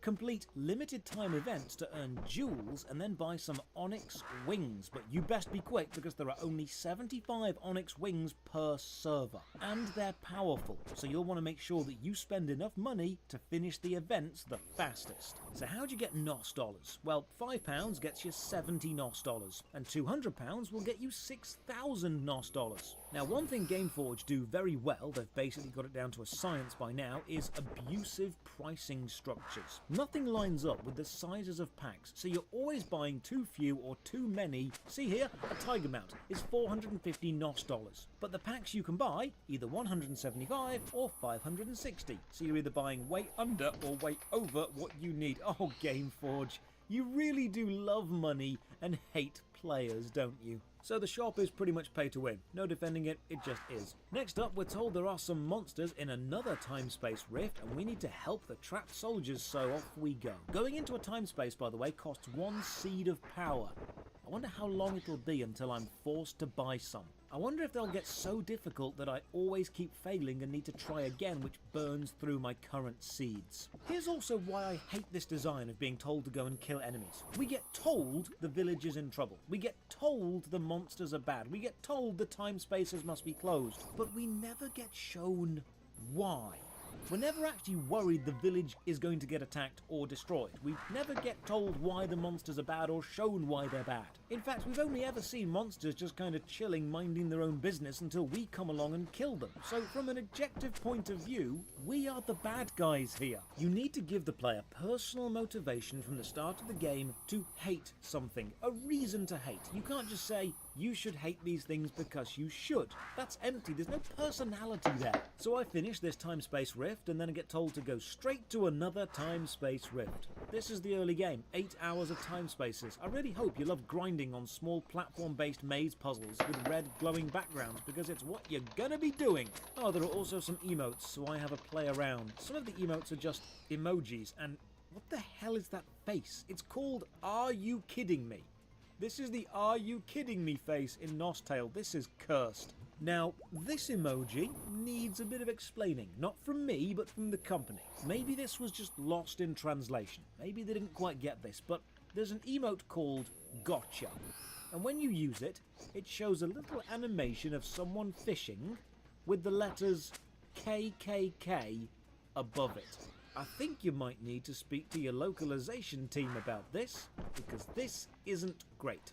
Oh, I'm level 13. Didn't even notice. The gameplay feels exactly the same. Nothing feels different. I've got stronger, so have the enemies. Combat hasn't changed. Early game Nostale is like eating one endless piece of spaghetti. It's not offensively bad, it's just not really that enjoyable. Next quest, kill 10 sheep, 6 hamsters and 3 pea pods. The enemy desires clearly had no real narrative structure of the area, or they just based all their enemies on a stroll through a farm. Then I hear a doorbell sound, which is unusual because I'm in the middle of a field, so I look around and notice a small flashing icon to the bottom right. I click it and it joins me into some instanced combat. Cool! I get teleported to a mass battle event. It seems that we're all waiting around for the enemies to spawn, and then they flood in and... oh, it's the miners from the intro movie. I forgot we were meant to be following some sort of plot. I don't mind this though. It's quite fun to have a big battle with everyone working together, so I think, you know what, let's get to know the community, see how friendly people are. I say hi, and then I get a reply. Well, guess that about answers that. I die and get sent back to town. Also, I've seen something which cannot be unseen, and now I've seen it, you need to see it too. I know that it's meant to say click above the time-space crystal, but the C and the L are combining into a lowercase d. And now I've pointed it out, you won't ever read it as click again. It's just a crystal with the word dick over it.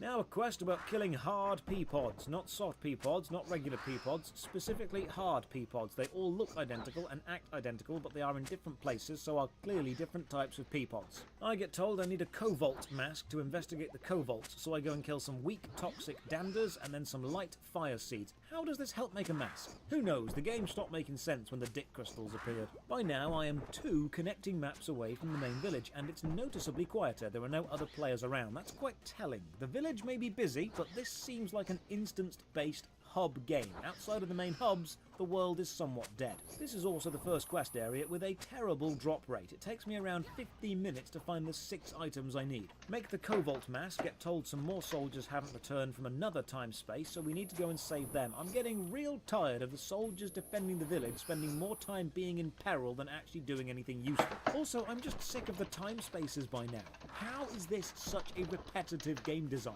This is the first time we get a boss enemy. Nothing special, just bigger, with a constant particle effect over it, so I can't actually see what I'm meant to be killing. Enjoy a thrilling in-game cutscene with guards 1, 2, and 3. That's their actual names. Come on, at least give the guards names.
Finish the time space and then the child whipping guard from Indiana Jones and the Temple of Doom shows up. This is Mine Manager Mudd. He has lost some hammers. Where has he lost them?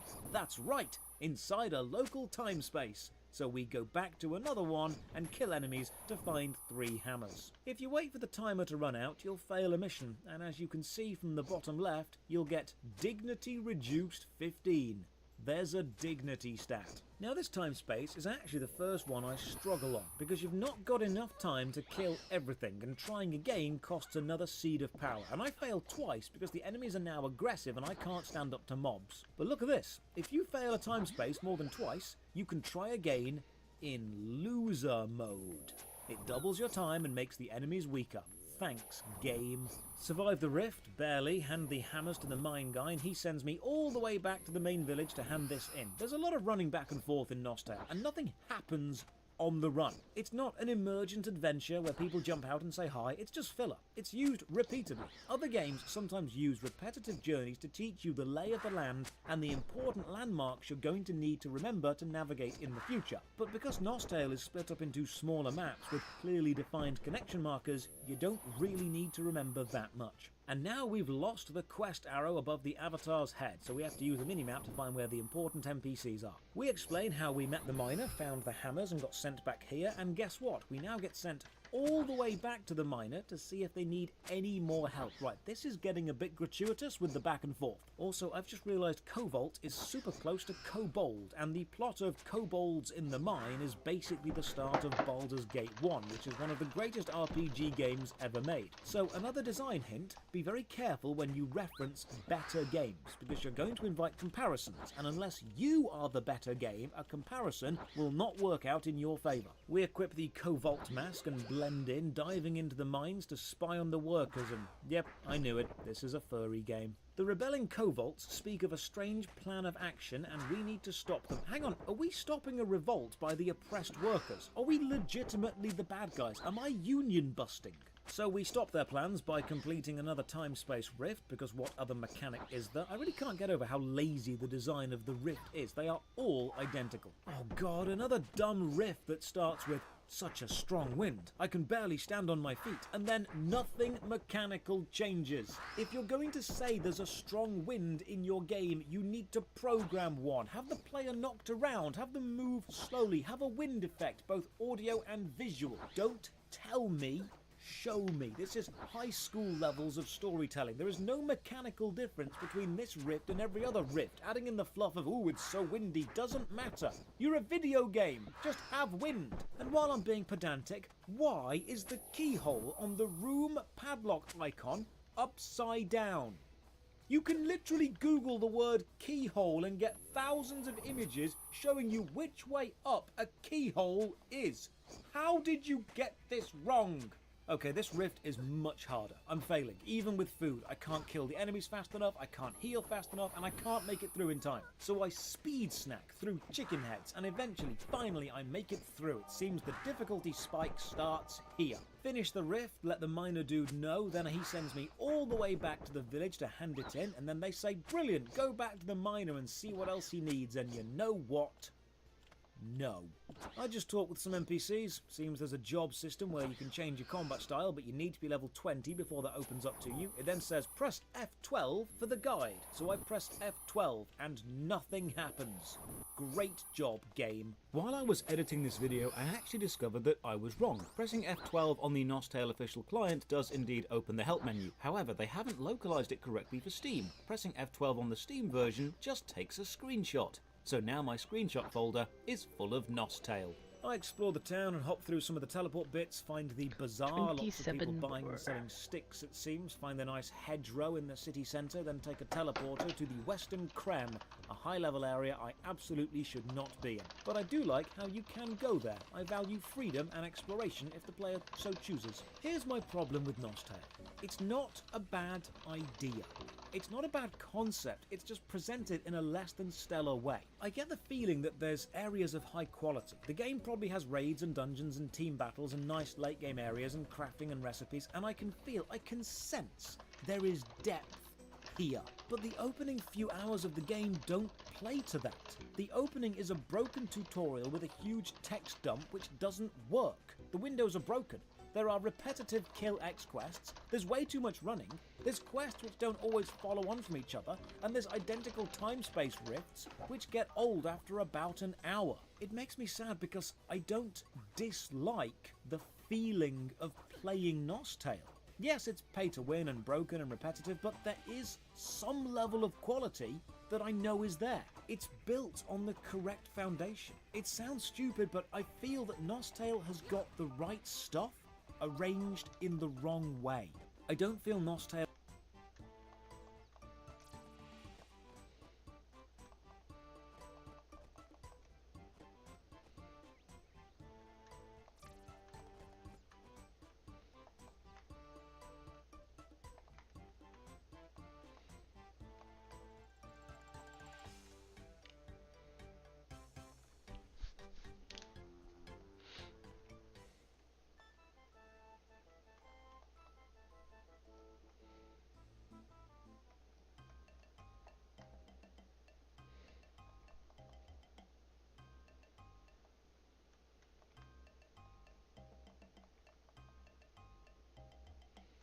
While you were simping for Sylvanas, I was studying the blade. While you were messaging Minfilia, I was studying the blade. While you were asking your RuneScape girlfriend, hey, what's the drop rate on your dragon skirt? I was studying the blade. And now that the world is on fire and the barbarians are at the gate, you have the audacity to come to me for help? Nothing personal, kid. Ladies and gentlemen, welcome. I'm Josh Strifeayers, and this is Worst MMO Ever, a series where I play every MMO I can find in a search to find the worst. Drop a like on the video or sub to the channel for more MMO stuff. Ring the bell for all the future notifications. As usual, a massive thank you to all the supporters on Patreon and Twitch who keep the channel alive. More on how you can support at the end. For now, let's begin. Today we are playing Soul Worker, an action combat instanced mission-based anime MMO. It's on Steam and it's free, so let's give it a go. This is probably one of the more active games I've played, seeing a hardcore of around 2,000 players, so it's not dead, it's just not thriving. Oh good, there's our old friend Zing Code 3 anti-cheat invasive spyware. I'll have fun removing you later. Again. Launching the game has this chibi-style splash window. One thing I did notice about Soul Worker is it's not really sure what its overall tone or style is. It knows it's anime, but it swings from dark and brooding to overly cutesy, then to slice of life, then shonen, then harem. It really is just a mess of anime tropes. It also takes a hell of a long time to load. The intro screen opens and the music plays, flashing neon hearts with upbeat Eastern pop. I suddenly feel I've made a terrible mistake. Character creation. Soul Worker is a class-based game and you've got 9 to choose from. Each character is a different class and each class is either a tank healer or damage dealer. Each class can be seen in their basic class up or desire awakening pose. Because like every anime, every power level must be named and recorded. You can't just be a bit stronger, you must be desire awakening stronger. Each character has their age listed. One of the youngest is 15-year-old Lily Bloomberg. If you look to the top right, you'll see her name is so long it actually gets cut off, and this is the first example of the lack of polish the game comes with. The actual youngest is 14, which will have massive implications when we discover the fashion shop later. The oldest character is 19-year-old Lee Nabby, who, as we can see, has huge caliber guns. She also uses a rifle. Each character has an alias. Each of them sound like they were generated by spinning the big wheel of teenage angsty words. You've got Desiree Desi Roar, Indomitable Bombing Spear, Spirit Arms of Passion, Howling Guitar of Sorrow. They just get worse. I go with Urin Arclight, alias Gun Jazz of Charm.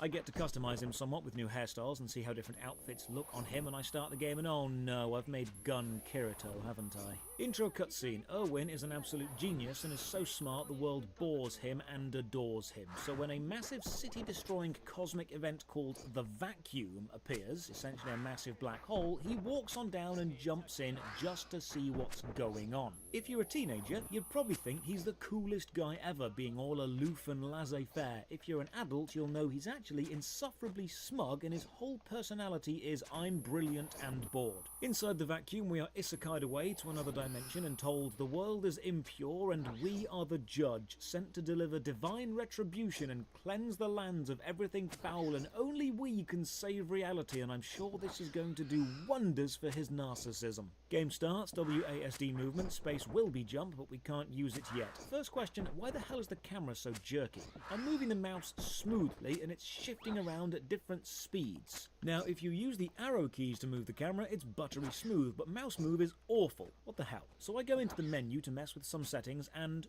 no. You cannot access the game's settings menu until you finish the tutorial and reach the first hub town. You cannot change anything about this tutorial. Not the sensitivity, not the graphics, not the sound.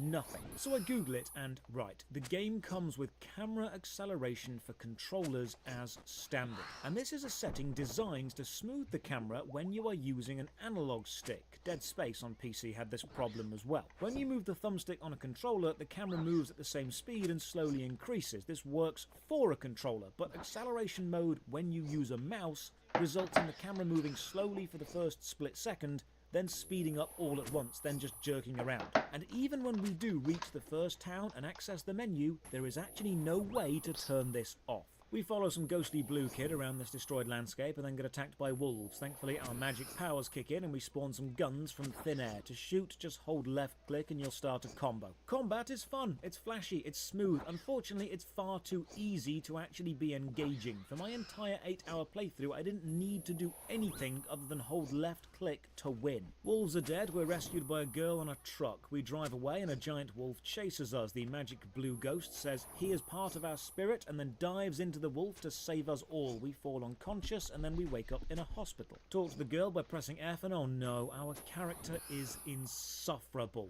They actually say, the female figure is a feast I cannot bear to forego. Jesus tap dancing Christ. You are talking like an edgy middle schooler who's just finished watching Inuyasha and thinks acting sophisticated is all about big words and placing women on a pedestal. I feel I should be wearing cargo shorts, a Dragon Ball Z t-shirt stained with Dorito dust, and tipping my fedora while telling you the katana I bought at a car boot sale is actually folded 1,000 times. The girl tells us we're in Steel Graves facility, a base of operations for fighting against the junk souls, the monsters we saw earlier. We need to be tested to ascertain our strength level, so we chat to this soldier and our character says, I'm about as interested in tests as your pitiful neckbeard. Never before have I wanted to reach through the screen and strangle a main character quite so badly. We get told we are super special magic awesome. Not only did we fall through the vacuum of time and space, we have enough inner energy to manifest a weapon which has never been seen before. Great, so not only is the main character a complete prick, they are incredibly better than everyone else. We go into a virtual reality training simulator and our minimap is replaced with a little video feed of some anime girl gushing over how absolutely unspeakably awesome we are. Seriously, we shoot some boxes and she says our power rating is off the charts. Shift is dodge, which will matter later, and now we use some skills to break some barriers, but here's an issue. The game is action camera. Pressing Alt unlocks the cursor and lets us explore the menus and move skills onto the hotbar, but when we press Alt again to lock the cursor and return to action camera mode, the view very quickly switches, and I was wondering why. So I did some tests and I realised this. While your cursor is unlocked, the game still actually tracks where your action camera would go if the cursor wasn't free and you were still looking around. And when you lock the cursor again, it automatically applies all of the tracked movement instantly.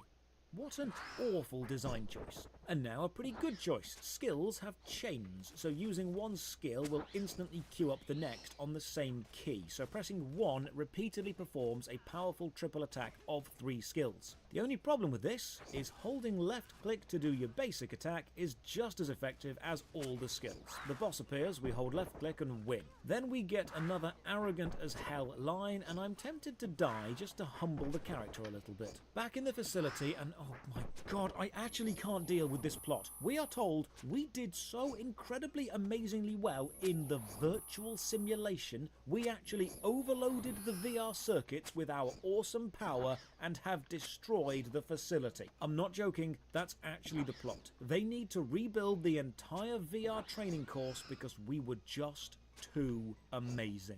I'm going to talk about power levels and effort reward later, but for now, just trust me when I say this is a bad plot. With the facility broken, we're sent to the main hub city of Rocco to help the locals with problems. We are greeted with a full window with all the controls, then a daily login bonus, then a new player bonus, and now we can finally access the setting menus, and there's not much I can do to fix the camera acceleration, but I've done what I can. It is the 27th of January. Why is there a Christmas tree still up? So the hub area, minimap's nice, it's small enough to navigate quite quickly. There's nothing inherently bad about this. When you cursor over the icons on the map, there's a tooltip saying what it is, and you've got a vision cone on the map showing what you're looking at. There is nothing wrong with the design of this area. Chat to the locals, we're told to talk to the doctor for a checkup, and our character is actually impressed that a woman with a tiny woman brain was able to hold all the information needed to become a doctor. I'm sure once he's got over his shock, he'll post about this later on the Red Pill subreddit. So the plot is, 15 years ago a vacuum swallowed the city, we jumped in, then monsters started pouring out of it, then humans manifested magical powers to help fight back, and then we fell back out, and we are the strongest, most magical human they've ever seen.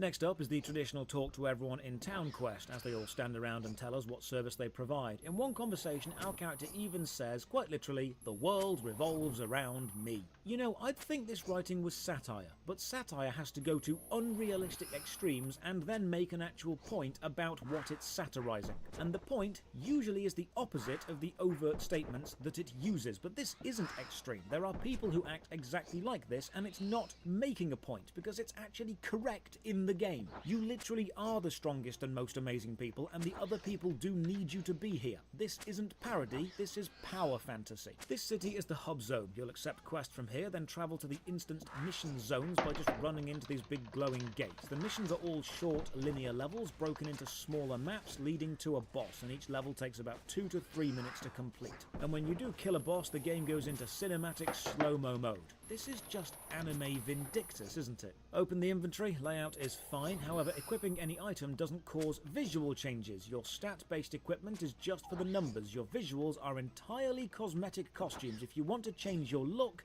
you must buy a costume from the shop, and we'll have a look at that later. Slight UI issue. When you have a skill chain ready to go, there's an icon on screen with the letter Z, hinting press Z for the next skill, but it's not Z, it's 1. They're showing you the wrong key. Kill the boss, then the spirit kid from earlier melds himself onto me. This event proves we are a soul worker. As with all animes, the level of power and abilities need to be given increasingly intense sounding names. We relay this information back to the main girl, and then our character actually says, "Does that mean I can finally start building my own harem?"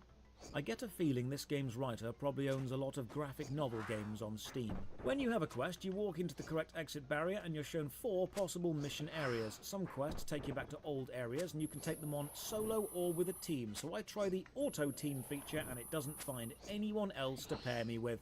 Probably for the best. I wouldn't want to team up with this guy either. Killing enemies sometimes rewards ether and upgrade material. In 8 hours of play, I never found out what it actually does. Grind my way through, finish the mission, accept more, go and kill more, repeat. This is the game, welcome to Soul Worker. I've got a level 5 gift box in my inventory. Oh, this is one of those systems where instead of trusting the player to level up slowly and equip better items leading to small but important increases in power as they find them, you're given overpowered items every 5 levels or so you never feel weak, at the expense of never feeling like any of your own work is actually relevant to increasing you. It's MMO helicopter parenting. Never let the player feel weak. We rescue some people and get told to watch out for the big wolf boss. We are told he is an advanced soul junk. I'm hoping this means mechanically different, but no. Every single boss is simply bigger version of regular enemy with a few AoE attacks and sometimes minions. You win by holding left click. Even if you're not a tank, you can tank all of the damage easy. I'm only dodging to give myself something to do. Every single level is the same and every single boss is boring. Back in town, accept a load of quests. There is way too much talking for what always boils down to go and shoot more things. Don't try and make me think you have a plot, Soul Worker. All the plot you have was stuck on the rifle girl at the start. There's a load of flashing icons on the screen, so I click them all. There's a new player event, so I get stuff just for being here. Then there's the full instruction help list, which is somewhat useful. However, the images they've used as examples are from the Japanese version of the game. So every skill or item name in the images is Japanese, another small but clearly overlooked and forgotten design choice. Now there's Soul Worker Plus, an Oh boy, service what which gives the you daily, frick? weekly or monthly rewards such as more experience, boosters to everything, health kits, keys to enter harder dungeons. Everything you need to be powerful is here. The 30, 60 or 90 Alright, day mate. subs. Yeah, I got it. Got the third. 3. What the fuck? The PS triple!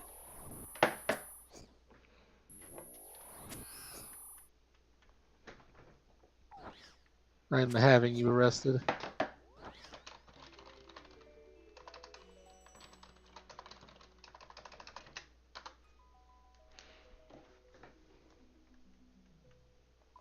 Is that one more? Yeah, one more.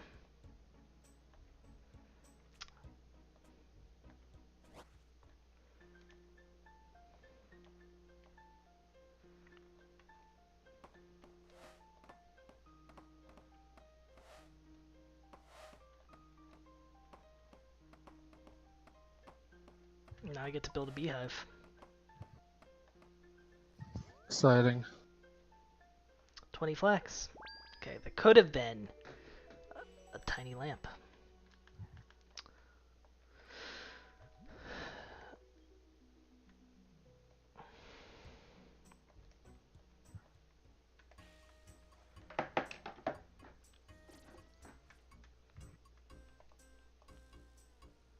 Talon asked if I was okay, mate. I'm a little beyond okay. You're a loony. I'm a loony boy. How does it feel to be Canadian currency? Boy, mate.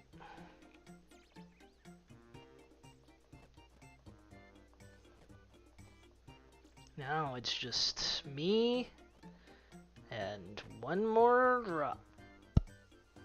So that's exciting. That's very exciting.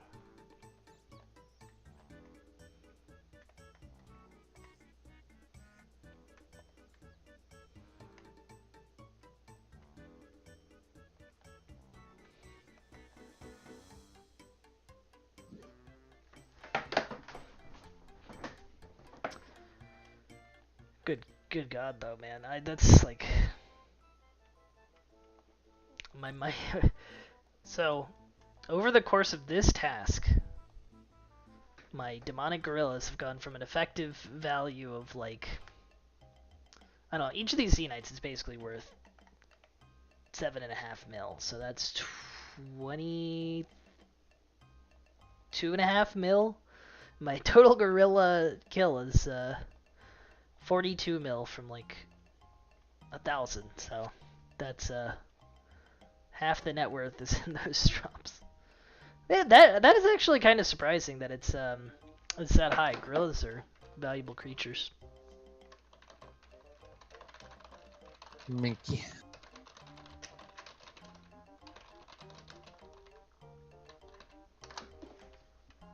subs must be brought with soul cash and will cost you 1,150, 1,850 or 2,360 respectively. So how do you get soul cash? You know what, before I even check, I'm going to guarantee it will only be buyable in awkward packet sizes, which makes affording these subs mathematically abusive, so you have to buy more than one packet, or overly complex and you end up with too much, and you know what, I was spot on. 112. And now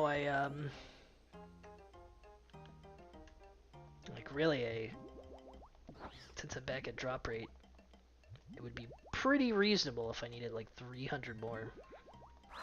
Which, you know, I don't want it to be 300 more, but... Signing you up for 800 more gorillas?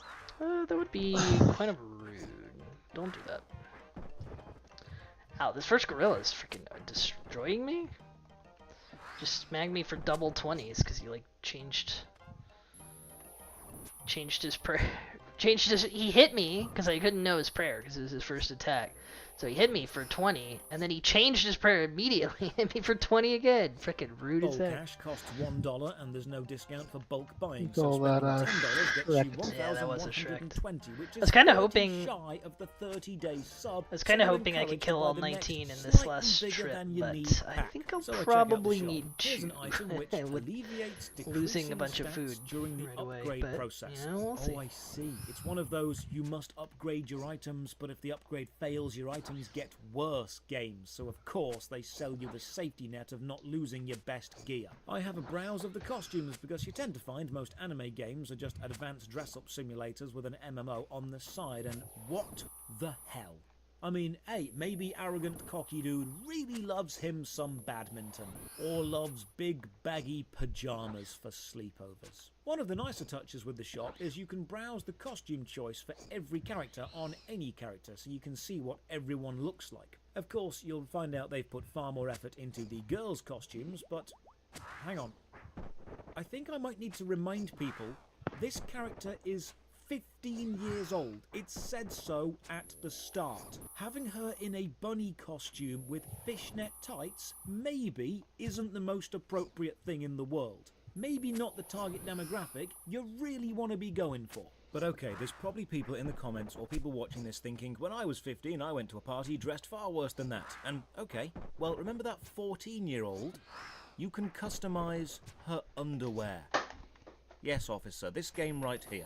Every character has the same selection of costumes, by the way. Everyone has the bunny costume, everyone has the pajama costume, everyone has the incredibly skimpy beach costume, because designing costumes based on a character's individual personality takes effort and time. Giving them all the same stuff with minor design changes is a lot faster. And then there's also the Soul Pass system, which is not the Soul Plus system. This is different. Soul Plus is monthly bonuses, whereas Soul Pass is different monthly bonuses. Check my in-game mail. I have been showered with free items on the virtue of simply being me, and this means my inventory fills up pretty quickly, which I think was the goal, because then you need to buy more inventory slots and you do not start with anywhere near enough for the amount of stuff you get given. More quests back into the mission zones. The levels are all the same. Graphically they've got different set dressing, but if you were to break this down to its wireframe mechanical framework, they are exactly the same thing. Run into the room, kill the mob, leave the room, repeat. Each boss is the same experience. Once you have played Soul Worker for a few hours, you're pretty much done. Rescue this dude and our character says, "You must tell me who you are, and I cannot remember your face because," and I quote, "I have a disability which makes it impossible to remember the faces of men." Wow, you really are a bundle of the worst sociopathic traits, aren't you? Somewhere out there there's a lone wolf kid who thinks you are the epitome of cool. I kill the wolf boss in about 10 seconds and then our character actually says, "I has done animal cruelty. I is sorry." This character is the power fantasy of your mid-2000s 14-year-old non-showering, MySpace-having, meme-quoting, Bebo-loving, IMVU-using, anime convention glomping edgelord. This is the exact kid who would prank someone by kicking them, then do the troll face and ask, "Problem?" in real life. I guarantee they keep a diary of self-written philosophy and their favourite film is Donnie Darko because you don't understand how deep it is. Back at town, I talk to everyone, accept every quest, and throw myself against this endless wall of edgy grinds some more. more. Finally, some new enemies. Does that mean a new mechanic, a new skill? Does that mean combat is going to be different in any way at all? No. No, it doesn't. It's exactly the same. Carnival balloons and evil clowns, though. I must admit, I do have a soft spot for the evil circus aesthetic. Fighting killer dolls and jack-in-the-boxes is fun because I like the juxtaposition of childish and fun carnivals full of evil and murderous rage. I feel it's an underutilized aesthetic in MMOs. I liked it in Terror as well. So while I'm taking on some evil jugglers, let's have a read of some reviews. I failed the monkey. No. Game is meh. Look My at this monkey. instead. The RNG has RNGs in it. Not bad if you want to spend an hour or two, but too repetitive.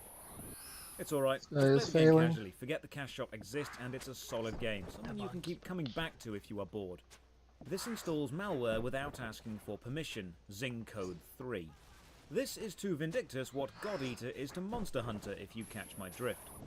And this isn't a review, but it did make me laugh. The game Soul Reborn has been illegally minting NFTs of the Soul Worker artwork and selling them, and because of how the blockchain and NFTs work, it's unlikely they're ever going to be able to get them removed, so they've posted a notice asking players to really please don't buy them. Another reason NFTs suck. Now, a side quest needs us to defeat the Cane Wolf, a boss we've already killed, but this time we need to do it on hard mode. So each area gate leads to 4 possible level locations, and you can switch between all of those locations being normal, hard, or manic difficulty. You want to know how hard mode changes the level? It doesn't. It's exactly the same, but enemies have slightly more health. I discover I have some skill points, so I upgrade some of my stuff, but the level 5 gift box was so overpowered I can't even notice what I've upgraded. When you kill a boss, sometimes it asks, would you like to restart, which will matter later, because repeating levels is more important than actually making progress. Hand in a load of quests and our inventory is full. You also can't hand in quests until you've got space, so you're forced to bank stuff or sell it to a shop or throw it away, and when you discard items you're asked, are you sure, every single time. When you're talking to an NPC, you'll sometimes see the option start in the bottom left of their chat box. I assume this means start the quest that they're on about, but actually it means go back to the start of the conversation. To start a quest you need to get all the way through the conversation and then click accept, which can take a while, so I start using the skip feature. By now I've got multiple NPC plot lines all overlapping, but all of them are variations of go and kill X things and then tell me when you've killed X things, and sometimes those things don't appear very often in a level, so you need to repeat a level 4 or 5 times. That's why it asks, do you want to restart? It knows you're going to need to. Janice has a crafting line for us. She gives us a box, we open the box and get some souls. We interact with her and use the crafting to turn the souls into another better soul, and then she gives us a blueprint and we use the crafting menu to combine the blueprint with a soul with a gun to make a better gun, and it's still substantially worse than the gun we got given from the level up gift. Developers, stop doing this. If the first experience a player has with your crafting system is, wow, this is a lot of effort and this is crap, then they're not going to want to return to it. If you have a crafting system, it needs to actually reward something decent. If you have a player craft a load of items and then not use those items, you don't have a crafting system. You have a repetitive chore list with no payoff. A player's first experience of a crafting system should make them feel more powerful so they feel self-sufficient, and will encourage them to craft more so they are happy whenever they find crafting materials, not simply thinking, oh good, my inventory's filling with stuff I don't want to use. Quests are divided into sub-quest and main quest, and when you go to a mission zone you can see it says sub or main on the level select, so I just power through them all. Some level zones have multiple sub-quests in them at the same time. As I mentioned earlier, one run-through isn't enough, so I grind. At least the loading screens have some nice artwork. A hidden quest. Dodge 5 times.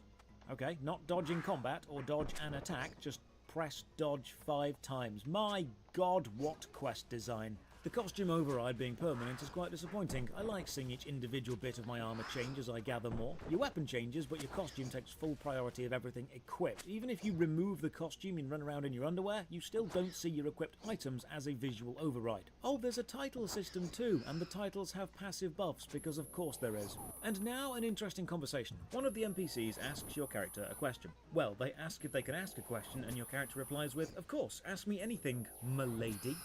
They actually did it. The absolute madmen actually had your character say, m'lady.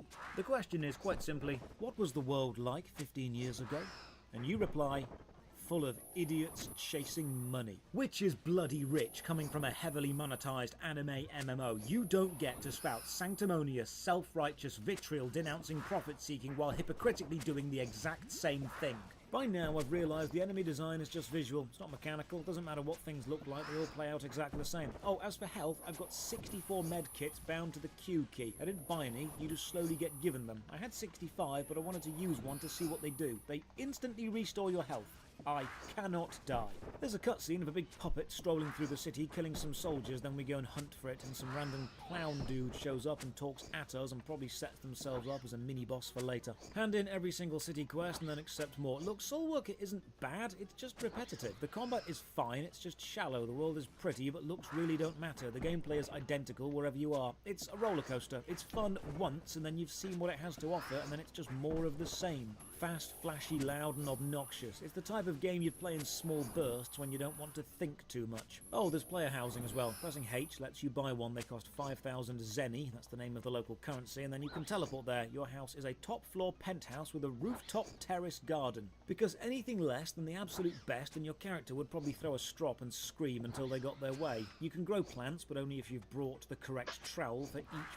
pot. You can, however, see a ranking list of other people's houses, seeing how many approvals each one has. And then you can go and visit them. So I visited this house. It's the same framework as your house, but with soft furnishings added. So I explore around, sit on the sofa, and then soft lock myself. When you get off the sofa, it puts you behind the sofa. But they've positioned it so close to a bookcase and wall, I can't leave. And you can't jump. And sitting back on the sofa, and then getting up again, just traps you here. Oh, now I know the writer has been reading too many risque graphic novels. Help me, stepsister. I'm stuck behind the sofa. Thankfully, there's a big leave button. Leaving puts me back into a different instance of the main hub, US East 1, and now there are actually players. Quite a few, actually. So, Soul Worker is an anime dress-up game with a home furnishing minigame and a combat system attached, all under the guise of an MMO. Soul Worker is to MMOs what Gibeah is to anime.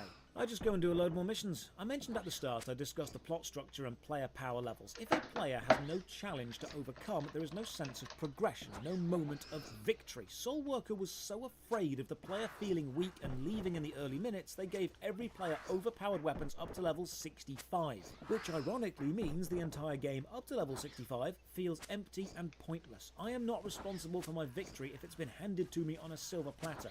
You need to let players start weak, have them struggle, maybe even fail, and then let them overcome the struggle and the failure to feel pride. The environments are decent and the combat is solid with nice flashy visuals and satisfying hit sounds, but it is incredibly repetitive. And when we finally track down the big puppet boss, I'm excited for a challenging showdown. This has been built up as a difficult thing, but just watch this. I'll play you the entire boss fight so you know I'm not making this up.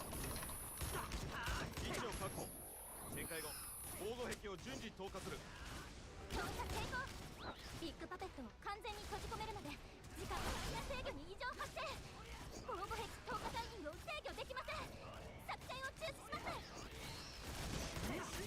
ふざけるな我々がいくらつぎ込んだと思ってるんだ自爆します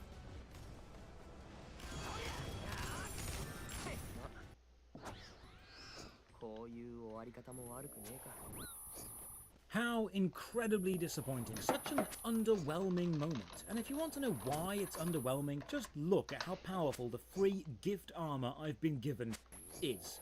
Look at how much more damage the guns I've been given do compared to the guns the bosses have dropped. Once upon a time, this game probably had a decent difficulty curve based on actually getting items and weapons from the bosses as you advance, but now, just giving the player everything, this power creep is a complete joke. Also, I've just noticed I've not needed to jump to do anything for 8 hours. Why have jumping in your game? Why have jumping in your tutorial if you're not going to use the mechanic within the game? Each quest has been rewarding so much stuff between the drops and the hand-in items. I'm having to empty my inventory between each one, and then the worst design choice of all, something literally unforgivable. You cannot pet the dog.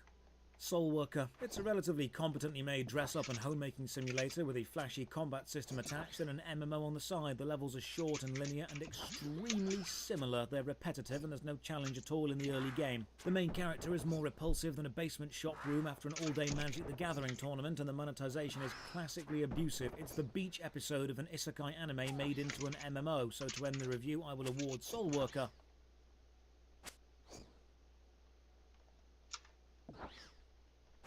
Everyone is lying to you. The government has secrets they don't want you to know, like how the moon landings were actually filmed on a soundstage on Mars, how birds aren't real, or how they're putting chemicals in the water which are making the friggin' frogs listen to Ricky Martin. At least this is the general world feeling while playing the Secret World Legends, a modern-day MMO set within the three-way battle for global domination between the Illuminati, the Knights Templar, and the Cult of the Dragon, with all the factions teaming up to take down Lovecraftian-style monsters. It's an MMO about conspiracy theories, and it's got a fun few unique touches to it, like the investigation missions or the Hollow Earth transportation system, but unfortunately the actual build quality of the game itself, from the floaty and empty feeling combat to the sporadic intense lag, the many movement glitches and more random crashes than you can shake a Freemason stick at, combined with incredibly repetitive kill and fetch quests, the Secret World Legends is a great overall idea, poorly forced into a bland MMO model. Ladies and gentlemen, welcome. I'm Josh Strife-Hayes, and this is Worst MMO Ever, a series where I play every MMO game I can find in an attempt to find the worst. Drop a like on this video or sub to the channel for more MMO content. Ring the bell for all the future notifications. As usual, a massive thank you to all the supporters on Patreon and Twitch who keep the channel alive. More on how you can support at the end. For now, let's begin. Secret World Legends is on Steam, it's free, so let's give it a go. First off, this isn't The Secret World from years ago. You see, The Secret World was a dark, modern-day Lovecraftian-inspired, conspiracy-focused MMO. It had a monthly sub and a cash shop. But when it didn't do as well as they expected, they rebranded, revamped the combat system, changed the progression system, and made it free-to-play with optional monthly sub focused on solo play with the occasional team bit. This relaunch changed the name to Secret World Legends. And because the changes were so substantial, both these versions exist on different servers and your characters don't transfer over, so everyone had to start new when Legends happened. While the original Secret World servers are still online, there's nowhere to actually easily download the game. They've basically let that version die. Now, Secret World Legends actively avoids describing itself as an MMO, instead calling itself a story-driven, shared world action RPG, and I don't mind this description, because that's what Guild Wars 1 is, and I love Guild Wars 1, so if they're playing to the strengths of the genre, such as build variety, story quest, and less grinding, I'll be happy. The main campaign is entirely possible to complete solo, but you can team up and take other players with you into instanced areas, so when you get to dungeons, you'll need a team. First off, the actual client is quite high quality. Little graphical flourishes here and there, sound effects when you move around, animated menus. This feels solid. Unfortunately, this is probably the most stable part of the gaming experience. First off, we need to choose a faction. Each has a video intro, and the voice acting in these videos is actually really good, so let's have a watch. It's all about power. Grabbing it, keeping it, using it. Power is our currency. Our DNA, our god. Blackmail, treason, deceit. These are our stock in trade. We work the magic of the drunken evenings with senators and chiefs of staff. We shake down demons and negotiate with sorcerers. We have stocks in hell and compromising photos of angels. We're the Illuminati, and we're not done. You came to us in search of a purpose. And mark this, there is no purpose greater than ours. So our empire must be incorruptible, must be uncompromising. Our conflict must be a righteous one. Your conviction will be tested, but among us, your faith will be unshaken. Among the Templars. 카오스를 이론적으로 정의해볼까? 그건 1000개의 동전을 공중에 던지는 것과 같다. 드래곤은 누구일까? 우리는 동전의 어느 한쪽 면도 아니다. 그저 운명이 우리를 위해 움직이기를 바랄 뿐이다. 우리는 동전이 아니라 동전을 던지는. You've got the information-obsessed Illuminati, the ancient and religious Templars, and the chaos-loving dragons. I'll go with the Illuminati, because as a successful YouTuber, I'm bound by my sacred oath to always support them. Character creation feels very The Sims. I'm already planning how I'm going to remove the ladder from the pool. Alright, Or try to 7 set the baby more. up. Classes, you've got 9 to choose from, and all of them fit into the holy trinity of tank, healer, or damage dealer. They've also all got a little rating showing how difficult That's they are to 7 play. more Now, potential gems. in fantasy I MMOs are guess obvious. You're the one that with the is big true. shield, but tanks here You know, Look, I'll... you've gotten 2 tonight, so. Yes, the tactical defensive hammer. That is Game true. starts and we get an intro I've movie gotten where 3 a this lion stays in task. bed while a Why clean not musical 4? buzzes along and then crawls inside our mouth. The weird light powers begin to manifest, and then we become a human light bulb. We wake up in a nightmare, and now we're in a graveyard. Movement is standard WASD, space to jump. Mouse wheel does not zoom in or out, doesn't seem to do anything actually. The first thing you'll notice is the lag, and I've got a decent PC and decent internet. The lag is the game's fault, as we'll see later. Press F to interact with the Dream Architect. She tells me to grab the shotgun and finish this zombie off. Now, the zombie is trapped, and left click is primary fire, so I'm hoping the shotgun from this range will be a bloody explosion of gore and viscera and ground, but no, it takes multiple shots and feels really light. We get to shooting some more zombies, and oh no, combat is bad. I'm shooting a shotgun. Nothing is being knocked back. There's no impact sound. There's no animation or reaction for how powerful the shot or the impact is. It feels light. It feels gentle. There's no reaction to the shot. If I had to design how it would feel to fire a party popper at a sumo wrestler, this is exactly what I would want. Thankfully, the shotgun itself does have a really interesting reload mechanic, although it does border on slightly too complex at the start. You have 6 shells. Firing uses a shell. When you run out, all of your skills get replaced with shell icons. Using that skill means the next 6 shells you load in will now be that type of shell. And you've got flaming for damage over time, armor piercing, healing, or higher damage. But then you've also got shotgun energy, which is a separate thing, and if you fire too much, you need to take a break for a few seconds because your shooting finger is getting tired. Being told you've not got enough shotgun energy in the middle of a fight feels odd when you can still see you've got shells in the gun, but they are 2 separate systems. When you run out of shells, pressing Q will automatically load in the same type of shells you were just using. Now, this isn't a terrible idea. It's a shame that the only way to change currently equipped shells is to exhaust all the shells in the weapon, and you can only do that while in combat because shooting outside of combat doesn't actually use up a shell. Also, the best shells are the ones that do more damage in every situation. Kill this Reaper dude and then get a text from the Illuminati which says, "Well done for killing so many zombies." It also has a necklace attached because this is how texts work.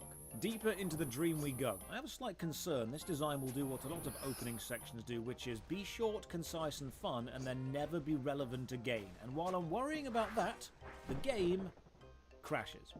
And here we shall begin the counter.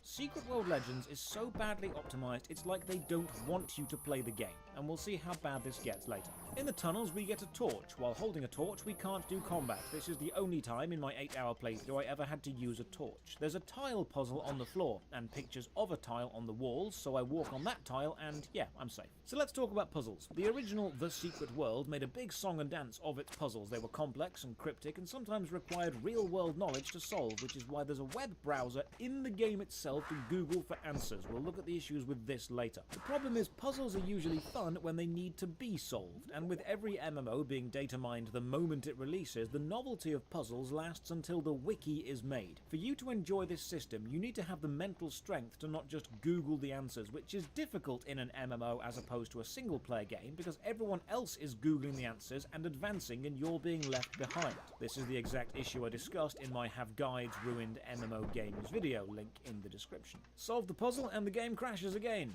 That's 2.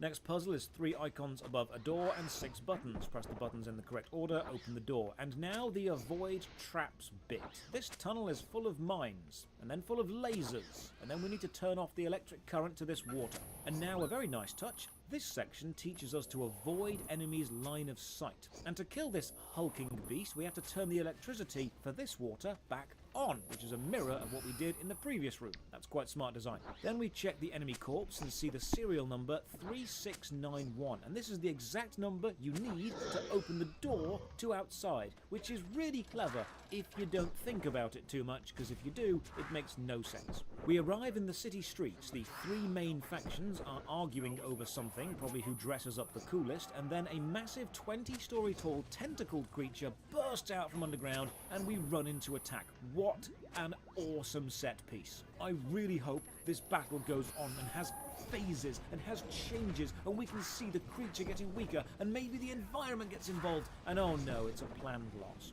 So the awesome thing stops, the screen fades to black, we come back to our apartment, and then some random dude bursts in. He says we are Super Special Magic Awesome and we should join his Super Special Magic Awesome Club. He hands us a business card and walks off, so we go and hunt down the Super Special Magic Awesome Club. Now in fantasy games, the villagers probably don't pay too much attention to the people walking around. It wasn't the until streets. just a few minutes ago. I've been on the same server the whole time. Blast your confetti gun between these two I felt like it was pretty quiet actually, until very recently. Itself is lovely. The proportions Guess the Germans woke up. Everybody heard that the Zenytes were popping. The signs are all there. They Maybe that's what. Double Nobody had been farming for a while. You had free RNG. Double Zenyte drop weekend on the Wednesday. They're just held back by the gameplay. We head inside this laundromat and meet our conspiracy contact, an amalgamation of every conspiracy stereotype all rolled into one. Let's just enjoy his rantings. No. Too much visibility on the street. They're listening. They're always listening. That's why I keep the dryers running 24/7. They bug my phones, read my mail. They have this place on CCTV. The Illuminati. I know you know. And they know I know. You know? They've been conditioning us in every kind of media for years, okay? Example? Pac-Man. That's how they see you. Just a little head. Just a mind share. And you run through the mazes they built, sucking down their pills. He tells us he's being spied on by tiny, hidden cameras, and if we follow the cameras, we'll find the Illuminati's hideout. So we do that, and the camera is a massive security camera pointed directly at his desk. We daisy-chain our way through the city, following the direction of the cameras, which leads us into the sewer, and then we follow the graffiti of pointing hands, because if there's one thing secret societies love, it's marking their secret hideouts with very obvious signs. Environmental design and ambience is again great. There is nothing wrong with how the game looks or feels or sounds. It's fun to explore. The problems are in the build stability and the impact of combat. I have a quick play around with the UI, find the in-game web browser. I'll read up on that later, and here's the 12-month sub-bundle, complete with cool suit and legally distinct Segway. Interesting, you can't actually buy this yet. You need to complete the opening section before the shop is open to you. I respect that. It's a brave move to force the player to experience your buggy, crash-heavy, surviving on life support game before asking them for money, but I respect that you did it. 30 days of VIP will cost you $9.99. You'll get experience boosts and extra keys for the dungeons and raids, so it's a limited dungeon or raiding system unless you pay for more. Okay, eventually we find the Illuminati headquarters. We run in, get knocked out and dragged off to some crazy doctor and then experimented upon. Again, the writers have tried to cram every conspiracy theory they can into every bit of dialogue. None of them actually matter for the gameplay or the puzzle elements. It's not mechanical, it's just referential. It's an endless march of, hey, have you heard about? And then just the Wikipedia list of conspiracies. The scientist tells us we are Super Special Magic Awesome, and he's going to unlock our powers by putting us into a dream state. A sort of, as the game actually describes it, role-play game.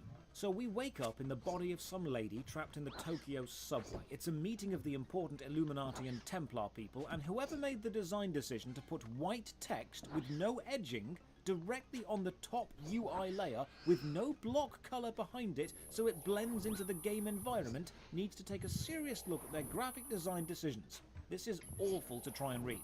We're told how to buy abilities and taken step by step through that process mobile game style. We're now told that rage builds when we attack or are attacked, and we can now swing the hammer with more power.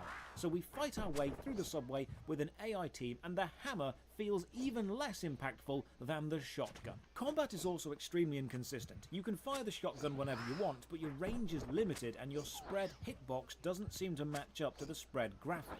But you can only swing your melee weapon when you're close enough to an enemy and locked on. The swing animation only happens when you are guaranteed to hit, not when you press the button. So you can be spam clicking and doing nothing, and then you'll randomly swing once an enemy runs in front of you. There's a real disconnect. between clicking to attack and actually seeing your character do something. Buying passive skills makes the shotgun better. Almost There's a lot of done. passive skills, not sure how buying upgrades works while I'm technically in a dream of someone else, but the plot does take a bit of a downward turn from here.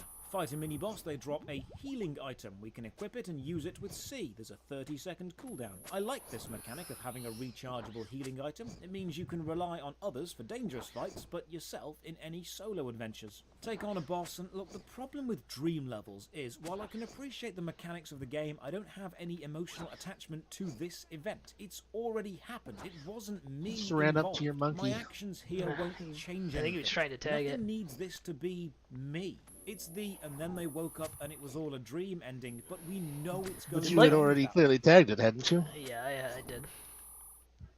Oh, he's a bot. Yeah, that was kind of what I was thinking. Sheeple. Dude, look at how fast this guy's getting chunked. This is the power of a freaking poke. Oh, now that I say that, I start noodling.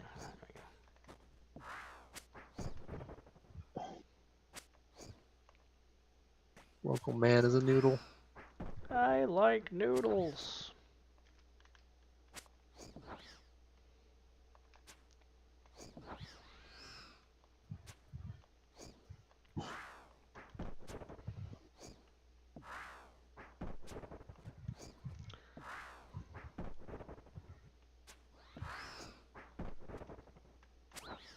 Crash him. Alright, one more.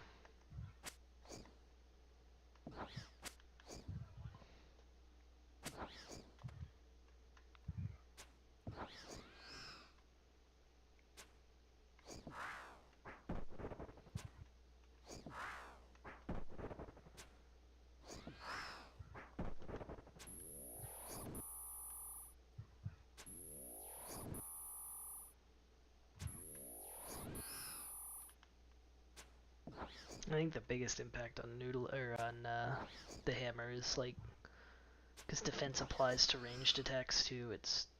My ranged attacks feel a lot less accurate than my melee.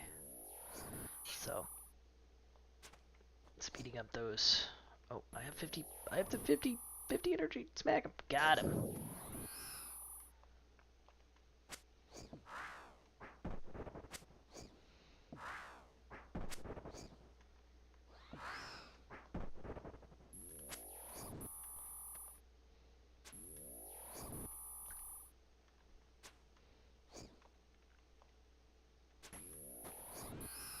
It'd be really funny if he dropped the last Zenyte and I could block the task. Haha. That would just be something. I would. Oh, What happened though? Because I'm watching the stream now. No, Dallin, you gotta stop, Dallin. No, I'm full screening it. Frick.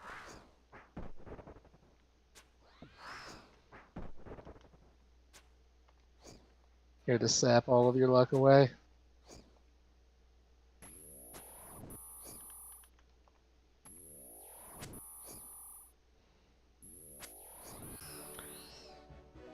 Adamantite bars. That was all part of my plan. I wanted adamantite bars. I have some doubts.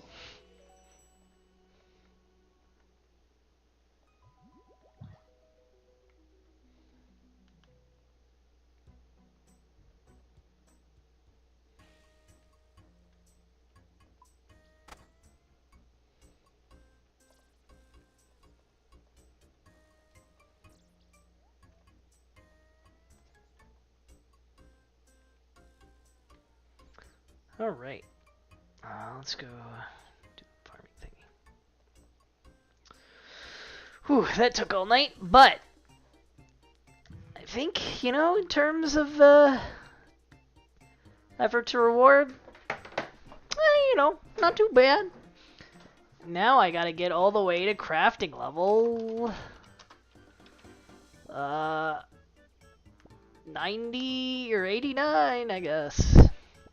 Which, no, wait, no, because I got 3. I gotta get to 92. No, wait. I can boost by 5. I don't have to get. I don't think a crap. 80, or no, I have to get to 90. That's what I have to do. Off to the giant mines with you. Giant mines. Is the forge not where you level crafting? Is that a little smithing? That's smithing. Yeah, I gotta go to the sands. They're so different. Yeah. Well, you see, crafting is the one that has some use, and smithing is the one that doesn't have any use. Why does smithing not have any use? You'd think you'd make your own cool swords and stuff. The actual answer is because it's old. Its level scaling is broken because it was one of the first skills added in the game. So all the rune stuff, you don't start to unlock until like 85, way past when it would ever be useful. And then like you basically don't get anything useful until the 90s, and then even then, it's like, oh, the highest level stuff you can smith is rune armor. Everybody likes rune armor. It's like, You'd think they could, I don't know, vote to have some of these things updated. Though knowing this community, no, don't update it. I think for that specifically, it's traditional talent. It's how traditions work. Suck my nuts. They're traditional. They are? Yes. Alright, I think I might just do birdhouse run. I got a bunch of snapdragon seeds, which is nice. I've been doing a good job of keeping up on my seed runs, because the only things I've got a lot of seeds are the really low level ones that I don't care about. So that's good. Irrit seeds would be okay to run, but... Alright, so let's grab the birdhouse stuff.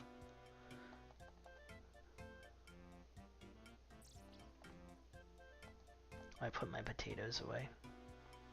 I need those. Frick, I forgot that puts them in favorites.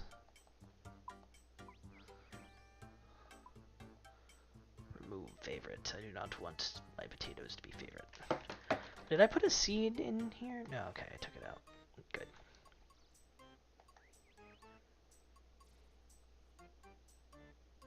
Nothing else I need to know. Okay.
This is a real narrative risk this early in a game. You're taking the character a player hasn't had time to connect with and placing them into another character the player is also not connected with. It's two steps of dissonance. You're making the player experience an event they don't have context for through the eyes of a character they have not related to. We kill the boss and then we're in space, because why not? And then the game crashes.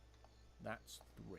And now we're shown how to sprint. Activating anything from picking up a torch to talking to an NPC to turning on sprint mode has a timer, a little blue bar to the bottom left. Pressing X turns on sprint, but you need to wait for it to activate. While sprinting, you move very, very slightly faster. Why do you need a charge up time to sprint? Just start sprinting. I think this highlights one of my main issues with Secret World Legends. There's delays on everything. You attack a little bit after you click. You dodge a split second after you press dodge. You need to charge up your sprint and wait for it to start sprinting. Your reload shows up on the UI before it's actually usable. When you load into a new area, your mouse and keyboard don't respond for a few seconds while the area prepares. There are so many small moments of delayed input recognition. They all add up and they make the game as a whole feel that it's lagging behind you as a player. I say hello to the general chat, there are no replies. Steam tells me there are 44 people online. That's actually more than I expected. Those 44 must be some hardcore players, because there is no way someone new is downloading this game, crashing 3 times,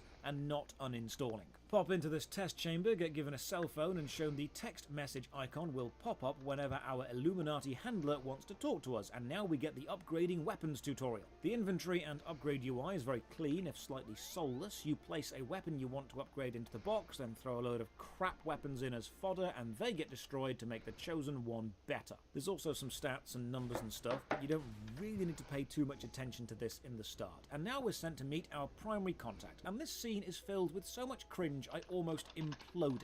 This is what an out-of-touch writer thinks a cool, hip-hopping, happening, crazy cat would talk like. I had to endure this scene, so you do too. I fucking love old school hip-hop, don't you? Projecting indecision is a big no-no. Always smile. But this isn't another test. We don't do probation. You're either in or you're out. The Illuminati are very achievement-focused. It's like Xbox, only everything is hardcore. The ethic I really want to instill in you is to aim high and achieve even higher. It's not just in your best interest, it reflects on me too, and that is super important. Make me look bad, I'll mount your head on my wall as an object lesson to the next fuck-up. God, it is so cute when you new guys think I'm kidding. Solomon Island.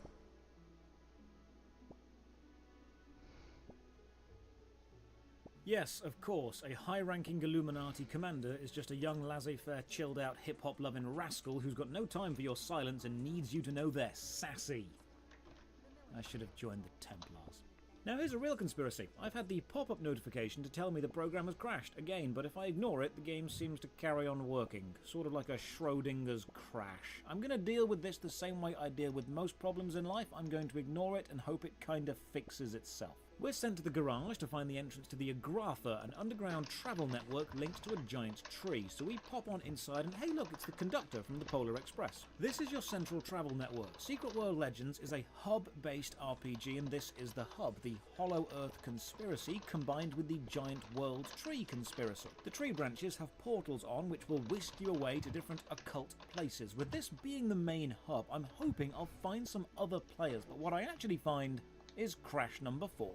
Side note, while I boot up the game again, the YouTube channel Accursed Farms has the fantastic Game Dungeon series where Ross plays through old games and critiques them in depth. He has a full video on The Secret World, and I'd highly recommend you go and give it a watch. There is a link in the description. He is probably one of the best long-form content creators on YouTube. Right, we're back into the game in the World Tree, and it crashes. 30 seconds. The game lasted 30 seconds before a crash in a more demanding area. There were 3 players around me, and it couldn't handle that. That's 5. So, graphics on low, try again. Also, watch this. Is it me, or is there a window pop-up which instantly closes? I don't know what that was. We're sent to investigate Kingsmouth because stuff is getting a little too culty for them. Anyone familiar with H.P. Lovecraft's work will recognise the name as a play on Innsmouth, and just like Innsmouth, there are shadows over this sleepy little fishing village. The first character we meet is a cowboy, because the writers paid a lot of money for the big book of cliches, and my god, they are going to use every last one of them. Oh, don't worry, kid. You haven't gone back in time. I just happen to be the last of the cowboys. Got your southern welcome right here. Mesquite beans, Texas style. Good ought to face evil on a full stomach. Name's Boone. I'm a troubleshooter. You and I need to have a powwow before you go shooting for trouble. Illuminati may have legacy on Solomon Island, but you folks gave that up for the high life and the low road. Sure, you can be divided in purpose, but we gotta stand united against darkness. This ain't my first rodeo. I know we're gonna need all the unity we can get. Don't mean to say you stepped into hell, but when the wind blows west, you can just about smell the brimstone. So we're off to kill some zombies. Alright, goodbye stream, good night, farewell.